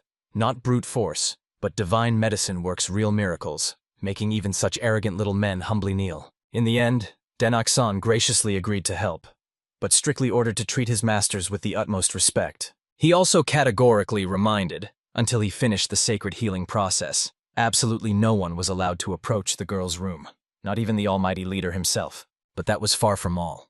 The main condition was that while they were here and engaged in treatment, the man should not even think about interfering with them in any way. Finally, after this tense conversation, the exhausted young man went to his room to rest a little and regain his strength. Only then did the curious Cho Ak-ryang decide to find out. Did the boy really want to leave if the alliance leader had not apologized? But in reality, the noble youth did not even think of abandoning his patient to fate. Denak-san did not even get truly angry, because when a patient's condition catastrophically worsens, their loved ones always become more aggressive than usual, and he had long been used to this. The friends were touched by the kind, merciful heart of the young healer. For the great leader of the martial arts alliance did not even hide his deadly intentions, and the youth took and magnanimously calmed him down. However, the wise boy perfectly understood. If they left him there in such an agitated state, everything would turn out even more catastrophically. And although everyone understood this well, Cho Ak-ryang barely restrained himself from killing the impudent one right there. And Bum Kavi did not understand at all how he dared to unleash deadly intent on their precious young healer. He was eager to smash his head into tiny splinters. They did not suspect that this secret conversation was secretly overheard by Han Sol-hwa, who was standing around the corner. Soon the agitated leader of the alliance sat in his luxurious room, desperately trying to compose himself. He repeated again and again, like a mantra, that under no circumstances was he allowed to interfere in the sacred process of healing. After which he reported this very strict order to all his close servants so that they would immediately pass it on to the others. However, suddenly an extremely worried servant burst into the room, fearfully calling the leader. She wanted to urgently report the arrival of the formidable Ice Jade, who was also in a very bad mood. But the devastating power of the enraged woman literally knocked the unfortunate man off the path with soul-chilling cold. The faster she approached with her majestic stride, the more the entire room was covered with frost and froze, and even the people standing in it were covered with an icy crust. She herself scorched the alliance leader with a look that clearly indicated what would happen to him if he dared to unleash murderous intentions on her precious child again. She warned menacingly. If he repeated such a thing, she would immediately enter the legendary top 10 great villains and mercilessly kill him and all his henchmen. After that, the hurricane wind beneath her feet became even fiercer, sweeping everyone around like grains of sand. However, in an instant, everything suddenly stopped as if nothing had happened. Only deep footprints of her feet remained scorched on the floor. And then the shocked man realized with horror. This was far from a great immortal, but a true tiger demoness. A famous ghost woman who mercilessly destroys everything in her path. In his secluded room, the young man calmly discussed everything that had happened with Pang Jin-sun. He also proposed a revolutionary healing technique to influence the changes of yin and yang energies. However, the concerned Pang Jin-sun skeptically reminded the young man that none of the known elixirs were capable of such a miracle. The young man knew perfectly well that elixirs would be absolutely useless here. However, living people with their unique abilities could help. He excitedly explained to Han Sol-hwa and Bom Ko-wi, if they joined forces and helped him, then they would definitely be able to heal this unfortunate girl. Auntie would carefully protect the internal organs and meridians using cold yin energy, while Bom K-wi would destroy all the filth with blazing yang energy. Of course, it was incredibly hard for both legendary masters to believe that they, complete opposites, should work together as a single whole. It was especially shocking to realize that it was their joint synchronous work that could help save a human life. Shortly after these reflections, Dan Ak-san summoned absolutely all participants to discuss his guesses. Cho Ak-ryan was deeply shocked. The noble warrior could not even imagine that they would have to unite forces to save the daughter of the alliance leader, and then continue to improve in this art of healing. However, the young healer hastened to explain that Cho Ak-ryan's role would be the most important, since his condition was closest to the patient's ailment. But the experienced fighter had not the slightest desire to allow this pair to experiment on his body. He seriously doubted whether such methods could be trusted. Nevertheless, the boy asked the mentor not to worry about anything. If something went wrong, he could always come to help. And indeed, Cho Ak-ryan trusted the skilled doctor 100%. The problem lay only with the two other masters, but unfortunately, they simply had no way out. They would have to rely on each other, and Cho Ak-ryan was well aware. Everyone except him had already agreed. He had no choice left. At that very moment, Pang Jin-sun decided to leave in order to pay a visit to the alliance leader. At the same time, the ruler received the sad news that the wanted person had still not been found. Although a whole squad was sent to search, they still needed additional time. The head of the Alliance Intelligence Corps, under the formidable name Thousand Wings, indicated that the former leader of the trading company Black Dragon had disappeared many years ago. Obviously, the Alliance leader was extremely disappointed that even the elite Thousand Wings squad had not completed the assigned task. The woman submissively bowed her head, fully understanding that such reconnaissance activity was not part of her direct duties. Moreover, it was a personal request from the leader, unrelated to the affairs of the Alliance. Nevertheless, she solemnly promised that she would find the right person at all costs. As soon as she was ordered to leave, she immediately left the chambers, silently closing the door behind her. The leader of the Alliance pondered for a long time about the head of the trading company who once gave him that very bed and then disappeared without a trace. But at that moment, a servant approached him, reporting that the head of the clinic, Pang Jin-sun, requested an audience. The man immediately bowed respectfully, greeting the great leader of the Alliance with reverence. He promptly decided to inquire about the condition of his daughter. It was for this reason that Pang Jin-sun paid him a visit, because they had discovered a way to heal the girl. Hearing this joyful news, the man almost choked with happiness, but Pang Jin-sun hastened to calm him. Nothing could be guaranteed. However, having studied the proposed method, he could confidently say that it was capable of helping to save the daughter. Of course, the father had boundless trust in the honorable Mr. Pang Jin-sun and begged him to do everything possible to save his little daughter. The man promised to convey his words to Den-ak-sun, after which he patiently explained to the gentleman that he was not responsible for the girl's treatment at all. Both he and the doctors of their infirmary only provide assistance. The healing itself is conducted by the Lord of the Valley. Usually he explains everything himself, but now he is completely absorbed in working on the healing method.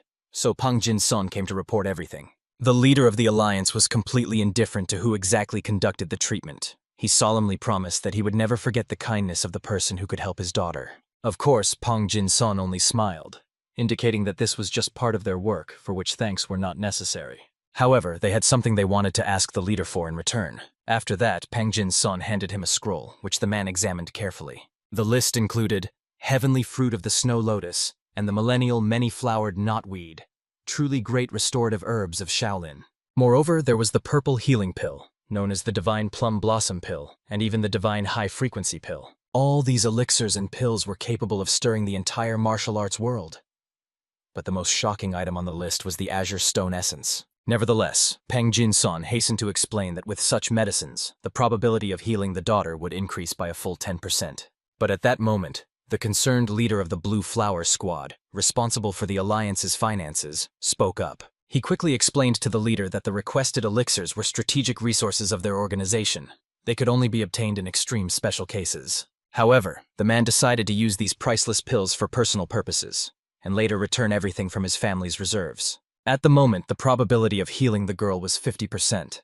The chances were small, but by no means hopeless. Nevertheless, Pang Jin-sun reminded the leader that even this was an unthinkable achievement. Besides their healer, no one else would have saved the girl. The man was fully aware of this, so he agreed to provide all the necessary resources. Moreover, considering that his daughter's life hung by a thread, even 10% represented a huge breakthrough. He was ready to do anything to save his child. At the same time, the young healer was still in his quarters, working on the method to cure the lady. At that moment, he inserted the last acupuncture needle into Choak Ryan's body and decided to rest a little. Bom Kei and Han Sol Hua took his hands in their palms and slowly transmitted life energy into him. However, the woman was extremely surprised. The procedure turned out to be far from simple, and Bom Kei was already quite tired of the fact that his physical abilities were completely unnecessary in this process. For the most part, he was frankly bored. The young man only reminded the two that saving lives is never an easy task. Yet he felt that they were managing much better compared to previous attempts. In the next moment, Han Sol Hua noticed that before starting to treat the girl, Den-ak-sun needed to take care of his own health. But he perfectly understood how little time they had left. They needed to perfect the treatment method as soon as possible, because the patient simply would not endure any longer. Obviously, everyone immediately began to pity the young man, hoping that he would turn to them for help if it became too difficult for him. At that moment, coming out of meditation, Choak Ryang loudly exclaimed in amazement. His body felt completely new. It seemed he was in such a state that he could destroy everything around him and still have energy left. Bom KV was only indignant. While they were working so hard here, someone was fully enjoying life and just meditating. However, the test subject only laughed at his comrades. They were to blame themselves for having their health in order.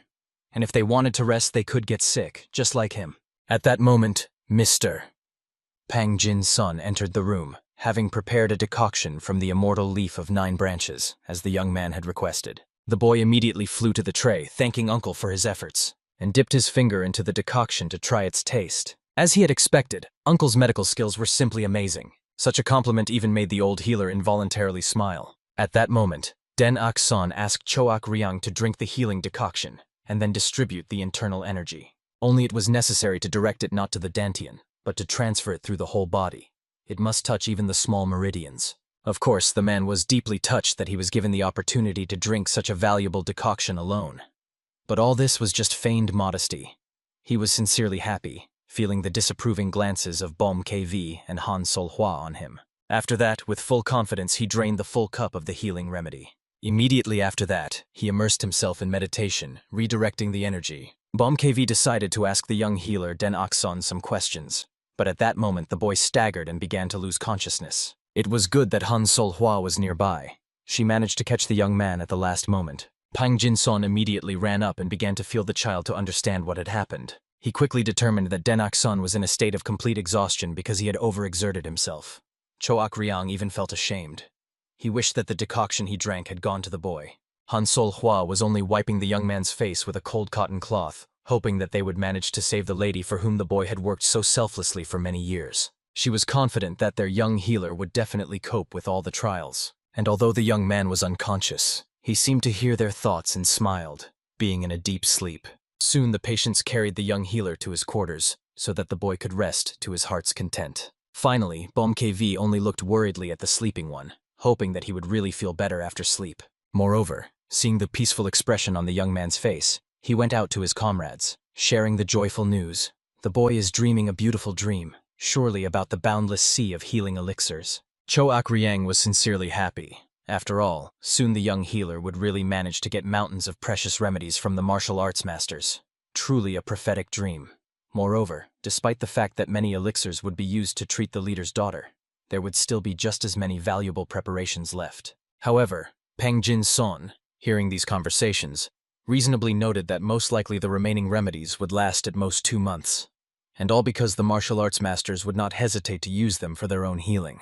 Choak Ryang knew the character of their young healer perfectly, and was sure he would not spare anything to help those in need. Moreover, a curious question arose in his mind. Were the boy's parents equally generous? The man only warmly recalled that his mentors seemed even more magnanimous than their son. But then a natural question arose. How did Pang Jin-sun have enough means to continue studying with such extravagant teachers?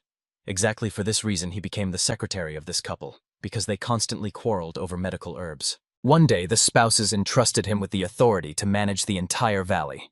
After that, they no longer quarreled over trifles. And yet Pang Jin-sun did not take anyone's side, and paid for it, because both parents pressured him considerably. He remembered how the demonic mentor fiercely scolded her husband for buying a warming jade mushroom, although they barely made ends meet. In the end, they started arguing, because neither of them, in their opinion, had made such an order. Immediately both turned to Pang Jin-sun for help, so that he would say who was lying. In the end, the frightened man had to justify himself, saying that it was he who bought some mushrooms for the young master of the valley. After that, he also reported that he paid for this remedy out of his own pocket, and they had nothing to worry about regarding the expenses. As soon as the parents found out that it was for their little son, they calmed down instantly. Moreover, they made it clear that they would have no hesitation in allocating funds from the family budget for such expenses. Hearing this fascinating story, Choak Ryang realized how difficult it had been for Pang Jin-sun during his studies. These memories brought only a joyful smile to the honorable doctor. After all, he sincerely missed those days. At that moment, Bom Kwi had a brilliant idea. They also needed to get a secretary. Then they could hand over all organizational matters to him and stop arguing with each other. Even if some disagreements arose, a competent secretary would be able to resolve them. Immediately, Han Sol-hwa decided to ask her comrades if they had any suggestions regarding the identity of this very secretary. Instantly, both Bom Kwi and Choak Ryang turned to Pang Jin-sun. Catching their eloquent looks, the man understandingly indicated, if the Lord of the Valley allowed, he would take these responsibilities upon himself. But most likely, the young man would be against such a decision. Therefore, the man decided to find at least one person who was excellent at mathematics, catch him, and bring him to them. Such a person was on Choak Ryang's radar. It turned out to be the ghost of poverty. And indeed, judging by everything they knew about this mysterious man, he would be perfect for them. But Bomkewi still had no idea how to find this person. After all, Choak Ryang himself had ordered him to lay low as soon as possible. Nevertheless, Choak Ryang was confident. He would appear after some time anyway. In any case, they could deal with this matter later. After that, Choak Ryan decided to rest a little and take a walk to put his thoughts in order, something his comrades could not understand at all. Bomb KV even got slightly irritated that Choak Ryan constantly went somewhere. He behaved like a person who had no problems at all. As soon as he disappeared, Han Sol Hua looked at Bomb KV in bewilderment. Could the man really be convinced that Choak Ryan just went out to get some fresh air? If so, it seemed he had completely forgotten where they were. At that moment, putting everything together, Bomb KV for some reason thought that Choak Ryan wanted to scout the situation before a possible attack, and decided to follow him. However, Han Sol Hua sharply stopped him, reminding him that amateurs better not go anywhere. Besides, it was much more important to train together with her than to conduct reconnaissance with Choak Ryan. Therefore, she extended her hand to the man. Obviously, he did not understand what Han Sol Hua was hinting at, so she had to directly ask him to take her hand. But the man made it clear that if Han Sol Hua wanted to confess her feelings to him in this way, he would politely refuse. After all, even a modest person like him was not interested in a relationship with a woman older than himself. However, at the very moment he uttered these words, his whole body began to be covered with frost. After that, the girl completely shut his mouth so that he would no longer talk such nonsense. Of course, Bomkevi could not understand why Han Sol Hua was so upset. After all, anyone can be rejected in life. However, she angrily reminded the guy that she had not confessed her feelings to him at all. They needed to practice the methods taught to them by the young healer, otherwise he would continue to lose consciousness from fatigue. Only at that moment did the man understand what Han Sol Hua was hinting at, and reproached her for not explaining everything directly from the start. After that, the two carefully took each other's hands, beginning to concentrate their life energy. Pang Jin Son watched them closely. Only now did he begin to realize how lucky he was that such wonderful people were near the young lord of the valley. Meanwhile, Choak Ryang had already finished inspecting the territory. He finally understood how everything was arranged here. Moreover, he realized that the security was not as strict as expected. However, suddenly he noticed warriors rushing somewhere, although he could not understand the reason for their haste. At that moment, one of them excitedly noticed a stranger walking towards them and headed to him. Choak Ryang hurried to explain that he had gone out for an evening walk, and the warrior tactfully advised the man to return to his quarters. Recently, near the borders of the Alliance, a man was spotted who killed the Ironblade Dao. It was Master Peng Wu Wei from Hebei Province, but as far as they knew from intelligence data, he was defeated by a certain mysterious ghost of poverty. Of course, Choak Ryang was shocked to hear this information. Only recently they saved Samu Sim, and he had already started doing such things, attracting excessive attention to himself. The warrior hastened to clarify that there was no reason to worry. The evil elimination squad had already taken countermeasures, so the situation would soon settle down. There was nothing left but to promise that he would be especially careful and to assure an immediate return to his quarters. The warrior also sincerely hoped that the guest would remain safe and sound. After that, he went to his comrades. At that moment, Choak Ryang remembered that the leader of the squad for the destruction of evil was supposed to be No Dan Yan, a traitor from the top 10 greatest villains, who had settled quite well under the wing of the Martial Arts Alliance. As promised, Choak Ryang immediately disappeared from the square, pretending to head towards the dwelling where they had stopped. However, at that moment he saw a human shadow cautiously moving in the shadows of the buildings. It was that very loser Samu Sim, who immediately after his rescue took on the role of a troublemaker. He immediately rushed towards the young man to drag him into the darkness of the building. However, not recognizing Choak Ryang's appearance, he immediately attacked him using his blade. But the great bloody fist easily dodged this attack, grabbed the unlucky fighter by the hand, and reminded him of their recent meeting, as well as what he was supposed to do. After that, he pinned him down flat on the hard ground, which even took the poor guy's breath away. And Choak Ryang glared at the loser angrily, reminding him that he was supposed to lie low and wait it out. But apparently, he took the words of the Great Fist as some kind of joke. At that moment, the man realized who he was dealing with and fearfully decided to ask the gentleman what he had forgotten within the walls of the Alliance itself. However, it seemed to him that such a question was appropriate to ask someone like the Ghost of Poverty, as if he had rushed into hell and climbed into a tiger's cage. He reported that right now the Alliance warriors were prowling everywhere in search of him. If not for the stop, he would have been caught long ago, or maybe even killed. But for Choak Ryang, it still remained a mystery why the man continued to take such reckless risks. However, when Sa-mu Sim fell silent, the man ordered him to tell the whole truth. After all, he wanted to know the real reason why he constantly got into adventures. It turned out that the whole matter was that he desperately wanted to return the wooden box where the handprints of his children were kept, and only then did Choak Ryang understand why the man continued to risk his life for this box. He made the poverty ghost understand that he recognized the importance of this relic to him. It turned out that even a reasonable person can act too recklessly under the influence of despair, and it became clear. The matter was that Sa-mu Sim had very little time left. Already now his internal energy had begun to deviate, and he would soon die in any case.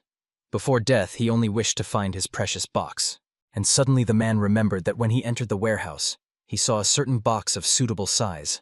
So he described it to Sa-mu Sim, a box made of walnut wood. Obviously, he was amazed, not understanding how the great bloody fist knew that he was the one looking for it. And when Choak Ryang told him that he had found it in the Alliance warehouse, the ghost immediately explained that this was exactly the thing he was searching for. In the end, the gentleman instantly realized that he had helped Sa-mu Sim twice during their brief meeting. The first time saving his life from the Alliance soldiers, and now also helping to find the cherished box. And of course, he immediately swore that he would never forget such kindness. He sincerely wished to thank the nobleman, but, to great misfortune, due to persecution by the Alliance, he had absolutely nothing left. Moreover, all the wealth he still had was spent on the children he had adopted. In the end, Choak Ryang graciously agreed to accept the young man's loyalty as payment. In exchange for bringing him the coveted box, the young man would serve him until death. Moreover, a person who excelled in the art of calculation was exactly what was needed. Of course, the unfortunate man immediately agreed. After all, he had at most 6 months left to live, and he could not refuse the box for such a foolish reason. Therefore, Choak Ryang immediately helped the man to his feet, and ordered him to run to Henan province and hide near the Pangjin-son clinic. Choak Ryang would find him there. Naturally, the young man doubted, so the great bloody fist had to remind him that he was making a promise, and he never breaks his promises, so he would definitely return the precious box. Bowing with special gratitude, Sa-mu Sim decided to trust the great bloody fist. A moment later, he disappeared from the Alliance territory, thus saving his own life. And Choak Ryang was extremely proud of himself, realizing that he had so unexpectedly solved the problem of lacking a loyal assistant. After that, he headed to his chambers. However, he unexpectedly ran into one of the Alliance warriors. Obviously, as soon as Choak Ryang looked at his face, the mask of composure almost fell off his face from shock. This man, who now noticed that Choak Ryang looked too suspicious wandering at night, was the very traitor Mu Dan-yan. The scoundrel calmly continued that it was the first time he met Choak Ryang here, and asked him to answer the question. What was he doing here? However, he only laughed good-naturedly, indicating that his presence here was quite difficult to explain. Obviously, Mu Dan-yan flew into a rage. He thought Choak Ryang absolutely did not understand what was happening, and if he did not answer honestly, then he would face severe punishment. In the end, the man hurried to justify himself, saying he was just taking a walk before sleep, and he urgently needed to relieve himself, so he had to do his business in a secluded place. He even offered Mu Dan-yan to look if he did not believe him. However, the enraged scoundrel immediately grabbed his blade, thinking that this impudent fellow was mocking him and had no idea who he was. Choak Ryang calmly asked him to calm down a little and apologized if he had been too rude. After that, he introduced himself as a healer from the Pangjin-son clinic, who had arrived to help the daughter of the Alliance leader. Of course, Mu Dan-yan was quite amazed that a person with such behavior was actually a highly respected healer. After that, he also spoke with his evil eradication squad and confirmed that this man was indeed invited by the Alliance leader himself. Choak Ryang, having introduced himself, now asked the person who dared to threaten him to state his name. In the end, he proudly named himself Mu Dan-yan, leader of the evil eradication squad from the Martial Arts Masters Alliance. And Choak Ryang, with feigned admiration, realized that it seemed he was standing before that very villain from the top 10 greatest scoundrels. He also explained that he was familiar with the stories about the Lord of the 7 greatest demons, who was famous not only for martial arts but also for his unwavering determination and iron will. Moreover, he did not harm people without reason.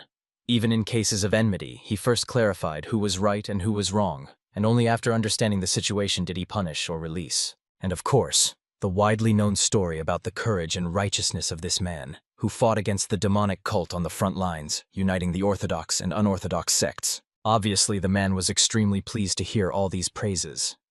But Choak Ryang pondered.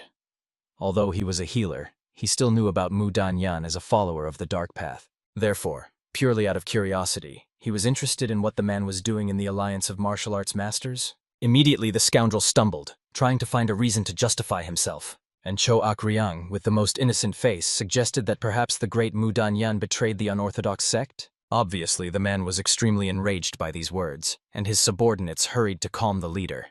After all, he could not cause harm just because of careless words. At that moment, Cho Akryang laughed. He roughly expected that Mu Danyan would not be able to do anything to him even after such words. And the man was terribly furious, watching how this impudence literally mocked him. But still, turning around, he resolutely made it clear that no matter how vast their world seemed, one day they would meet again. And then the man would realize how lucky he was today. Cho Akryang only laughed at his words, understanding that the lucky one here was far from him, but Mu Danyan himself. But he was sure the man would definitely understand everything when the time came. Of course, hearing these words, he was barely restraining his rage so as not to attack this impudent fellow. But Cho Akryang calmly turned around and serenely headed towards his dwelling. After that, he thought about the young man he saved, Samu Sim. One day, the young man noticed bandits attacking parents who were gathering herbs with their children, leaving the little ones orphaned. This was already a common occurrence. Peaceful citizens constantly died in conflicts between the Alliance and masters around the world. Then he could not leave these children alone. Approaching the boy, he asked him to be as quiet as possible, after which he joined the fight. He subdued those two scoundrels, for he could not forgive that many children lost their parents because of them. Grabbing the first man, he struck him with his blade straight in the ear, piercing his head through. He then attacked the second and struck him with his weapon straight in the stomach, instantly slashing him open. After that, he decided to help the unfortunate children. And then he took care of thousands of orphans. He supported the children until they became independent. Such was the true nature of the ghost of poverty. Soon, Cho Akryang told this whole story to the young healer so that he could decide what to do with this man. And he was extremely glad that Samu Sim would work with them, not some hypocrite pretending to be someone else. But Cho Akryang was worried that the man suffered from a chi disorder. In such a state, he would not live more than 3 months. However, the boy was confident that as long as the man was still able to move, he could heal him. Therefore, he decided to ask the Honorable Mr. Pang Jin-son to help them deliver the box, Precious, to Samu Sim. After that, he cheerfully suggested focusing on the treatment in order to finish all his tasks as soon as possible. Once he dealt with the patient, everything would resolve itself. At that moment, Mu Danyan appeared before the head of the Masters Alliance. Of course, the man was quite surprised that he came to him at such a late hour. However, the scoundrel came to ask the Alliance leader to provide him with the conditions they had originally agreed upon. The man was quite shocked at how shameless Mu Danyan was, who hadn't even completed the task but was already demanding something. Then he hurried to explain that he would still complete the task exactly as the Alliance leader expected from him. But he still did not want to serve as a hunting dog after the rabbit hunt was over. The Alliance leader immediately realized that the man did not trust him at all, but in principle, he could understand that. After that, he took a small book from his sleeve and immediately threw it at Mu Danyan's feet. This book had a red cover and contained the secret scripture about the blood silk. However, when the man grabbed this bound book, he immediately felt that it somehow had too few pages. The leader of the Alliance expected such a reaction and explained that this was only half of the book so far, and if Mu Danyan wishes to obtain the rest, he must bring him the heads of the remaining villains. And he agreed to everything, now that half of such valuable mastery was in his hands. Finally finishing all his affairs, the leader of the Alliance was strolling through the mansion together with his faithful assistant. He anxiously tried to explain to his master that over time he had become too old and weak to perform the work of their family, and even considered himself a burden. Obviously, the leader of the Alliance was concerned. Perhaps the man had made a mistake regarding the essence of the azure flame. However, he confirmed the quality of the potion. The problem was different. He had mortgaged and spent his own savings, but even that was not enough. And now the Namjoon family was deeply in debt. Of course, the leader of the Alliance, coming from a wealthy family, did not expect such a thing at all. It seems this had happened for the first time in 500 whole years. But still, this precious essence ended up in the hands of the boy, and he was already shining with joy looking at it. The leader of the Alliance hoped that with this essence the young man would be able to heal his daughter. After all, he had already done everything he could, and simply had no more resources left. Moreover, he was extremely curious to know how the young man planned to conduct the treatment. The boy with the kindest smile hurried to explain that he intended to use the energy of harmony and acupuncture. Seeing the misunderstanding, the boy immediately wanted to clarify everything.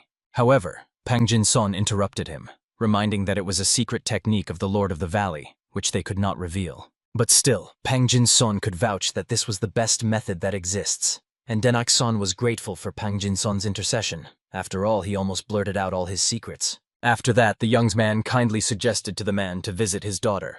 She was about to wake up any moment. However, he warned the man that as soon as they resumed treatment, his entry would be strictly forbidden, no matter what. However, he was so happy to have the chance to see his daughter that this did not bother him at all. He simply ran towards the chambers with his little daughter to see her as soon as possible. Seeing that now, despite all his power and arrogance, he behaved like the most ordinary father, everyone understood.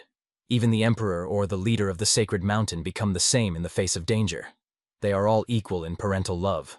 It was precisely for this reason that Bomkewi continued to fervently argue that a healer is the best of all possible specializations. After all, everyone without exception in the world of martial arts approved and respected healers. Only at that moment, distracted from his thoughts, Pang Jin-son decided to ask why Denak-son called his technique energy of harmony. And the whole matter was that the young man, after long experiments and countless attempts, found a way to combine the unique abilities of Bomkewi and Hansol Hua. Moreover, even the treatment itself was possible only thanks to the sincere help of these two devoted comrades. He was immensely grateful that these two had worked so selflessly for him, and asked them to put in maximum effort so that he could save the young lady. Soon the boy, along with all his loyal assistants, gathered near the patient, noticing that the girl was indeed doing excellently and was on the mend. And she faintly smiled, wishing to ask the skilled healer whether she really had a chance for a full recovery. Denak-son was able to promise her an absolute guarantee that she would definitely return to a normal life. However, he asked the girl to give him a solemn promise in return. She must not tell anyone about the method they were about to use. No matter what happens during the treatment, she must neither be surprised nor frightened. The entire success of the healing depended on the patient's unconditional trust, and the boy was by no means exaggerating when he said this. The girl had no other choice but to hope. If she kept her promise, the likelihood of her recovery would increase significantly. And even if not, she sincerely trusted the young healer. Therefore, she faintly smiled, allowing everything necessary to be done to her. Denak-son was deeply grateful to his young patient for the patience that even many adults lacked. After that, he gave the command to Mr. Bomkewi and Aunt Hansol Hui to prepare for the start of using the sacred method. Immediately both moved to the lady's bed, after which they gently took her fragile hands. At this solemn moment, Denak-son took out his acupuncture needles and asked Choak Ryan to ensure that no one entered the room. After that, he glanced at the girl one last time, explaining that from this moment they were beginning her life-saving treatment. Somewhere around this time, deep night had already fallen, and the leader of the alliance was still awake, standing on the balcony of his chambers. Today was an extremely important day, and he wanted to make sure that all the guards were in their places, as agreed. The commander of the Azure Sky Guard Squad immediately reported that they had doubled their numbers and, of course, arranged the fighters in such a way that they would not disturb the skilled healers. The man himself was an extremely nervous person. 45 agonizing minutes of the procedure had passed. He did not know how things were going, which made him even more anxious. However, at that moment he noticed some strange mystical glow. At that instant, the entire building where his daughter was located was flooded with bright yellow-purple light, as if divine flame had engulfed the structure. Moreover, the man felt simultaneously aggressive and dangerous energy along with a soft yet still frightening power. Everyone was amazed at how powerful this boy healer could be. Even now, true, infinite, warm, and incomparably pure energy was oozing from the building. So the man perfectly understood why he was told that this technique was absolutely secret. Even now, looking from afar at this amazing technique, the energy still calmed their minds and souls. At that moment, the guard was so deeply absorbed in the unfolding magic that he almost forgot himself and nearly fell over the balcony railing. He was saved only because the leader of the alliance brought him to his senses in time. He immediately apologized guiltily for his inappropriate behavior, but the leader asked the man to go to the fighters and return the guards to their positions, after which he was convinced. The energy flowing from the building was capable of attracting everyone around. The higher the level of mastery in martial arts, the stronger the temptation to feel. But one thing the man was sure of. It was a divine and demonic technique at the same time.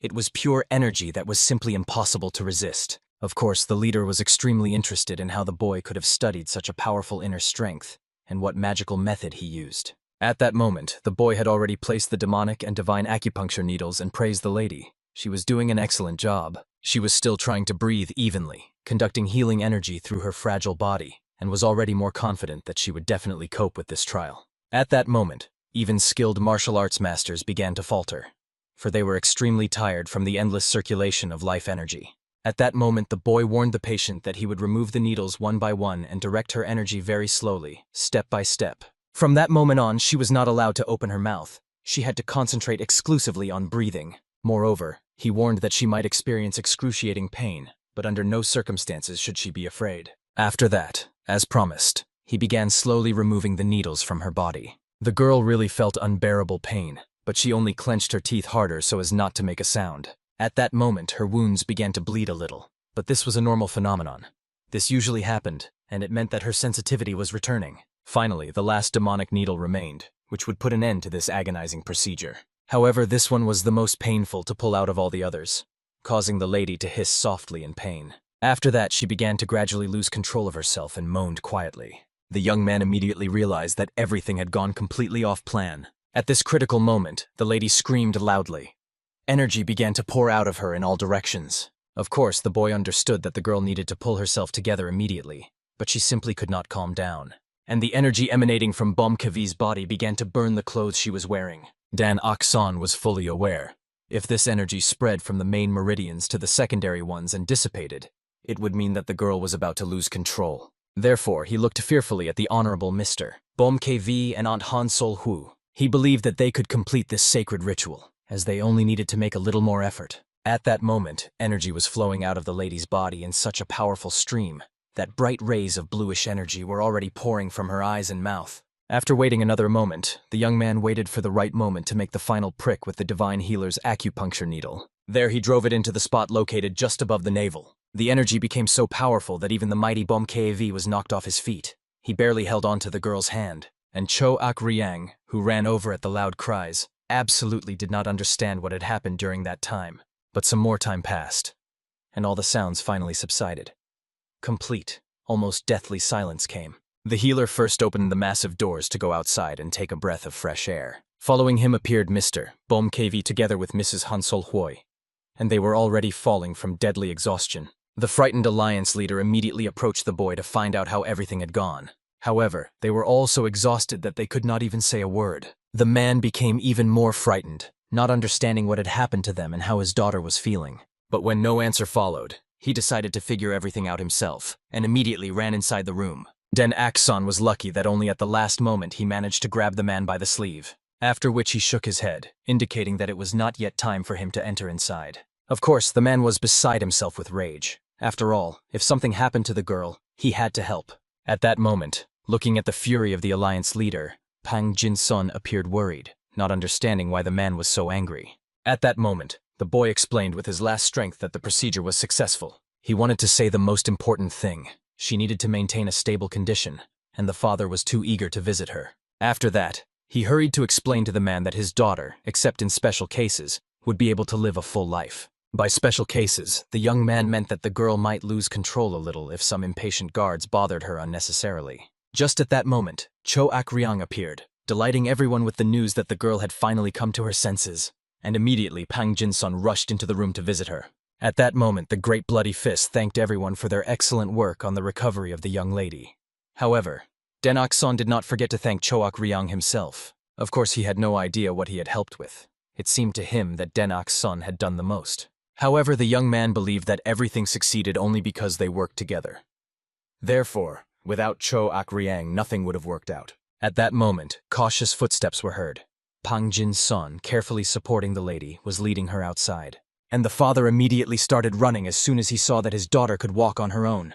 The girl apologized to the worried parent for the fact that he had suffered during the time she was ill. And after these words, the man's eyes filled with tears, which he barely tried to hold back, but still could not. In him manifested the nature of a truly soft-hearted father. He burst into tears, trembling as he took his daughter's hand, realizing that now everything would definitely be fine with the little one. Soon, the usual healers came to check on the lady's condition, but they were convinced that a real miracle had happened, because the girl was completely healthy. Of course, the lady was surprised that the father did not stop arranging checkups. Even though Dan Akson had already healed her, he had invited the third doctor in a row to check her condition, and the man perfectly understood that he might be worrying excessively. However, he was pleased to hear from several other people that his daughter was definitely healthy. At that moment, the girl's gaze for some reason sadly darkened when she looked out the window. She wished that Dan Akson could at least stay a little longer. The father calmly explained that he had asked them many times about this. However, Dan Akson persistently repeated that he had other patients whose treatment he could not postpone. Moreover, they could not even properly pay him for the treatment, although the alliance leader offered him any gifts and treasures. But the young man took only an old wooden box stored in the warehouse as the sole payment. Even when the man offered to cover travel expenses, he categorically refused. However, the father solemnly promised his daughter that she should not worry about anything. He would make sure they met again. After these words, the girl gave her father a very grateful, though slightly embarrassed, look. Only then did the man begin to realize that his daughter wanted to see the hero not as her skilled healer, but as a boy who sincerely liked her.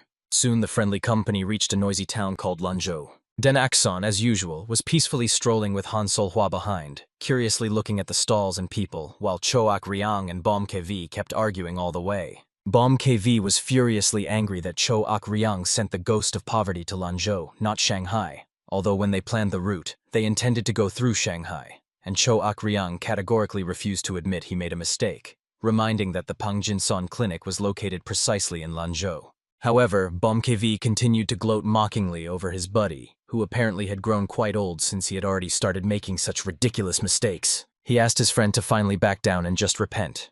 Then everyone would understand him, considering his advanced age. Den-Akson asked the two to calm down. It was not a problem for him that they would not stop in Shanghai, because he was having a great time even now. Learning that the young healer felt excellent, Bom-K-V immediately offered the boy to travel together for the rest of their lives. Although the boy would have been sincerely glad of such an offer, he reminded them that he still had some important matters to attend to. Bom-K-V was unaware of them, so he hurried to explain that they were ready to do anything for the young man. Therefore, he hastened to say that he wished to combine the healing arts of his mother and father into one unique mastery. Den-Akson could not leave the valley until he fulfilled his plan, because now they had so many precious materials that he would hardly be able to organize them all. Only then did Han Sol-hwa realize that the boy's desire was to revive the art of the divine and demonic healer as something completely new and unified. And Den-Akson hurried to explain that it was something like a homework assignment left to him by his parents. But now the most important thing was to find Samu-sim as soon as possible. Cho-ak-ryang suggested to start by finding a crowded place. Most likely they would meet him there. However, suddenly looking back, he saw a man who had gathered a huge crowd of people around him. Samu-sim, having changed his name, decided to arrange some charlatan games to earn some money. He hid a small yellow ball under opaque cups, making people guess where it would be next. Immediately, the whole crowd began to shout loudly, making all kinds of bets and attracting even more attention. And Cho-ak-ryang was indignant. After all, yesterday he had asked the ghost of poverty to lay low. At least it was pleasing that he concealed his identity, even if only with the most ordinary mustache. Now he was playing thimble rig, placing a bead under one of the glasses and mixing them. People placed bets on which glass the ball would be under. If they guessed correctly, the money was returned doubled, and if not, the money was taken by the one who shuffled the glasses. Of course, Den-Akson understood that this was not a very profitable game for the one mixing the glasses, and did not understand why people arranged such unprofitable lotteries. However, the thing was that most participants were confident they would win. But at that moment, those who lost had already begun accusing the ghost of poverty of fraud, demanding their money back. Of course, the man was surprised by the behavior of the townspeople, because when he won, they did not shout like that, and everything suited him. However, such reasonable arguments did not at all convince the enraged townspeople, so the losers immediately rushed at him to punish the swindler. At this critical moment, he gathered absolutely all the coins that had accumulated in the bets in order to disappear with them. At that moment, the whole crowd had already pounced on him. His table and dust flew in all directions. However, Den-Akson noticed that in this chaotic moment the man successfully escaped with the money. Of course, the boy immediately asked the honorable gentleman Bom-K-V to follow this elusive man. The latter suggested the youth climb onto his back. Soon the ghost of poverty approached one of the city women and was buying something from her. Den-Akson carefully observed the man, studying every step he took. He had to understand what kind of person they would live with, so he wanted to study him better. In the next moment, having stocked up, the man went somewhere into the courtyards, which resembled slums more. There he saw 3 little children playing with a homemade ball. The man immediately opened his large bag and gave the children fried potatoes, which they eagerly took to share with their families. They were insanely grateful to the gentleman for his generous help. However, he asked the children to come to him if they needed anything else. After that, he watched with a sincere smile as these children rejoiced over the most ordinary food. But at that moment, Cho-ak-ryang, the ghost of poverty who appeared behind the phantom, scared him almost to the point of losing consciousness. He immediately decided to find out what the gentleman needed. However, he was simply curious to find out whether Samu-sim was a good person or not. Of course, he excused himself, saying that he played gambling games just for entertainment. After all, waiting was too boring. But Bomkavi quickly interrupted the man making excuses, pointing to the young master whom he was supposed to greet. After all, this talented healer could cure him. Of course, it was extremely hard for the man to believe that this young lad was capable of curing even his chi disorder. However, at that moment, he felt some mystical horror as soon as he began to doubt the truthfulness of the words. The loyal comrades surrounding Denak's-san immediately threatened sternly that the man should immediately take back his words. Therefore, apologizing, he immediately bowed and introduced himself before the young master of the valley. Den-Akson kindly responded to this greeting, after which he asked the man to stand up and come to him. As soon as he approached, Den-Akson took out a bright red box made of walnut wood from his bag and handed it to him. The man took it in his hands with trepidation. The trembling in his hands betrayed his nervousness. He was extremely happy that this small chest was safe and was immensely grateful to the gentleman. And he swore to the bloody fist that he would never forget his kindness. However, Choak Ryan reminded him that he should thank the doctor, without whom nothing like this would have happened. After that, all of them moved as a large group to the Pangjin Sun Clinic. There, Denok-san immediately began his duties. He cut Samu-sim in half at the waist and laid him on the bed. Before starting the procedure, he decided to ask the man what he would like to do if he could live longer. Without much thought, the man replied that he had no desires. This was typical of a person who had only a couple of months left to live at most. However, the young man understood that living that amount of time would be extremely difficult for him. Obviously, the poverty ghost thought that the doctor was hinting that he would live much less. Choak Ryan hurried to explain. These words of the young doctor mean that the man will live, because earlier it would have been harder to cure him. But now they have precious elixirs and energy harmonization techniques. Of course, the man still found it hard to believe that Denak's-san would even treat his chi disorder.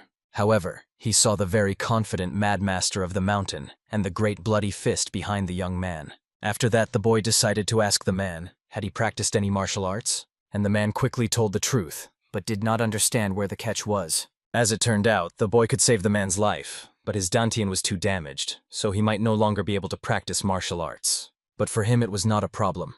If he could survive, he would ask for nothing more. Life itself was already enough for him, and Dan-Akson agreed with him like never before. After all, there was nothing more valuable than life itself. But still, for the boy, the patient's life after treatment was more important than the healing process itself. Therefore, he explained that he would think about how to restore his dantian. After all, although it is a rather complex procedure, it is by no means impossible. Of course, the man immediately promised that if Dan-Akson could do it, he would fulfill any of his requests. Behind the boy, the villains laughed wickedly, understanding that as soon as he recovered, he would work until he lost his pulse right up to the moment he died. At that very moment, having taken out the acupuncture needles, the boy explained that the treatment needed to start immediately. The longer the man remained in that state, the more his body would deteriorate. Today, he decided to begin harmonization methods, so he should sleep a little and regain strength. Of course, the man made it clear that he did not want to sleep at all. However, as soon as he saw the acupuncture needle in the boy's hands, he began to have some doubts. And the young man himself smiled slyly when he explained to the man that he would definitely want to sleep, and quite soon. About 2 hours passed, and Peng Jin-san burst into the Lord of the Valley's room, having learned what remedy he intended to use to treat the ghost of poverty. And indeed, everyone froze in amazement when he began pouring the essence of azure flame. In the end, having scooped a full spoonful, he poured this priceless essence directly into the man's mouth. And at that time, while Pang Jin-son was practically losing consciousness from the shock of wasting such a precious potion, the others were just biting their lips out of envy, because they very much wanted to be in Samu-sim's place. At that moment, lying on the couch, he began to recall how he had lived his life. Once he pondered, a woman who lost her husband was called a widow. And when a husband lost his wife, he was called a widower. If children suddenly lost their parents, they were called orphans. However, to great regret, there was not a single word to describe a person who lost their precious children. And the man, digging a grave with his trembling hands, raged at the fact that such a word simply did not exist. Simply because parents should not outlive their children. This contradicts the very order of things. After that, the man bitterly wept, apologizing to his son. He hoped that the little one would forgive his unfortunate father. They had no money. He could not help him at the critical moment. In the end, the man continued digging with only one painful thought, that his son in the next life would definitely be born into a wealthy family and live forever with dignity, never knowing want or suffering. By that time, Samu-sim had spent absolutely all his savings, but still could not save either his wife or son. but he sincerely believed if he had had more money, then he could have saved both.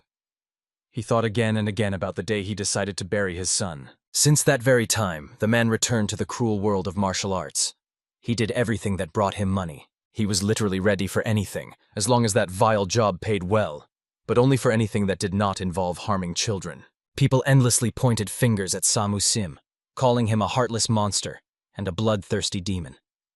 It was then that he acquired this despicable name, the Ghost of Poverty. But his true ability, which even he did not know about, brought him money in the most unexpected way. Once the Ghost of Poverty came to the man to punish him. He was on his knees and did not understand why Samu Sim treated them that way. After all, he had done nothing wrong. The ghost, by that time having already killed many people lying behind his back, was surprised at how low the sinner had fallen, who forgot that everyone had to pay their debts. That is how Samu Sim became the man because of whom 5 entire trading houses went bankrupt. And that is not even mentioning gambling establishments, brothels, and even weapons stores. However, he still could not get enough. His thirst for money only grew, as if he could not drink enough seawater. One day he met a little boy who blocked his way. The boy, trembling with fear and cold, begged imploringly for the man to give him at least 1 coin for food. And for some reason, in this fragile boy, the man saw something that reminded him of his late son. He very much wanted his child to live in safety and prosperity. At that moment, he looked at the young man so attentively and intently that he scared him to death. In the end, the young man simply burst into tears from fear, and the man decided to inquire how the boy's stomach was feeling. He himself did not even understand how strange his words sounded. He had not communicated normally with people for so long, so he immediately apologized and decided to feed the boy properly. Thus began his amazing friendship with this child. And for some inexplicable reason, it was like a feeling of atonement before his own child who had left life too early. In the end, the man began to spend his own hard-earned money on homeless, unfortunate children. In that blissful moment, he could for a moment forget about that tormenting emptiness that had long plagued and eaten him from within. However, as soon as the first alarming signs of chi deviation appeared, he immediately understood what was what. The chasm between heart and mind kept growing. His strength, which once supported him, always hovered somewhere in the past. Because of the tragic death of his wife and child, his life stopped on that very cursed day. However, the man understood and hoped that he had done enough, at least, to justify this life of his. It was precisely on this painful memory that the tormented ghost of poverty began to gradually come to himself. At that moment he was pricked with divine and demonic acupuncture needles. Choak Ryan stood over the man, making sure that he was already fully conscious. Denak-san was extremely surprised that the man had come to his senses so early. And then Choak Ryan hurried to help. He hit him in the face, causing him to immediately lose consciousness again. Denak-san was sincerely grateful for such timely help. However, this was the minimum that Choak Ryan could do to assist in this difficult healing matter. Very soon, after the complex procedure was completely finished, Samu Sim regained consciousness. Coming to, of course, he was extremely surprised that the treatment ended so quickly and painlessly. Moreover, there was absolutely no one around him. And then suddenly a little boy burst into the room, joyfully calling for his father. He immediately rushed into Samu Sim's arms, and he could not believe that this was really his beloved son. At this touching moment, the man turned fearfully toward the door, for he heard some quiet but painfully familiar footsteps. It was his wife in her favorite pink clothes. The man thought that he might have died during the dangerous treatment. However, this did not upset him at all. Therefore, rising to his beloved wife, he excitedly told her how much money he had saved for them over all these years. Still, he regretted, because he had not managed to do this while his family was still alive. After that, he burst into bitter tears, apologizing to his relatives for not even being able to bury them in some beautiful place. He also apologized for helping other children, but not being able to help his dearest ones. However, the wife was proud of her husband's noble deeds, and even the son believed that he was a great fellow and had done a lot for those in need. At that moment, the man heard someone calling him, the Ghost of Poverty. Someone on the other side of the door, where a bright divine light shone, was persistently asking him to come closer. And the man really rushed to run upon hearing that familiar voice. There, at the end of the long corridor, he saw Denak-san and his entire company, who were patiently waiting for him. Only then did the Ghost of Poverty realize that he was alive. And his son gently asked that Dad go to the healer who was waiting for him in this world. However, the man simply could not leave his family again. Therefore, the wife had to kindly promise that she would stay here and wait for him patiently, while he had to finish his worldly affairs.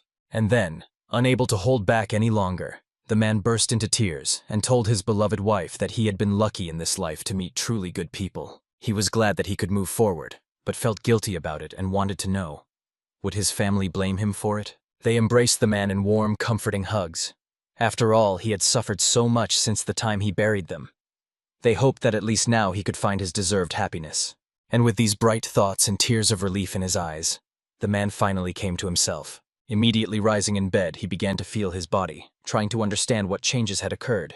But in the end, he realized only one thing. The people he met had given him the greatest true honor by allowing him to heal them. After that, the man went outside to think over everything that had happened to him. He lit a small fire and solemnly burned the contents of the chest, the last thing that connected him to the past children. He understood that he had to say goodbye to them in order to start moving forward in life. Of course, everyone waited until he finished this painful ritual and was ready to move on. However, despite all the previous care from BOMKV and Choak Ryan, now their looks were somehow too cunning. So for a moment, the ghost of poverty even doubted. Did these people really wish him well? At that moment, Pang Jin-san asked if Denak-san would stay with him a little longer. However, he wanted to focus on treating patients, so they agreed that Pang Jin-san would visit him more often. All that was left for Pang Jin-san at the end was just to ask the young man to promise that he would arrive safe and sound. However, suddenly turning around, he shouted in amazement. So Denak-san, following his example, also looked into the distance. When he looked back, he saw that the man was carrying many heavy boxes, barely bearing such a monstrous load. Denak-san was genuinely worried that the patient was carrying such a weight. However, BOMKV reminded him that Samu Simu had the great honor of receiving the priceless essence of the Azure Flame. So for him, this weight was a real trifle. And Choak Ryan sarcastically reminded that if he suddenly started complaining about fatigue, it would mean they had just wasted part of their precious essence on this poor guy. Even the usually cold-blooded Han Sol-hwa supported the opinion of his comrades, believing that Samu Sim needed to honestly work off the received essence of the Azure Flame. In the end, this is how the second life for this man began. It seems in the status of a slave. After some time had passed, they returned home, and a whole month quickly went by since they returned to the Valley of the Divine and Demonic Healers. The young man was calmly gathering medicinal herbs when suddenly his patients joined him, watching him attentively from afar. Choak Ryang came to complain that BOMKW declared he would no longer treat him. Even Denak-sun was surprised that the man's opinion had changed so sharply. However, the man calmly noted that Choak Ryang's brother categorically refuses to admit that he was the leader of the 10 greatest villains. And indeed, the man insisted that he was only in 3rd place and definitely could not compare to him. BOMKW saw no point in treating a person who behaved so contemptuously, especially considering that even when Choak Ryang was healthy, BOMKW was in 2nd place and now he belittles him, saying he has fallen to 3rd. Of course, Denak-san pleaded for Choak Ryang to admit that BOMKW was the leader, and finally they closed this painful topic. And the man sincerely understood why this formality was so important to BOMKW. After all the others from the 10 had died. The Lord of the 7 greatest demons was killed. Only the 3 of them remained. However, BOMKW immediately shouted loudly that for him the position of leader was the most important thing in the world. In the end, Choak Ryang had no choice but to admit that BOMKW was indeed the leader of the 10 greatest villains. And he could not contain his joy at being first, to which Denak-san joined his victorious dance. And Choak Ryang simply gave up, realizing that there was clearly no sense in this house. However, he unexpectedly encountered a puzzled look from Han Sol-hwa. She also treated Choak Ryan, but she did not receive the same honors as BOMKW at all. In the end, although the man was somewhat indignant, he asked the woman to say what she wanted to get from him. However, when she said nothing, he even began to suspect. Perhaps she had not even thought about what she wanted to ask for. But as it turned out, Han Sol-hwa had already thought everything out. She simply wished for Choak Ryan to fulfill a certain request of hers. She asked him to carve a figure out of wood especially for her, as he could. The thing was, she wanted to preserve her appearance. In the end, Choak Ryan realized that time continued to relentlessly pass, and considering that Denak-san had healed Han Sol-hwa, she would age like all other mortals. Probably she wished to preserve the memory of her most beautiful appearance. The noble warrior solemnly promised that he would erect a stone statue in her honor so that her divine appearance would be preserved for many centuries in the memory of descendants. At that very moment, Lord Samu Sim, having left the seclusion of his chambers, went outside and was stunned by the sight he saw. Everywhere there was general merriment. People danced and celebrated with unprecedented enthusiasm. The ghost of poverty felt his soul overwhelmed with amazement, for he had never before imagined that the most notorious villains in the world would turn to a hermit life. Moreover, even the sinister ghost now dwelled among them and felt that he had finally found his true place. After the tragic death of his family, He seemed to have strayed from the righteous path, wandering in the darkness of despair, and now he had finally found himself. However, the noble warrior was tormented by agonizing doubts, how to thank these kind people for their mercy. Therefore, he decided for now to devote himself entirely to work, laboring to the limit of his abilities. Entering the storeroom, the ghost of poverty reverently examined the wooden figurines crafted by Master Cho-Ak Ryan, famed throughout the region. He intended to carefully monitor their quantity, so that these precious items would be valued as highly as possible. Then his gaze turned to the adjacent shelves, where special pills belonging to the Lord of the Valley were kept. Although they were quite inexpensive and made from ordinary herbs, their healing power far exceeded the remedies of other healing houses, and moreover, they had no harmful side effects. The wise warrior fully understood. If martial arts masters learned about these miraculous pills, they would simply go mad with desire to obtain them. After all, these magical remedies heal both internal injuries and external wounds. Even the famous cream of the renowned swordsman of the blooming cherry was many times weaker than these pills. At that very moment, the man had a bold idea about how he could use such valuable information, and he decided to put maximum effort into this matter. With the onset of evening, the young healer again sat late into the night in his quarters, meticulously recording everything related to the treatment he had conducted today. But suddenly there was a knock at the door. It was Sa-Mu-Sim himself, wishing to visit the Lord of the Valley for an important conversation. The youth immediately respectfully inquired what had brought the worthy man at such a late hour. He revealed that he was eager to engage in the sale of wooden figurines and healing pills. Of course, Denaxon was immensely happy to hear such a proposal. Moreover, the respected master had already repeatedly inquired when the items would be delivered to him. The man promised to personally take care of this matter, as he felt it was high time they worked on pricing policy. The boy, thank heavens, fully trusted the ghost of poverty in this matter, and allowed him to do whatever he deemed necessary. However, the loyal assistant had one more request. He had an acquaintance who desperately needed treatment, the head of the largest trading house in the city. His holdings extended even to Wei. He was known not only as an expert in his field, but also enjoyed great respect for his wisdom and impeccable reputation. Therefore, this man was an extremely influential person. But alas, he had been bedridden for a long time due to a severe illness. If Denaxon agreed to heal him, it would incredibly help their valley. Moreover, they would gain a reliable ally for the future. The young healer agreed to fulfill Sa-Mu-Sim's request and asked to bring this patient to him. At that very moment, the head of the trading house lay in his home. The man sighed heavily and felt that his days were numbered. It seemed death was about to take his tormented soul. However, the devoted son reminded his parent that he had never given up before, especially not because of some illness, and convinced his father that he would surely recover. But, to the greatest regret, the dying man felt that his life was already approaching its fatal end. His life energy was dwindling more and more each day. He was fully aware that the rising path was still far away. The day was nearing its end. But his earthly journey was not yet over. He had to go through much before the night took its rights. After that, he asked his son to leave, wishing to be alone. However, at that fateful moment, a voice was heard outside the window. The visitor apologized for coming without warning, and at such a late hour, then addressed the great lord of the world of trade by name. Of course, the man was deeply shocked that the uninvited guest knew his title. However, he had barely recovered when Sa-Mu-Sim already flung open the window, apologizing again for such a sudden intrusion, and introducing himself as an ordinary townsman. He apologized in advance for his audacity, but explained that everything he did was for the benefit of the master himself. Without giving the unfortunate man a word to say, the uninvited guest struck him on the back of the head, causing him to instantly lose consciousness. Lifting the powerless body into his arms, the Phantom of Poverty immediately carried him toward the Valley of the Divine and Demonic. Soon, on the estate grounds, the servants were peacefully going about their usual tasks, unaware of what had happened to their master. However, very soon they heard a noise and became alert. How amazed they were when the master himself entered the house. No one had any idea how he could even move at all. At that very moment, the resurrected man ordered to call the doctor and his son, and also to set the table. For the first time in a long while, he had managed to cover a great distance, and was terribly hungry. Soon at the set table, the man devoured all the dishes offered to him with an unprecedented appetite. Having eaten to fullness, he contentedly rubbed his stuffed belly. The son could not believe that his father was fully healed, and even the doctor considered what had happened a true miracle. In the next moment, the father warmly thanked his son for all the time he had tirelessly worked, realizing that he had surely been a heavy burden to him.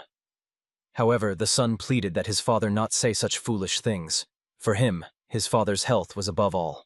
Moreover, after the father overcame such a great trial, He must live as long as possible and simply enjoy the life granted to him. After all, as is known, the more trials a person faces, the stronger Cho-Hwa-Shim becomes, hardening like iron in a forge. Listening to all these wise words, the man was simply silent, not knowing what to answer. Last night in the Valley of the Divine and Demonic, the young healer told the patient a terrible truth. He is suffering from an ailment called Parkinson's disease in distant lands. Obviously, the elder was shocked to hear such an incomprehensible diagnosis, as other doctors simply insisted that his condition was poor for his advanced age. But Den Akson hurried to explain that the man has a degenerative disease causing tremors and stiffness in the limbs throughout the body. In the early stages, the symptoms are not so obvious and are difficult to distinguish from normal aging. Of course, Cho-Hwa-Shim was eager to know if this disease is curable. The young man decided to be completely honest with him. The reason for the similarity of the symptoms of this ailment to normal aging is that these two problems have the same nature. The only difference lies in how quickly Parkinson's disease will progress. However, in any case, Cho-Hwa-Shim faces the same sad end. The man basically suspected his fate, so he was not particularly upset. However, the young man promised that he could alleviate his suffering, and then the symptoms would not interfere with his normal life. But, as he honestly admitted, he could only prolong his existence, not cure him completely, because, as is known, no mortal can deceive death itself forever. Remembering these wise words, the man asked his son to bring the accounting journals and all documents related to their trading affairs. After that, he worked for several hours before it was time to meet with Sa-Mu-Shim. Hurrying there as fast as his healed body allowed, Cho-Hwa-Shim grabbed the man's hand, apologizing for his behavior. That day, he was so busy that he couldn't even properly thank him. Moreover, now he felt immeasurably better and valued every day given to him, although he hadn't before. And all this thanks to Mr. Sa-Mu-Sim, who took him to such a wonderful healer. But the man only smiled calmly, understanding that he clearly did not deserve such high praise from the honorable gentleman. After that, he showed him a casket with pills personally made by the Lord of the Valley. If the man took one every 3 days, he would definitely get better. Only then did Cho-Hwa-Shim realize that the Lord of the Valley was that very young healer, and Sa-Mu-Sim hurried to explain that he was merely his faithful manager, trying to support the youth with all his might. Of course, the man was amazed that a person much older than the youth turned out to be just a manager. After that, he decided to ask the Ghost of Poverty what they needed from such a decrepit old man like him for such magical healing. To these words, the manager only smiled mysteriously, pondering how to properly phrase his request. The events move a little forward in time, where Sa-Mu-Sim was rushing swiftly across the endless fields. By this moment, 3 days had already passed since the conversation with the elder. Therefore, understanding that he needed to hurry, he started running forward as if possessed. It turns out that on that day, the man confessed that he had long been thinking about Western trade, so he wished to use the power of his trading company for these purposes. The old man hurried to explain that maritime trade is now completely controlled by companies closely connected to the government. Although they are not small players, others have long established strong connections that are difficult to break through. Immediately, Sa-Mu-Sim realized that his interlocutor had misunderstood him. He was not talking about maritime trade. He intended to deliver goods by land routes. Obviously, the elder immediately understood that it was about the Great Silk Road, but he thought that the government would definitely not give permission on the first try. But as it turned out, the man already had permission in hand. Moreover, they did not need to cross the Great Wall. They could make a wide detour through the pass. But even in that case, the elder thought that it would create many other problems. After all, then they would be right in the territory of the fierce warriors of the Flame Valley. But it turned out that the manager had already taken this circumstance into account. After all, if the trade is successful, it will become a huge support for the Cho-Hwa-Shim Trading Company. After that, he revealed that they planned to transport precious plants called Zhanghonghua, fully produced, grown, and dried in the Persian Empire. It turned out that by that time, Sa-Mu-Sim had already made inquiries about reliable Western trading companies. So from Cho-Hwa-Shim, he only asked to organize the supply of quality silk and porcelain, and they would take care of the sales themselves after safely delivering the saffron to the destination. Immediately, hearing such a thoroughly worked-out plan, the man promised to engage in careful selection and supply of the best goods from the Central Plains. That is exactly why the loyal manager was now rushing with such unprecedented haste. The Ghost of Poverty arrived just in time and realized this when he saw the formidable cavalry rushing straight at him. After that, he pulled out the flag that was hidden behind his back. Although he did not think he would actually have to use it, he still unfurled the banner. It bore the majestic silhouette of an eagle. Immediately, he began to wave this flag energetically. To his greatest astonishment, the cavalry galloping towards him barely slowed down. Therefore, it remained a mystery to him why these people continued to attack so fiercely. He felt a murderous intent that literally flowed from their bodies, and the scarlet collars on their garments identified the group as the Bloody Sands. They were also called the Sand of Death that brings blood. Of course, the noble warrior was quite struck by his ill-fated destiny. After all, he encountered the infamous gang right after entering the steppe. These battle demons were true spawn of hell, each rivaling the strength of Imperial Guard generals. However, there were only about 10 of them, so they represented merely a reconnaissance group. At that fateful moment, their leader broke forward to attack the Ghost of Poverty with his spear. However, the man dodged this attack with astonishing ease and swiftly retreated. At that very moment, all his subordinates began to snicker maliciously, believing they had managed to scare this kid. And their captain made his horse rear up and stop. And at that moment, Samusim realized this is when the real brawl would begin.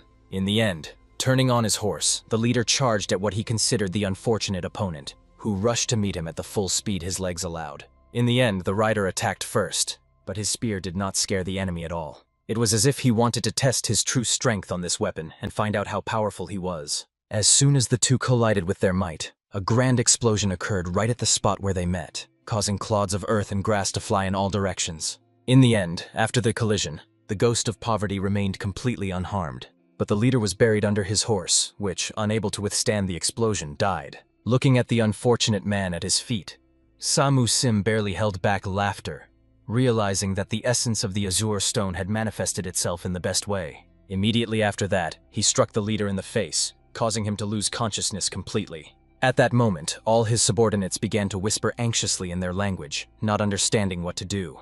The Ghost of Poverty was quite surprised that the warriors, who usually rush into attack without hesitation, suddenly began to hesitate. Therefore, he looked at the defeated enemy, thinking that perhaps the problem lay with him, and that meant the prisoner was valuable enough as a hostage, so they were afraid he would be harmed. At that moment, one of the horsemen shouted something desperately, pointing to his comrades into the distance. In that direction, a real cavalry of many armed men was rushing. The Bloody Sands turned their horses to join the main group and galloped away. At that moment, horsemen in blue clothes rode up, and now the Ghost of Poverty was waving his flag to let them know he was not a threat. Only upon seeing this banner did the leader immediately realize that it was the benefactor's flag. Obviously, they were extremely amazed that so many years had passed, and there had been no news from him all this time. The warrior looked at the man who gave him such an admiring look with deep satisfaction. It was the very boy he had saved at their first meeting. The young man had grown up a lot during this time, and seeing him with his own eyes still alive was truly a blessing for him. In the next moment, the ward noticed a man lying under a horse, wanting to know who he was. In the end, Samusim had to introduce him, after which he asked to speak with his ward alone. At this pace, a whole week passed, and finally the faithful steward returned home. While everyone was still resting, he decided to feed the pigeons a little, as he came to them every time he was on the territory of the Divine and Demonic Valley. Right away, the boy, noticing his silhouette, ran over to find out when the manager had returned. It turned out he had arrived that night. The young man immediately grabbed his hands and began checking his meridians and health just in case. Although the Ghost of Poverty explained that he was perfectly fine and there was nothing to worry about. At that moment, the young man admitted that he had gone too far because of his greed and promised to pull himself together. Because he had been buying medicines recklessly, the manager must have had a very hard time, as he was constantly forced to think about where to get money. However, the man, on the contrary, was glad that he could be at least somewhat useful to the Lord of the Valley. So he asked the young man not to worry about anything and just trust him. However, unexpectedly, the Ghost of Poverty felt some overly hostile glances directed at him. Turning around, he saw the angry Choak Ryan and Bom KV. Approaching them with a bow, the man decided to find out how they were doing. However, it turned out that things were not easy for them. After the manager disappeared, everything, from cleaning and laundry to feeding the pigeons, fell on Bom KV's shoulders. Although Choak Ryan understood that the man should not complain, as he was simply unlucky to draw the wrong lot. After that, Choak Ryan decided to ask his comrade how his trip had gone, and was sincerely impressed that everything had gone without incident. After all, although he suspected that the Ghost of Poverty had extensive connections, he never guessed that he was on good terms with tribes beyond the border. Samusim explained that long ago he had saved a child who was sold into slavery from the north, and now that child had grown into a worthy man who led his own tribe. They say he was very close to the successor of the Khan, the former lord of northern Yuan, and just recently they became Anda, blood brothers. Of course, Bom KV immediately noticed that to achieve the Phantom of Poverty's goal, he needed reliable people. However, he already had some candidates for creating a trading company, and was just about to discuss this with his elder brothers. As soon as he told the men the whole story, they were all uplifted. The master of the mountain could not believe that the comrade was acquainted with those guys. He allowed the man to use their services as he saw fit, and if any problems arose, to report them to him immediately, for he would quickly resolve them. After this, the characters moved to the main residence of the Hall of Unity. There sat the very same bandit whom Bomkavi had somehow enslaved, and for some reason a chill ran through his entire body. At that moment, when the leader was sipping wine, his subordinate suddenly ran in with desperate cries, searching for his older brother. It turned out that they were suddenly attacked by people from the Black Dragon Society.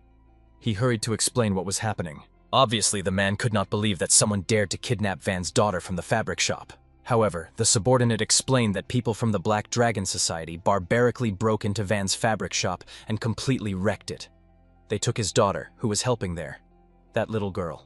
They say she was taken away because of debts, since her father couldn't pay them, and if he doesn't pay, they will simply kill her. Obviously, the chief realized that these were just crazy freaks. Everyone knew what they did with those kidnapped for debts, usually sold women into brothels. Therefore, the man was extremely angry that his people were just standing and watching all this. But it turns out they tried to stop them, but they were simply crushed. In the end, Manseki was near death, and 3 others were seriously wounded. Then the leader realized that they had underestimated the enemy, counting on small fry.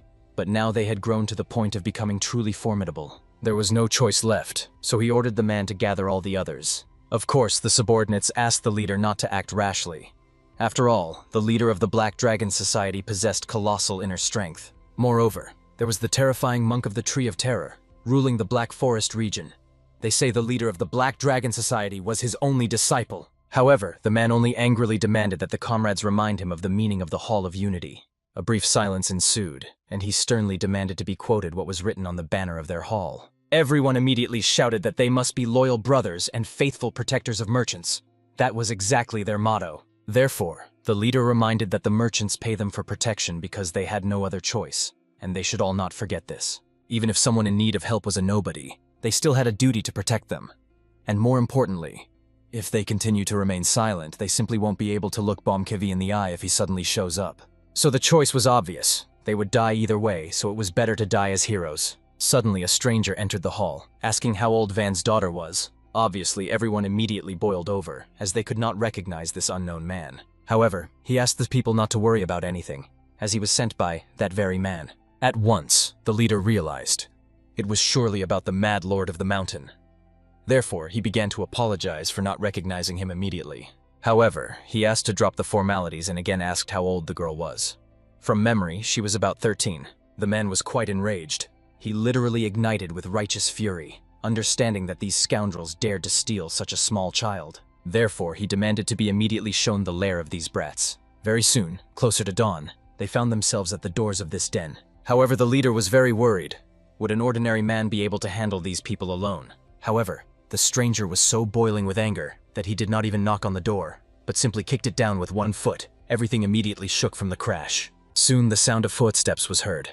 Hearing about the attack, the enemies immediately realized that people from the Hall of Unity had arrived, and the leader of this Black Dragons, standing among his people, only chuckled maliciously as he expected their visit. They were exactly the ones he was looking for.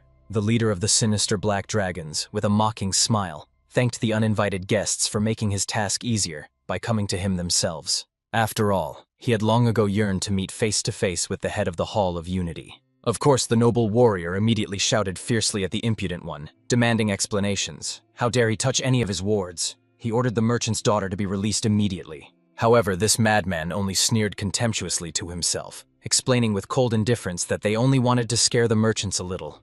But he was extremely curious when the head of the hall managed to secure the support of such a skillful master. At this fateful moment, the stranger with an icy expression decided to tell this scoundrel what he hated most. Of course, he did not understand why he should even know the preferences of some simpleton who dared to invade his territory. However, the sinister ghost of poverty explained with deadly calm that what he hated most in the world was when scoundrels touched innocent children who were guilty of nothing. Immediately, the Black Dragon drew his blade to repel the attack of the skillful master rushing at him. In the end, they rapidly clashed in combat, exchanging lightning-fast blows, parrying each other's attacks, then stepping back several paces. Looking at his opponent with intense attention, the loyal manager could confidently say one thing. The leader of the Black Dragon had achieved much for his age. With such outstanding abilities, he could easily enter even the top 100 great masters of the Empire. At that moment, seeing the weapon in Samu Sim's hands, the leader of the sinister organization immediately recognized the legendary Ghost of Poverty in the newcomer. He was extremely angry that he had almost exerted his full power for some pathetic weakling. While the enemy was babbling, he did not notice that he had completely opened himself up to attack. Therefore, the sinister warrior immediately rushed forward lightning fast to deliver a crushing blow. In the end, he approached almost face to face with the enemy, and coldly said that he was too talkative for a man who was still in a deadly fight. In the next moment, the strike of his formidable blade struck the Black Dragon's hand, and he didn't even have time to blink. Literally across the entire area, heart-wrenching screams of unbearable pain spread as the unfortunate man pressed his mutilated hand to his chest. With one lightning-fast swing, the sinister Ghost of Poverty managed to cut off 4 whole fingers of the enemy, after which, as if nothing had happened, he calmly inquired about the location of the merchant's daughter. He also warned with threatening tones in his voice that the scoundrel had better immediately say where she was, and if he had already sold her, then tell exactly to whom the innocent girl was sold. However, the villain was even more enraged that this someone, who had come to him with such audacity, dared to speak to him in such a contemptuous tone. Obviously, this was not the answer the loyal steward had been eager to hear. Therefore, in one fateful moment, he mercilessly cut off the hand of the Black Dragon's leader, with which he had dared to try to strike him. All that was left for the unfortunate man was to scream from unbearable pain, promising to give the steward any money and everything he wished for. After all, everyone knew how obsessed this scoundrel was with gold. It was obvious from all his behavior. From these words, it became clear that this scoundrel had by this moment finally parted with the girl. So the sinister warrior, without a shadow of doubt, immediately directed the tip of his blade straight to the enemy's throat. All that was left for the leader was to desperately scream, not understanding how the stranger dared to treat him in such a humiliating way. However, in an instant, his head was mercilessly pierced through. He confirmed his status as a ruthless avenger, and also proved that the martial arts of the legendary Ghost of Poverty were indeed terrifyingly powerful. Finally, when the lifeless body collapsed dead, the loyal manager decided to find out where all those belonging to the Hall of Unity had scattered. Immediately, the approaching leader explained with a trembling voice that they all ran away like frightened hares as soon as the manager cut off the fingers of that scoundrel. All that remained for the stranger was to make his proposal. He emphasized that it was not an order, so the head of the hall could safely refuse, and then he would simply look for someone else for this important task. However, he was ready with the greatest zeal to fulfill any request of the sinister Ghost of Poverty, for he was immensely impressed by his devastating power and ruthless skill. In the end, the loyal manager thoroughly summarized. He found out that these people were eager to create a trading company for Western trade and decided to offer them cooperation. Moreover, the head of the hall seemed to him a person to whom one could unconditionally entrust their plans. However, he, of course, gave the man time to think, since such an agreement would surely turn his whole life upside down. Somewhere at the same time in the valley of the divine and demonic, the most ordinary peaceful tranquility reigned. Choak Ryan, gradually restoring his mighty strength, continued to train diligently, focusing his inner energy into a single whole. In the end, he managed to concentrate it on the fingertips and create a devastating attack that in an instant thunderously destroyed even the waterfall itself. The faithful steward watching this thrilling spectacle from the side could not believe that the mighty Choak Ryang was still using only 30% of his true inner strength. But the healer Denok's son patiently explained that thanks to all the treatment undergone, the warrior had restored exactly that percentage. In the end, Samu Sim froze with the most shocked expression on his face, for every movement of the renowned master was like a manifestation of divine martial art. But if you look closer, he used the most ordinary basic technique of the Golden Swordsman. However, even her great bloody fist managed to transform it into something truly grandiose and impressive. At this fateful moment, Choak Ryang himself felt how his inner energy had radically changed. Although only 30% was restored, it had fully returned to him. Most importantly, it had become immeasurably purer than before. Of course, for all this, the noble warrior was immensely grateful to the skilled healer Denok's son, after which he respectfully bowed and explained that he needed to leave briefly, for there was one person he urgently needed to meet. It was precisely for this fateful meeting that he set off for the bustling city. There his gaze fell on a small ragged boy who was sitting near a worn-out bowl, pleading for alms from passers-by. Suddenly, a silver ingot flew into this miserable bowl with a melodious chime. The boy immediately jumped up as if stung, not believing his eyes, and the mighty Choak Ryan sincerely hoped that the young beggar remembered him. And indeed, he clearly remembered the nobleman who generously gave him a silver ingot just for delivering a letter. Now another precious ingot awaited him if he completed a new simple task. The boy instantly understood that it was necessary to convey an important message again. The celebrated warrior this time asked to convey a request for a meeting at the same place and at the same time as last time. The young man was ready to carry out this important mission excellently, confidently believing that no one in this huge city could find people better than him. Therefore, he sincerely thanked the mighty Choak Ryan for the trust placed in him. However, when he turned to the nobleman the next moment, he had already vanished without a trace, as if dissolved like a real ghost. At the same time, the head of the information organization was tightly tied to the torture device and mercilessly beaten. While unsuccessfully searching for the location of the formidable Choak Ryan, the fat deputy fiercely tried to extract from the chief any vital information he needed. At the very least, he was eager to know who gave the order to investigate the dark past of the Combat Alliance. Of course, the leader immediately explained to the deputy with pain that it was he himself who gave that fateful order. However, the deputy was extremely enraged by this response and accused the leader of trying to systematically destroy their information network. Therefore, he sternly demanded to confess who was truly behind all these subversive acts. However, the leader only laughed bitterly, with grim irony, understanding that the one who had been methodically destroying their powerful organization all this time was precisely his deputy. But suddenly, at this tense moment, a mysterious man entered the gloomy room and authoritatively ordered the deputy to immediately stop the torture. He also decided to reveal the truth about why they paid so much close attention to such a seemingly small organization like this one. The whole matter lay in their astonishing abilities and hidden potential. After all, these people knew too much for such a small structure. And right after the current leader, the deputy who would replace him was supposed to take the helm of the organization. However, if the current leader stubbornly continues to remain silent about whom he serves, then instead of the position, the beaten and humiliated one will be his loyal deputy. Of course, he quickly realized the sinister hint, so he hastily promised to find the true external reason for this request, and was ready to do anything to achieve this goal. The mysterious stranger smiled ominously and gave the deputy one more day to obtain the desired results, sincerely hoping that he would bring the long-awaited fruits. After that, he handed him terrible pincers, which he could use as he wished, either to pull out the nails or the teeth of the unfortunate victim. Soon after the torturous interrogations, the deputy was returning home, sorrowfully reflecting on the fact that he had spent a long 20 years of his life together with the leader. They together, brick by brick, built this powerful organization, and now, when everything is about to vanish without a trace, the leader stubbornly remains silent. Therefore, the deputy was extremely curious about the true reason behind all this chaos, and which powerful person was hiding in the shadows. It was especially vital for him to find this out because this crisis represented a unique chance for him to finally uncover all the secrets and take the coveted position of the leader. However, suddenly the deputy turned around, noticing a suspicious silhouette of a boy around the corner. He had seen this young ragamuffin an hour ago and 2 hours ago. Dismissing this as a mere coincidence was already extremely foolish. Therefore, the cunning man decided to turn the corner before the boy, luring the inexperienced tracker into a clever trap. By this time, the boy himself had already checked all the dens in the area, but found no sign of the person he needed. However, the fat man, whom he had been patiently following, often went to such establishments with his master, so the youth planned to follow him unnoticed.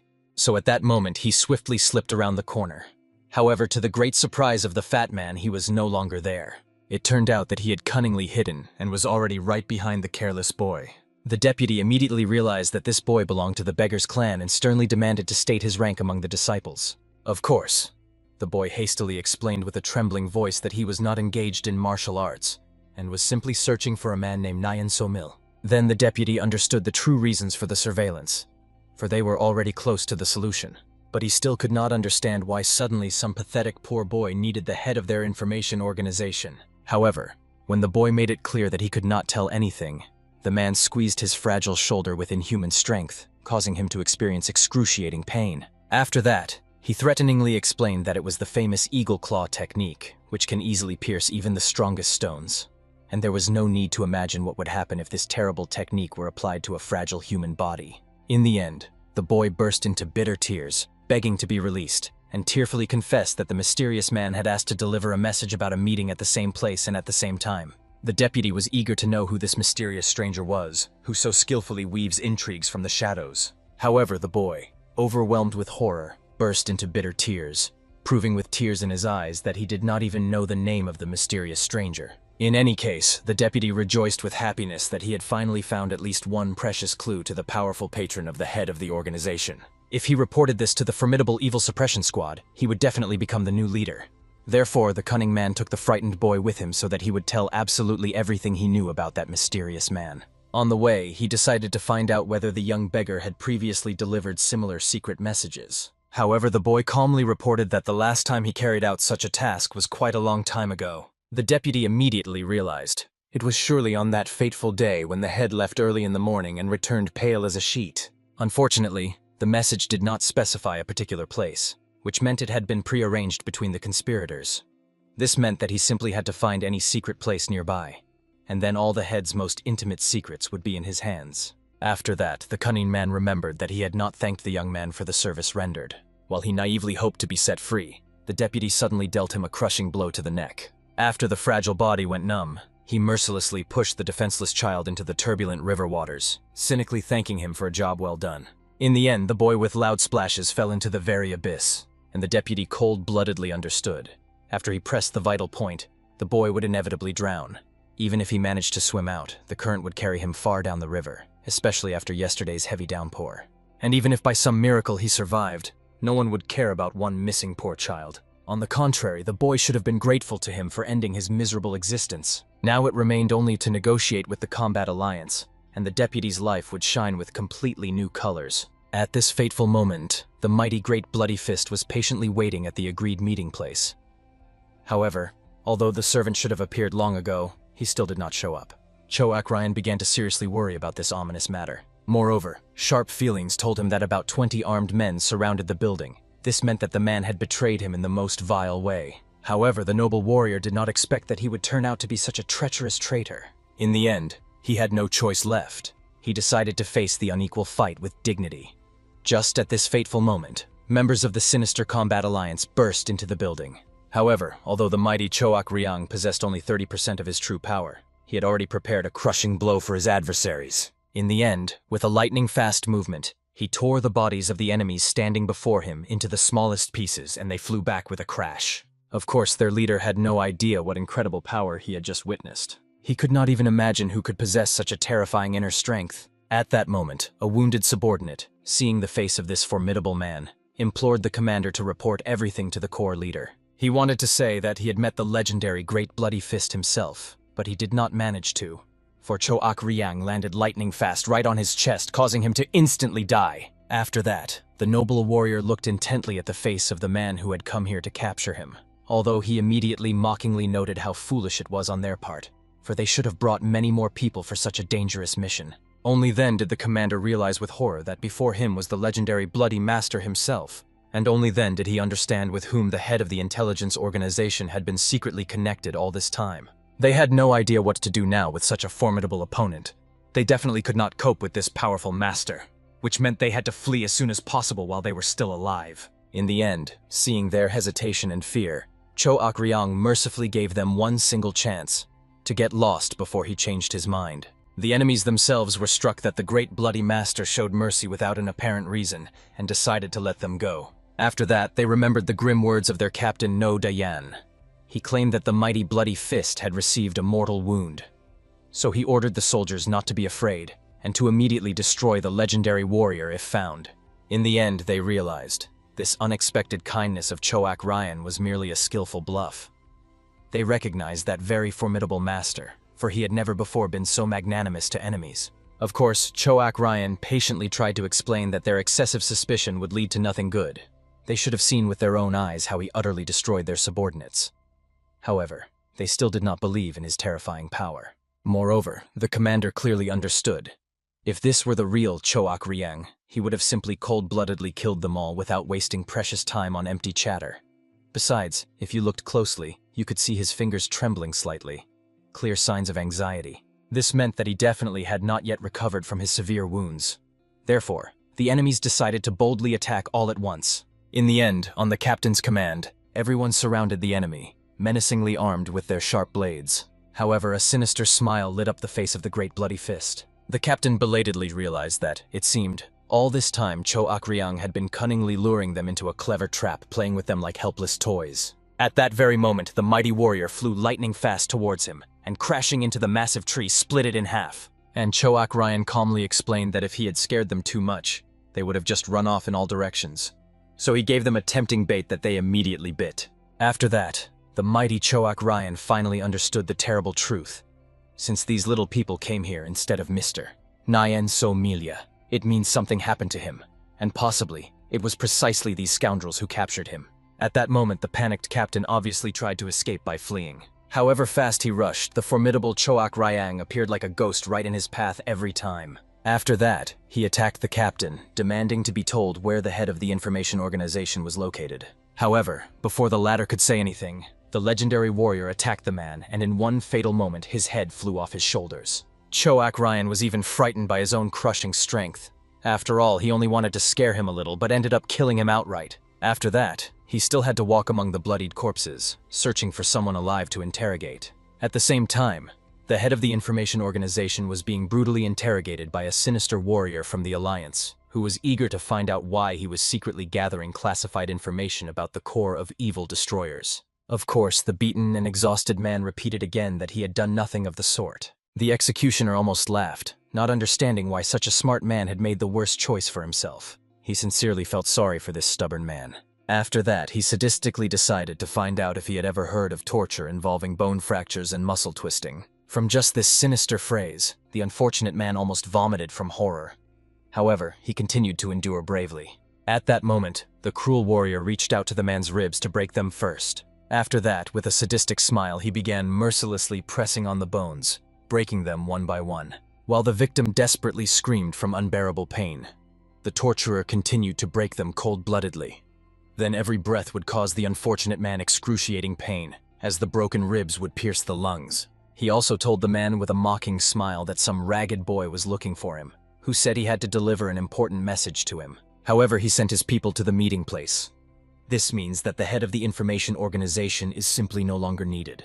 They find out everything without his involvement. Immediately after that, the tormentor began breaking ribs on the other side, while the unfortunate man barely held back from unbearable pain. Of course, the cruel warrior decided to give him one last merciful chance.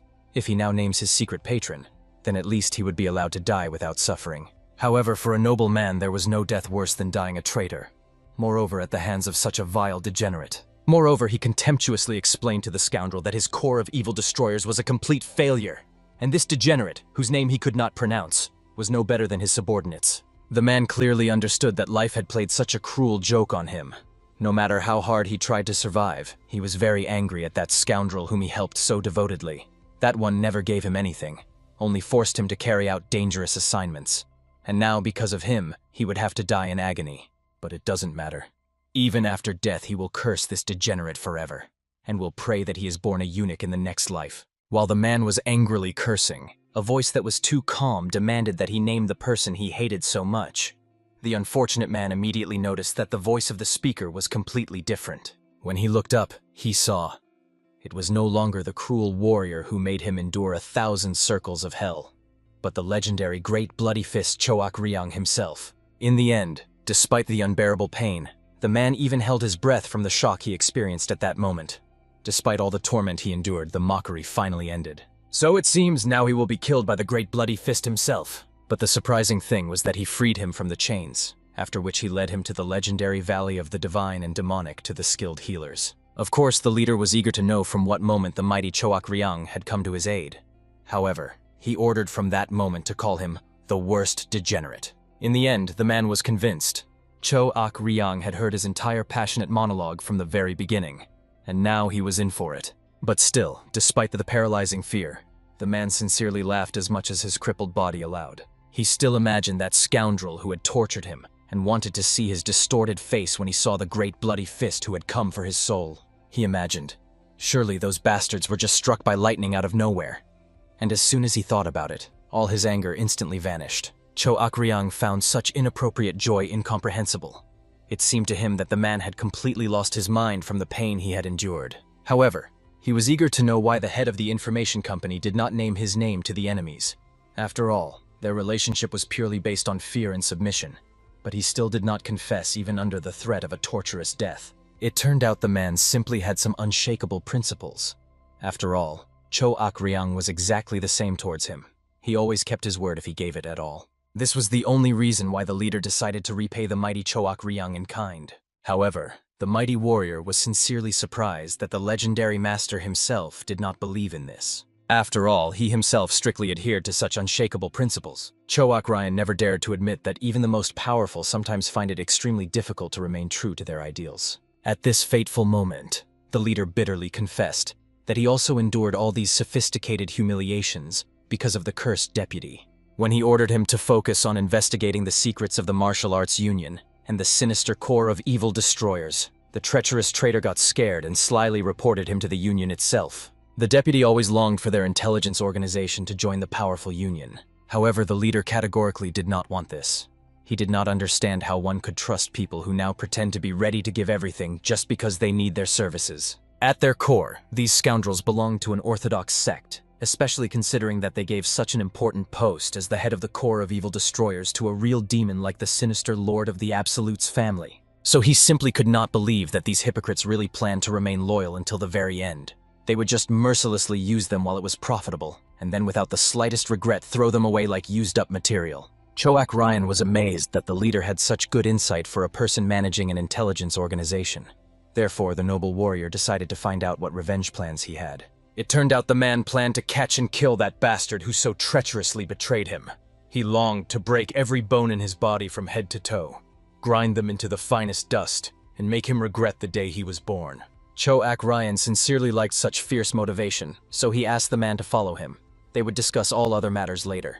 After all, he was a man who remembers both debts and grievances, and always keeps his sacred word. Therefore, he would definitely help him carry out the plans of retribution. Soon they reached a secluded grove where the deputy of the leader was tightly tied to one of the massive trees. Not long ago, the head of the intelligence agency with blazing eyes said he wanted to kill the traitor, and then think about what to do next. Therefore now he could unleash all his accumulated rage on this scoundrel. Although the nobleman was brutally beaten and tortured, he did not renounce his fierce words and was ready to beat this scoundrel until he died in agony. Soon he emerged from the thick bushes, and immediately the deputy, seized by horror, pleaded with the chief for mercy. He desperately tried to somehow justify himself before the enraged boss. However, the man with icy calm warned that the traitor better keep silent, otherwise he would kill him right here. After that, he untied the freak, but he immediately rewarded him with a crushing blow right to his battered face. After that, they fell to the ground and began furiously beating each other. However, unlike their wounded leader, the fat deputy was intact and unharmed, which gave him a significant advantage in this fight. However, Choak Ryan, watching these pathetic amateurs fight, felt genuine pleasure. It was like an ant battle, and such a spectacle amused the legendary master. At this tense moment, the deputy painfully admitted that he could not allow the chief to destroy the organization he had built for a full 20 years, just because of his stubbornness and principles. But the man was already deadly tired of hearing such pathetic excuses, so he only furiously slammed his former subordinate's head against the hard ground. Despite the blood flowing abundantly from his forehead, he managed to knock out a good couple of teeth from that nasty little bastard. Finally, he unleashed all his accumulated anger and thirst for revenge. Therefore, Choak Ryan decided to find out if there was anyone else who needed to be punished for betrayal. Unfortunately, there were enough other enemies, but the leader simply did not have the strength to fight the powerful opponents. These people were clearly beyond his ability in his current state. Then the mighty Choak Ryang proposed to continue their important conversation, and was eager to find out from the man what he planned to do now and where he would direct his steps. The unfortunate man had no better solution than to hide in the remote mountains and simply continue living a hermit's life. Of course, Choak Ryang patiently tried to explain that if the formidable Thousand Wings Corps took him seriously, he would not hide anywhere on this earth. He simply had no choice. Then he would just die a painful death. But he swore to the bloody fist that even on the brink of death he would not utter his name. But the villain still doubted. Wouldn't it be easier to kill him here and now? And at first the leader thought that the formidable master would do just that. However, at that fateful moment, the noble warrior decided to arrange a safe place for his loyal comrade, where he could calmly stop and heal his wounds. Thus, 2 whole weeks of peaceful life passed since that fateful conversation. At that moment, the leader himself was reflecting on the events that had occurred, and thought that he had clearly acted somewhat incorrectly. He should not have followed the great bloody fist into this venture. It was already unfair to get involved in the dangerous affairs of the bloody overlord, and now he had also gotten involved with the mad lord of the mountain, and even the legendary Ice Jade. What powerful and terrifying personalities surrounded him. However, the man saw, all the inhabitants of the valley were genuinely happy. It turned out that life away from the corrupt martial arts union was much more comfortable and peaceful than the previous existence in constant fear. After that, he looked back in amazement at the boy, who was the son of a divine doctor and a demonic healer at the same time. Incredible rumors circulated that the young Denok's son was researching the secret heritage of the holy hand of the divine doctor, and even healed the daughter of the very head of the union, fully restoring her severed meridians. But he could not imagine that such a skilled healer was so young and inexperienced in appearance. At that moment, the wise Denok's son saw how much the head of the information organization was tormented by torture and deprivation. He sincerely felt sorry for the man who remained loyal to the mighty Choak Ryang and bravely endured cruel torment. Fortunately, the young man was glad that the man had handled the emergency medical aid he received well. He had no idea what the boy was talking about. After all, he hadn't done anything special for his healing. However, at this fateful moment, he encountered some kind of evil and piercing gaze from the entire greatest trinity of legendary villains. In the next second, the wise Denok's son admired and praised the mighty Choak Ryan for skillfully contracting the patient's muscles to stabilize his broken ribs during transportation. At that moment, the young healer made it clear that if the man had not met the mighty Choak Ryan in time, things would have been much worse. He could have simply died from internal injuries. However, the unfortunate man could not understand how it could be considered lucky that he was now surrounded by the very real legendary monsters and lived side by side with the greatest villains of all time. After that, the wise young man hurried to thoroughly explain that the man now desperately needed full rest. The broken ribs would inevitably heal over time. He just had to carefully treat the burned areas and external wounds to prevent dangerous infection. Until his condition significantly improved, it was better for him to move less and rest more in peace. Moreover, the skilled Denok's son sincerely hoped that the other valley inhabitants would not mind the man staying here with them. He wholeheartedly hoped that he himself liked this blessed idea. Everyone else thought that since the Lord of the Valley did not object to his company, the new resident would also not disturb them with his presence. But the mighty Choak Ryan and his loyal manager, on the contrary, were sincerely glad about the new tenant in their secluded refuge. And so, regardless of his own wishes, the residence of Nin So Min in this legendary valley was unanimously decided by all its inhabitants. That very night, all three great masters met in their dwelling to thoroughly discuss everything and make important decisions. Bom KV was very worried that lately the sinister No Dayan was behaving as if he owned the entire world of martial arts. And even the mighty Choak Ryang could not come to terms with the fact that this arrogant bastard felt absolutely unpunished because the entire authority and power of the martial arts union stood behind him. It remained a mystery what he lacked, since he began to pursue them both in sleep and in reality. Choak Ryang drew a grim conclusion from Nin So Min's words that the scoundrel had made some secret agreement with the very head of the martial arts union. However, to his greatest regret, he was unable to find out any exact details. Bom KV was troubled by the fact that if the martial arts union continued to grow at such a rapid pace, it would soon engulf the entire martial arts world without exception. After that, the trio decided to turn to the sinister witch for her wise advice. However, she was not at all interested in their feud with the powerful union. Immediately, a cunning question crept into Bom KV's mind. Why had she come here at all to discuss this pressing issue? Moreover, she always pretended to drink fragrant tea, while her elegant cup was definitely empty. Of course, the lady mourned the behavior of these two incorrigible jokers. However, they clearly saw that the formidable lady must be having quite a good time with them. But at that fateful moment, the enraged woman was already thinking about simply wiping these two insolent fellows off the face of the earth once and for all. Therefore, the wise Choak Ryang suggested she calm down and talk about the young healer Denok's son. Of course, Han Solhua immediately calmed down, and the mad lord of the mountain could not understand what problems they could have related to their skillful healer. Choak Ryang was seriously concerned about the cultivation of the boy's internal energy, because since the boy had decided to study seriously, it was impossible to delay any longer, not even for a day. Han Solhua perfectly understood that even now starting his training was already quite late, and no one wanted to miss such a rare gift simply because of their sluggishness. Therefore, the mighty Choak Ryang decided to consult with his comrades about the best time to start the preparation. He perfectly understood that the young man possessed theoretical knowledge flawlessly, but theory and practice are absolutely two different things. To be frank, he himself understood very well that this complex matter was full of unpredictable variables. One cannot simply force Denok's son to study the internal energy method while it is not yet fully completed and refined. Here Bom KV had a truly brilliant idea: to take someone else and try this revolutionary method on him. Of course, he did not expect anyone to approve this crazy idea. However, Choak Ryang liked it very much. Han Sol Hua also pointed out significantly that a suitable person had recently joined them and lived under their roof. However, the Mad Master of the Mountain was worried that there might be an energy deviation or other unforeseen consequences. But all three understood that they could easily fix any situation by turning to a skilled healer for help.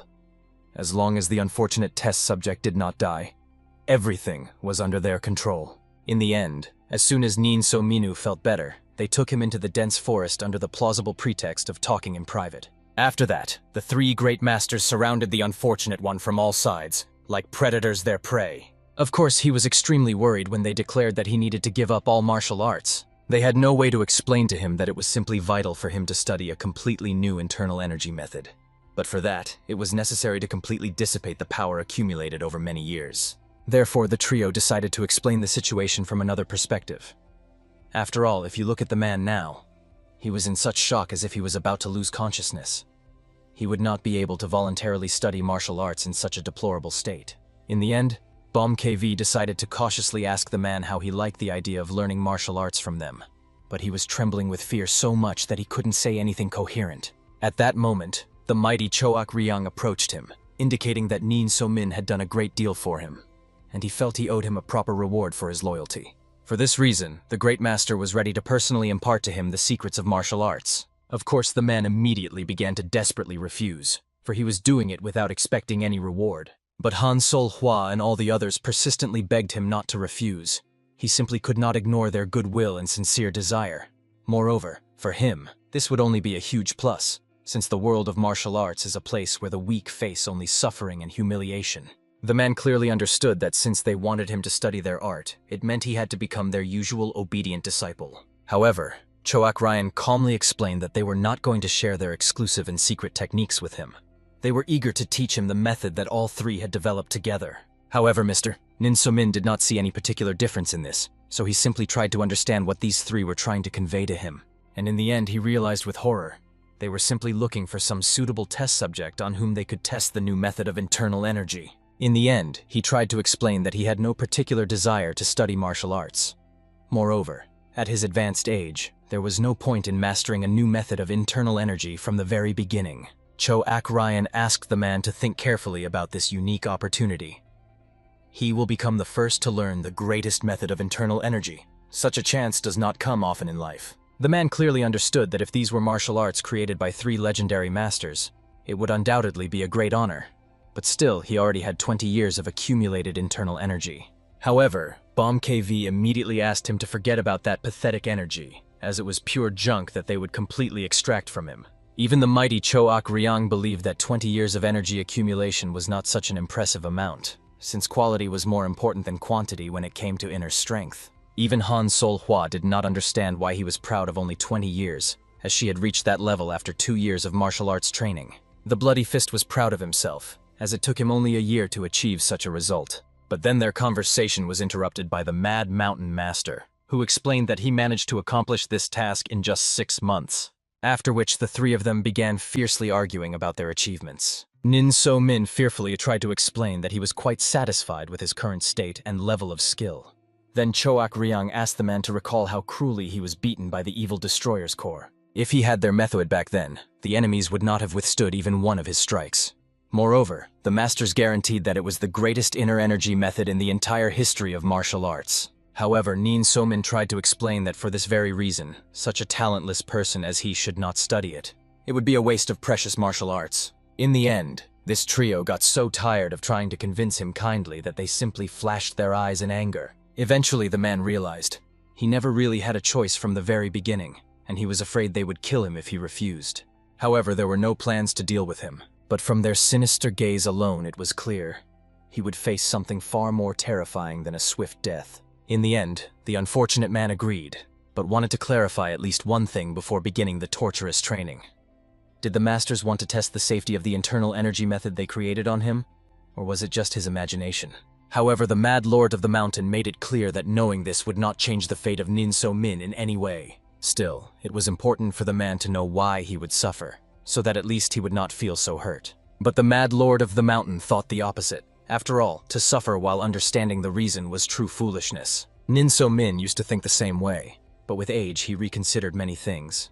After being betrayed for no apparent reason, his philosophy of life changed radically. In the end, the Mad Lord of the Mountain had no choice but to agree with Nin So Min's position. However, he explained that the unfortunate man was unlikely to suffer, since this was the greatest internal energy method in the entire history of martial arts. The Bloody Fist calmly explained that if he were 20 years younger, he would gladly part with his current energy for this method. And Han Sol-hwa made it clear that this was the very method that Denak-san would be trained in.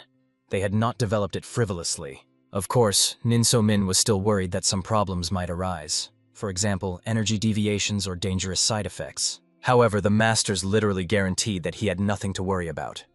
In case of unforeseen circumstances, they would patch him up and set him right. In the end, the man realized, no matter how well he ran and hid, he could not escape these 3 legendary monsters. So he agreed to the experiment with a forced smile. In fact, 20 years ago, Nin So Min was a former member of a powerful sect.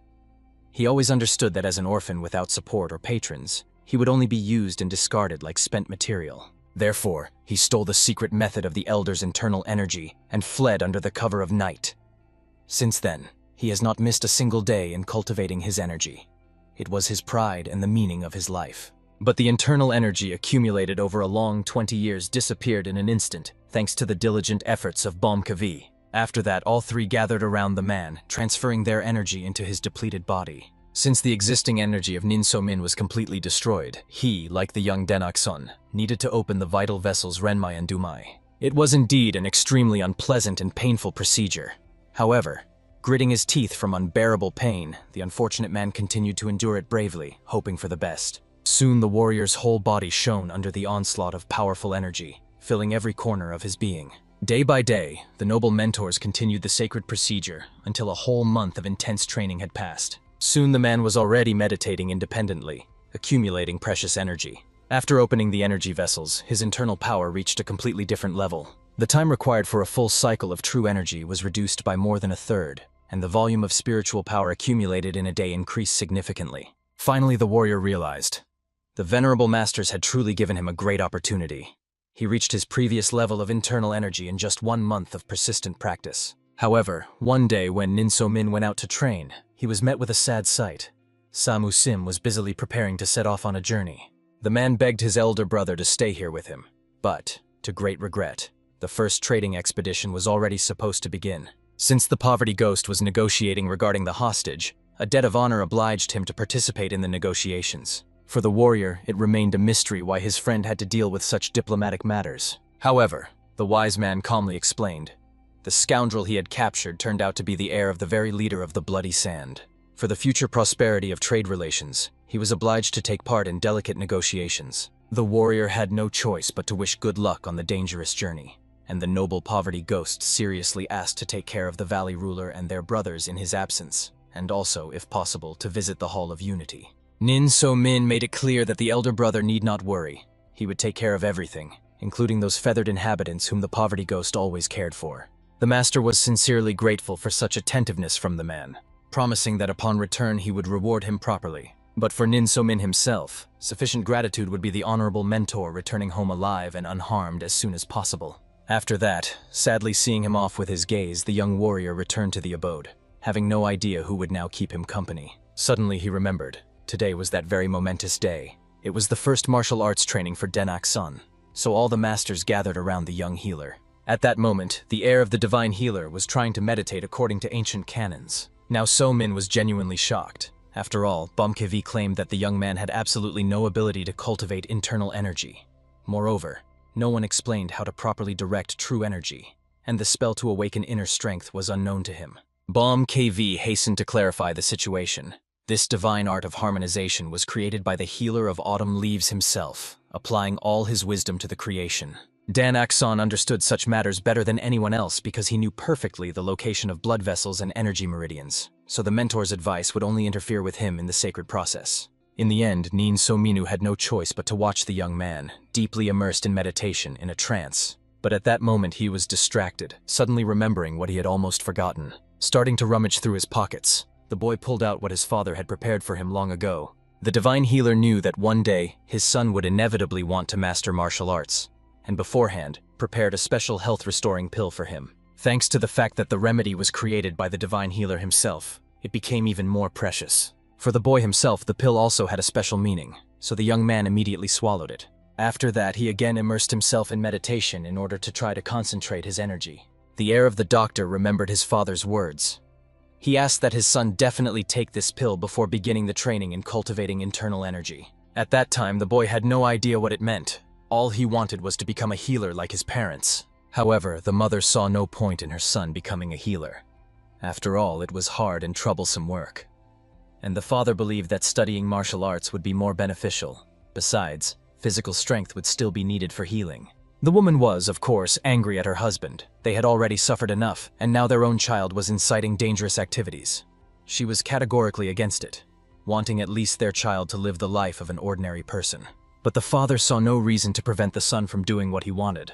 After all, their child could act according to his own judgment in everything except marriage. The woman was insanely angry that her husband spoke such words right in front of their son, so the man hurried to explain. Meeting such a wonderful life partner as his beloved is extremely difficult, so the boy might not even try to get married. Still, Dan Akson's father spent all his luck when he managed to win his mother's heart. Only after the man justified his words, and his wife, slightly embarrassed, calmed down. And the father honestly confessed to his son. Now, after he met his other half, most likely, for the rest of his life, he will be pursued by failures for a quite obvious reason. These warm memories caused a pleasant warmth and a smile in the young man's body. Even Han Sol-hwa noticed that the boy seemed to be smirking during meditation. Now So-min did not suspect that such a thing was possible during energy cultivation. After all, masters always taught to throw out all unnecessary thoughts. Otherwise, extraneous ideas would interfere with the flow of universal energy. Of course, it was the truth, but now it turned out to be the only way for the young man to at least try something in the sacred art. At that moment, the healer's heir began slowly opening his eyes, finishing the meditation. After which he smiled radiantly, finally understanding what martial arts masters experience. Everyone immediately gathered around him to find out how the young student felt, whether there were any difficulties or other obstacles. However, the boy felt simply excellent, as if reborn. His body became lighter, and the sensation was as if he had slept very well after long exhaustion. This was an excellent sign. Now the next step was to try training using the harmonization technique. After that, everyone sat outside, and Han Sol-hwa with Bomkavi began helping the young student. As soon as he immersed himself in meditation, the mentors immediately straightened their hands, channeling energy into his body. This technique was originally created exclusively for Den Akson, so the two masters understood. They could not allow the slightest mistake. At that moment, Nin So-min was genuinely horrified when he saw the raging energy literally bursting out of the youth's body. He had no idea what it was, and considered what was happening some kind of demonic art. However, Choak Ryang hurried to calm the shocked Nin So-min. He was deeply mistaken. This was the most genuine divine technique. The subject already thought that perhaps the same radiance came from himself when he studied the divine art. However, such a dazzling radiance was possible only thanks to Den Akson. It was due to his unique physical condition. Moreover, this technique became available only through unconditional trust in each other. Only at that moment did the man feel that the energy emanating from the young man was incredibly warm and soothing. Even its echoes calmed the mind, literally drawing it in, although Nin So-min himself did not notice it. However, Choak Ryan understood that the man was far from the only one who felt such an influence. At that moment, a great multitude of forest dwellers ran to them, attracted by divine energy, to understand where it came from. Therefore, Choak Ryan mentally sympathized with Nin So-min. While he himself would guard Den Akson in case of unforeseen situations, it would be the young warrior who would have to keep these animals at a respectful distance. Nin So-min tried to object, but understood. Arguing with Choak Ryan was completely useless. Therefore, he simply ran towards the crowd of beasts, trying in any way to disperse them. Meanwhile, the energy in Dan Akson's body had already begun to slowly get out of control, reaching its peak. The animals literally went mad from the influence of divine power, and Nin So-min was desperately trying to push them away, not letting them get closer to the sacred ritual. At that moment, a powerful surge of energy occurred, after which the young man came to his senses. The lessons continued until late evening, and everyone watching the young heir could understand how incredible a talent he possessed. The boy had an astonishingly pure and literally magical true energy. Only after one training session, even compared to masters who had studied this art for years, his strength was in no way inferior to their achievements. Looking more closely, Choak Ryang could understand the purity and power of this child. His inner strength were simply incomparable to anything seen before. Bomkavi only joyfully ruffled the boy's head, saying that now he understood why all masters strive so much to find worthy students, and praised him for the excellent work. However, Han Sol-hwa understood. They would now have a lot of work. After all, internal energy alone was not enough for a full study of martial arts. The mountain owner immediately understood.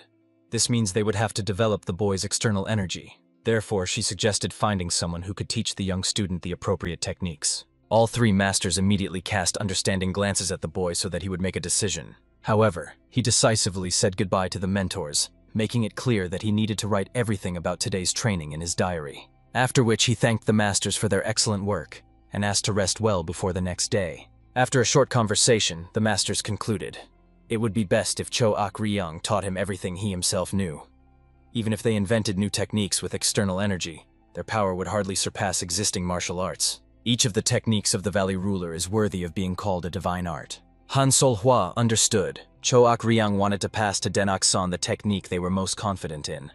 Everyone became curious about what exactly Cho Ak-ryung would pass on. It turned out that it was the Golden Grasp technique, while Bum KV planned to teach the boy how to handle weapons. Only one last question remained: what their formidable sister would teach the young student. At that moment, she created an icy spear, hanging directly above her palm. Everyone immediately remembered how terrifying this woman was in battle. After all, she used martial arts capable of applying energy at a distance. Finally, it was time for Den Ok-san's lesson. This lesson was dedicated specifically to the art of weapon mastery. Cho Ak-ryan explained what their training would consist of, and the boy was full of enthusiasm. Then the wise man decided to find out what, in the young student's opinion, was most important when handling a weapon. The youth was right. To understand the characteristics of this noble weapon, it was necessary first to carefully examine it, as well as hold it in one's hands.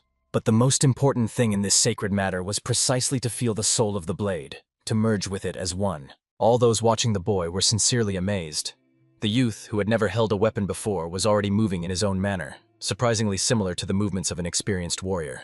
At that moment, Bom KV had already begun teaching the healer's heir how to make these lunges, firmly grip the weapon, and regrip it. After that, both masters performed the turn as synchronously as possible.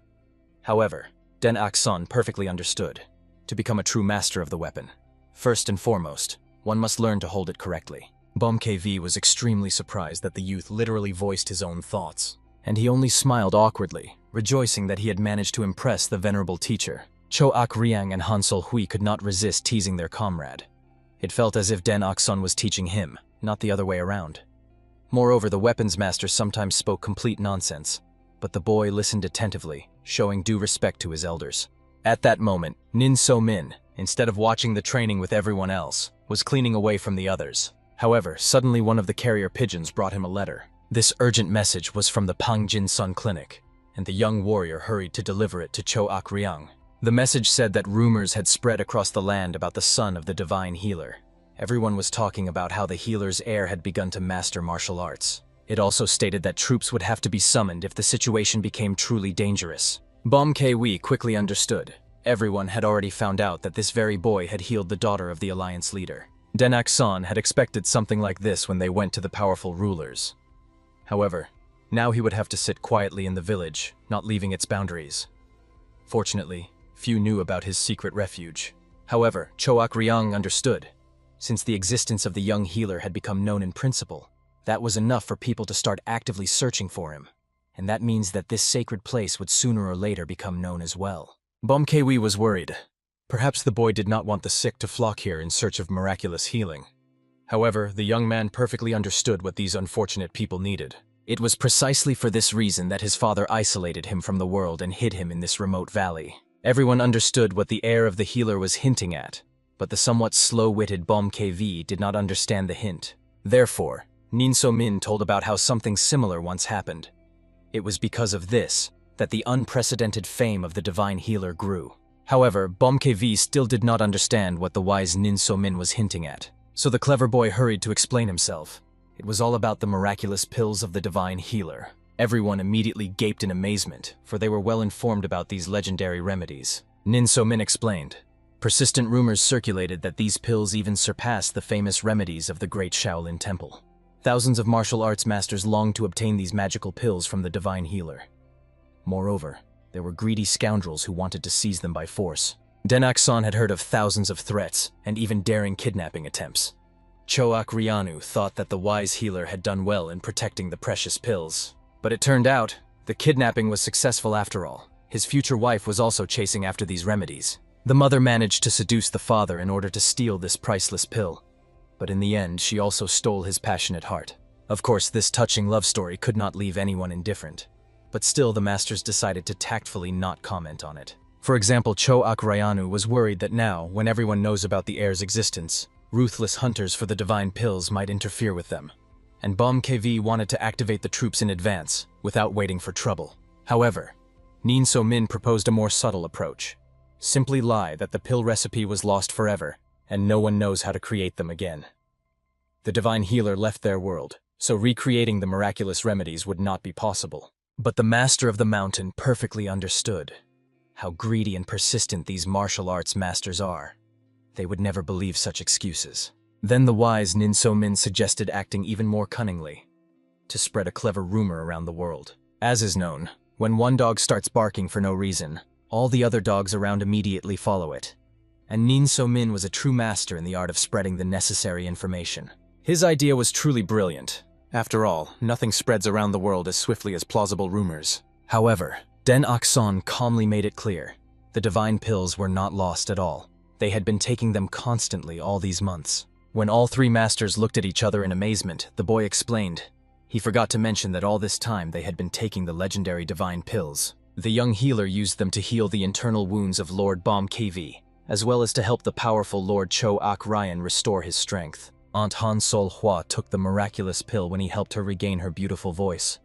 They all took the sacred remedies of the divine healer. The events moved to a gloomy dark forest, where stood an unremarkable but mysterious little house. This dwelling was guarded by a formidable warrior in a huge hat, reliably covering his stern face. At this tense moment, a man respectfully approached him and, bowing deeply, politely greeted the powerful leader of the sect. However, he looked at the subordinate warrior with undisguised anger in response. The visitor, of course, perfectly understood. The sect leader was still burning with anger because he had failed to stop the daring expedition of the main sect. The man tried to remind that he was completely powerless in that situation. However, the sect leader perfectly understood that the subordinate was simply too busy with important matters of the Alliance of Martial Arts Masters. Yet it remained mysterious why, despite his extreme busyness, he decided to meet him in such a remote place. Of course, the ruler asked that the man speak to him informally, as to an old acquaintance. However, the man believed that as a person of the lower class, he could not afford to speak unofficially with the very formidable inspector of the Great Alliance of Masters. The leader reminded, besides them, there was absolutely no one here, which means unnecessary formalities could be discarded. However, the sect leader, calmly looking at the subordinate, made it clear. His very appearance alone indicated extreme disrespect on his part. Immediately, he hastily took off his wide hat, offering sincere apologies. For now, it seems to him that this headwear has become a part of himself. He periodically forgets that he is wearing it. After that, the man made it clear. Although he depended on the powerful alliance of martial arts masters, he never forgot his true roots. He belonged to the White Sword sect until his death. He became an inspector solely to revive their fallen organization. The leader flew into a rage, not yet understanding how this youth could continue to coldly ignore the tragic death of his own father. But he tried to explain. He had no other choice. The circumstances were extremely unfavorable. Obviously, his father, the former leader of the sect, had secret dealings with people from unorthodox sects, and the alliance clearly highlighted this compromising fact. However, the interlocutor reminded the current leader that the tragic death of his father helped him to take such an important position in the powerful alliance of masters. Moreover, in this way he was able to resolve a long-standing misunderstanding between the organizations. The leader could not believe it. The young man called him to this remote place to brazenly boast about his own achievements. He literally built his brilliant career on the bones of his own father. However, he did not at all consider that he was boasting about his successes. It was simply the right time for a serious conversation with the leader. So he asked for this secret meeting. The conversation concerned the fact that their ancient sect of the White Sword could no longer blindly follow the dangerous orders of the alliance leader. Somewhere at that very time, the brave Nin So Min set out on an important mission and entered a half-ruined mansion. He kept looking around cautiously, watching for lurking petty thieves. But at that tense moment, the young warrior saw a mysterious man who was carelessly sitting in plain sight right on the stone staircase. The stranger laughed upon seeing Nin So Min and thought he was in for great luck. The catch was not a big prize, but just some pathetic little fish. But the gentleman laughed at these guys, believing that now, since the sacred temple was abandoned and all the pious monks had left these places, it was empty. But it turned out only a couple of small rats remained here. The man, resembling a mercenary, was struck by the guest's arrogance, who still did not understand the dangerous situation he was in. Nin So Min merely pinched his nose in disgust after his rude words. It felt as if someone was speaking through their rear, otherwise it was unclear where such a disgusting stench came from. After that, he looked carefully at the suspicious man, thinking that he was not just a pawn in the hands of the others, and he suggested introducing themselves.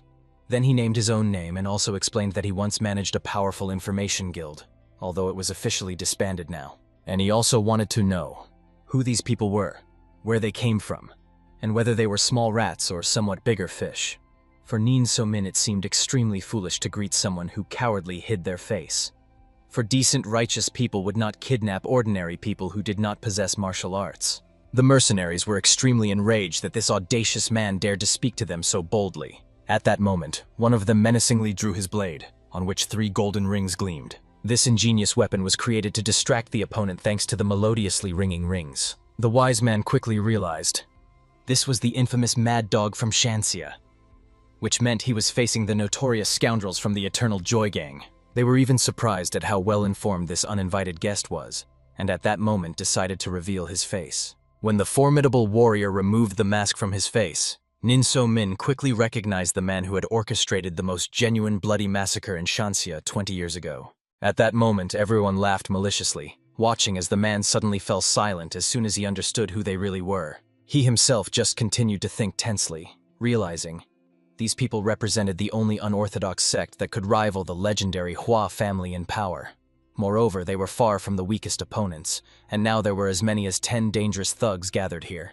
In the end, Nin So Min theatrically realized, because of his fatal foolishness, he would have to part with his miserable life here. And the mercenaries only laughed maliciously, not understanding where his feigned bravery had suddenly gone. The warrior had already begun to apologize humbly. He did not know who they were at all, but now understood that he simply had no right to anger such great and formidable heroes of Shanxia. In the end, the leader decided to have mercy on this actor and demanded that he honestly answer his questions. For example, how is he connected to the mysterious ice jade of immortality? Falling to his knees, the frightened man confessed that he had entrusted this powerful woman with his life in exchange for her carrying out various dirty deeds for his organization. The next question was, where was the child named Dan Ak's son? Was he in the mysterious Valley of the Divine and Demonic? The man was genuinely surprised that they already knew about this sacred place, and in the end, with a tremor in his voice, admitted the young healer was helping the lady cope with a severe illness. Of course, he did not know the details of the mysterious disease, but the air of the divine healer provided her with miraculous treatment every single day. The leader rejoiced at this precious information. Since the formidable ice jade was weakened by the ailment, their treacherous task would become even easier to accomplish. The leader decided to find out only one important detail. Did the young healer have the sacred pill? And of course, he had it. Nin So Min reported that he had seen it with his own eyes. The youth used the precious remedy a couple of times for healing. Moreover, the clever warrior could easily lure this miraculous healer out with the help of the owner of the herbal shop. It turned out that this unfortunate man was actually held hostage by them, and the scoundrels were brutally interrogating him. However, the man did not really tell anything useful. When the bandits ordered him to reveal the exact location of the healer, he stubbornly repeated that he knew nothing about it. Only later, when they had severely injured him, it became clear he really knew nothing about the secret refuge. But still, they managed to find out something from the demonic healer himself. The leader wanted Nin So Min to lead them to the cherished valley. Of course, he tried to explain. The formidable Lady Ice Jade of Immortality was there, and there were too few mercenaries to defeat her in an honest fight. However, the man hastened to clarify the situation. The vanguard group had already gone to that protected valley. They would just catch up with their comrades and deal with the powerful Ice Jade together. The scoundrel promised, if Nin So Min helps them in this matter, they will definitely spare his life. In the end, the man had no choice but to hope that the mercenary would not go back on his solemn words. The leader was quite surprised that this prisoner doubted him, especially in such a critical situation. However, Nin So Min calmly rose from his knees and suggested to the mercenaries to at least use their brains a little. It was absolutely obvious the leader was blatantly lying to him. Obviously, no one should learn about their secret mission, so they would simply kill him so he wouldn't tell anyone anything. After all, In such delicate cases, it is necessary to mercilessly eliminate witnesses and carefully hide the traces. Now the wise warrior was convinced. These people were simple villagers from Shanxia who didn't even know how to lie properly. As soon as the brave man took a defensive stance, the enraged leader immediately ordered his henchmen to cut off the insolent man's hands so that he would no longer dare to mock them like that. The bandit would have ordered to behead him without hesitation, but this prisoner might still be needed to complete the mission. At this tense moment, looking at the approaching enemies, Nin So Min only laughed contemptuously, understanding defeating him would be oh so difficult. At that moment, one of the thugs already charged at him at full speed with a battle cry, and Nin So Min only mentally prayed that the venerable elder would hurry and join the fight, not making him fight alone. Unfortunately, the mentor was late, and in the end the bandit attacked the young warrior. His deadly blade froze literally a couple of centimeters from the face of the frightened Nin So Min. But finally, a saving hand appeared, blocking the sword's path to the unfortunate man's body. It was the mighty Bomkevi, who during this time also managed to rescue the unfortunate herbalist from the shop, so that the scoundrels would no longer harm him. Now So Min was clearly proud of himself. After all, he did not lie to the mercenaries when he said that defeating his elder would be extremely difficult. The frightened leader himself began anxiously looking around at his subordinates. He had no idea where the formidable master had appeared from or who he was. At that very moment, the enraged warrior unleashed his destructive fire energy, causing the bandit's hands to be severely burned, and the metal of the blade he held in his hands melted and began to drip molten drops onto the ground. The mercenary knew perfectly well. In the world of martial arts, there was only one person endowed with such incredible power.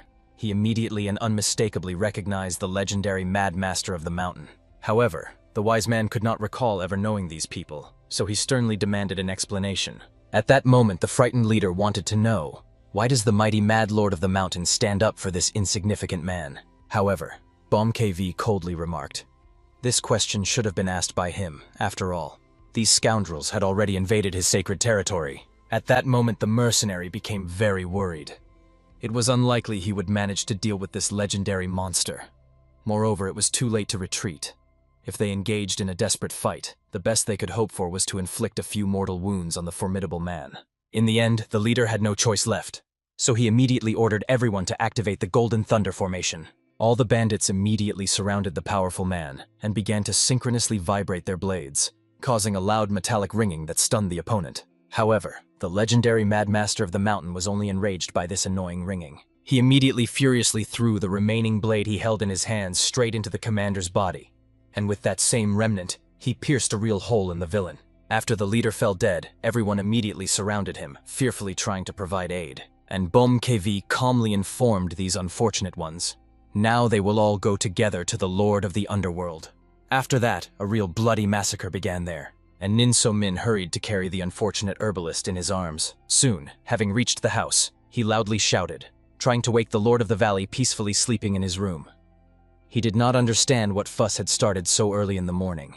However, Nin So Min pleaded for help for the seriously wounded patient. At that moment, the boy recognized the respected herbalist gentleman, not understanding what had happened to him.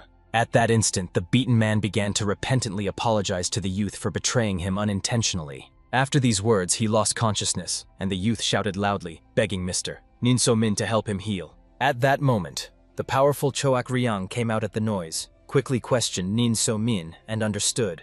There were about 30 enemy warriors in the vicinity. He had seen 10 of them in the abandoned temple, and he did not know where to find the other strangers. However, the ruler of the valley very quickly felt the sinister energy of these people and realized they had already arrived at the sacred domains. In the end, the brave Nin So Min immediately ran to the bridge that led straight to the valley of the divine and demonic healer. On the other side of the bridge, the treacherous adversaries had already gathered, who wished to enter the forbidden lands. However, they were extremely curious. How did these simple folks know that they would come? But the Lord explained. They had already met his gang near the abandoned temple. The leader was genuinely surprised that a man who had seen their bloodthirsty brothers still managed to survive the encounter. However, the daring guy suggested asking the bandits themselves how their fateful meeting went. Moreover, they would soon join their friends at the meeting with the ruler of the underworld. The enraged mercenary could not believe that his comrades were dead, so he only furiously ordered the man to shut his insolent mouth. And Nin So Min was sincerely pleased by his straightforwardness. At least this bandit was honest enough, since their leader brazenly lied to them right to their faces, promising to spare their lives. The leader realized talking to this daring man was simply pointless, He was only wasting precious time. Therefore, he demanded that he immediately bring the son of the divine healer, who was supposed to reside in this mysterious place. Of course, Nin So-min feigned ignorance about which son of the divine healer was being referred to. However, Denak-san himself appeared before the treacherous adversaries. He could not believe that they had committed such an atrocity against an innocent man just to find him. The mercenary only laughed maliciously, understanding. The boy was foolish enough to give himself away. He really resembled his legendary father in habits. It felt as if the divine healer himself, only younger, had appeared before them. After that, the mercenary made it clear to the young heir it was time to repay the old family debts. However, the youth firmly reminded that he owed nothing to these scoundrels. In the end, the mercenary had to explain. The child bore the heavy burden of his father's sins. That's how relentless karma works. That's the path in the cruel world of martial arts. Obviously, the boy literally trembled with righteous fury. It was unbearable to see this vile man. Looking at his angry face, the mercenary only laughed, enjoying the spectacle.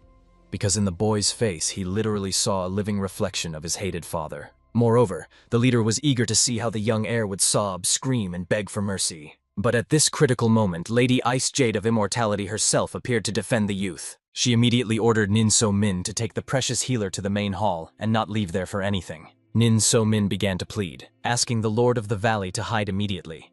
They needed to heal the severely wounded owner of the herbal shop as soon as possible. The boy agreed to leave, but not out of fear of these bloodthirsty people. Simply the patient truly needed his miraculous help. And the mercenary watched him go with only a slight smirk, understanding. The boy definitely wouldn't escape from them. First, they would deal with the formidable Ice Jade of Immortality, and then they would take care of the young healer himself.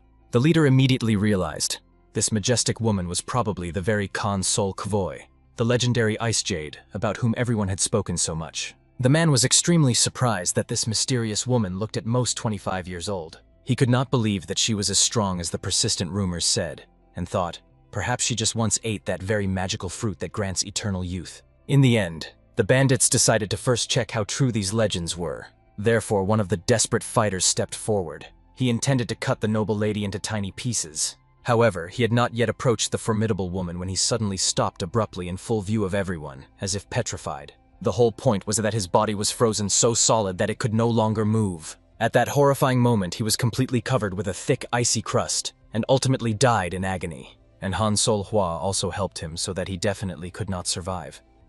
She dropped that icy statue to the ground, causing it to shatter into countless tiny pieces. All the others immediately became wary, not understanding what kind of terrible magic this intimidating woman had used.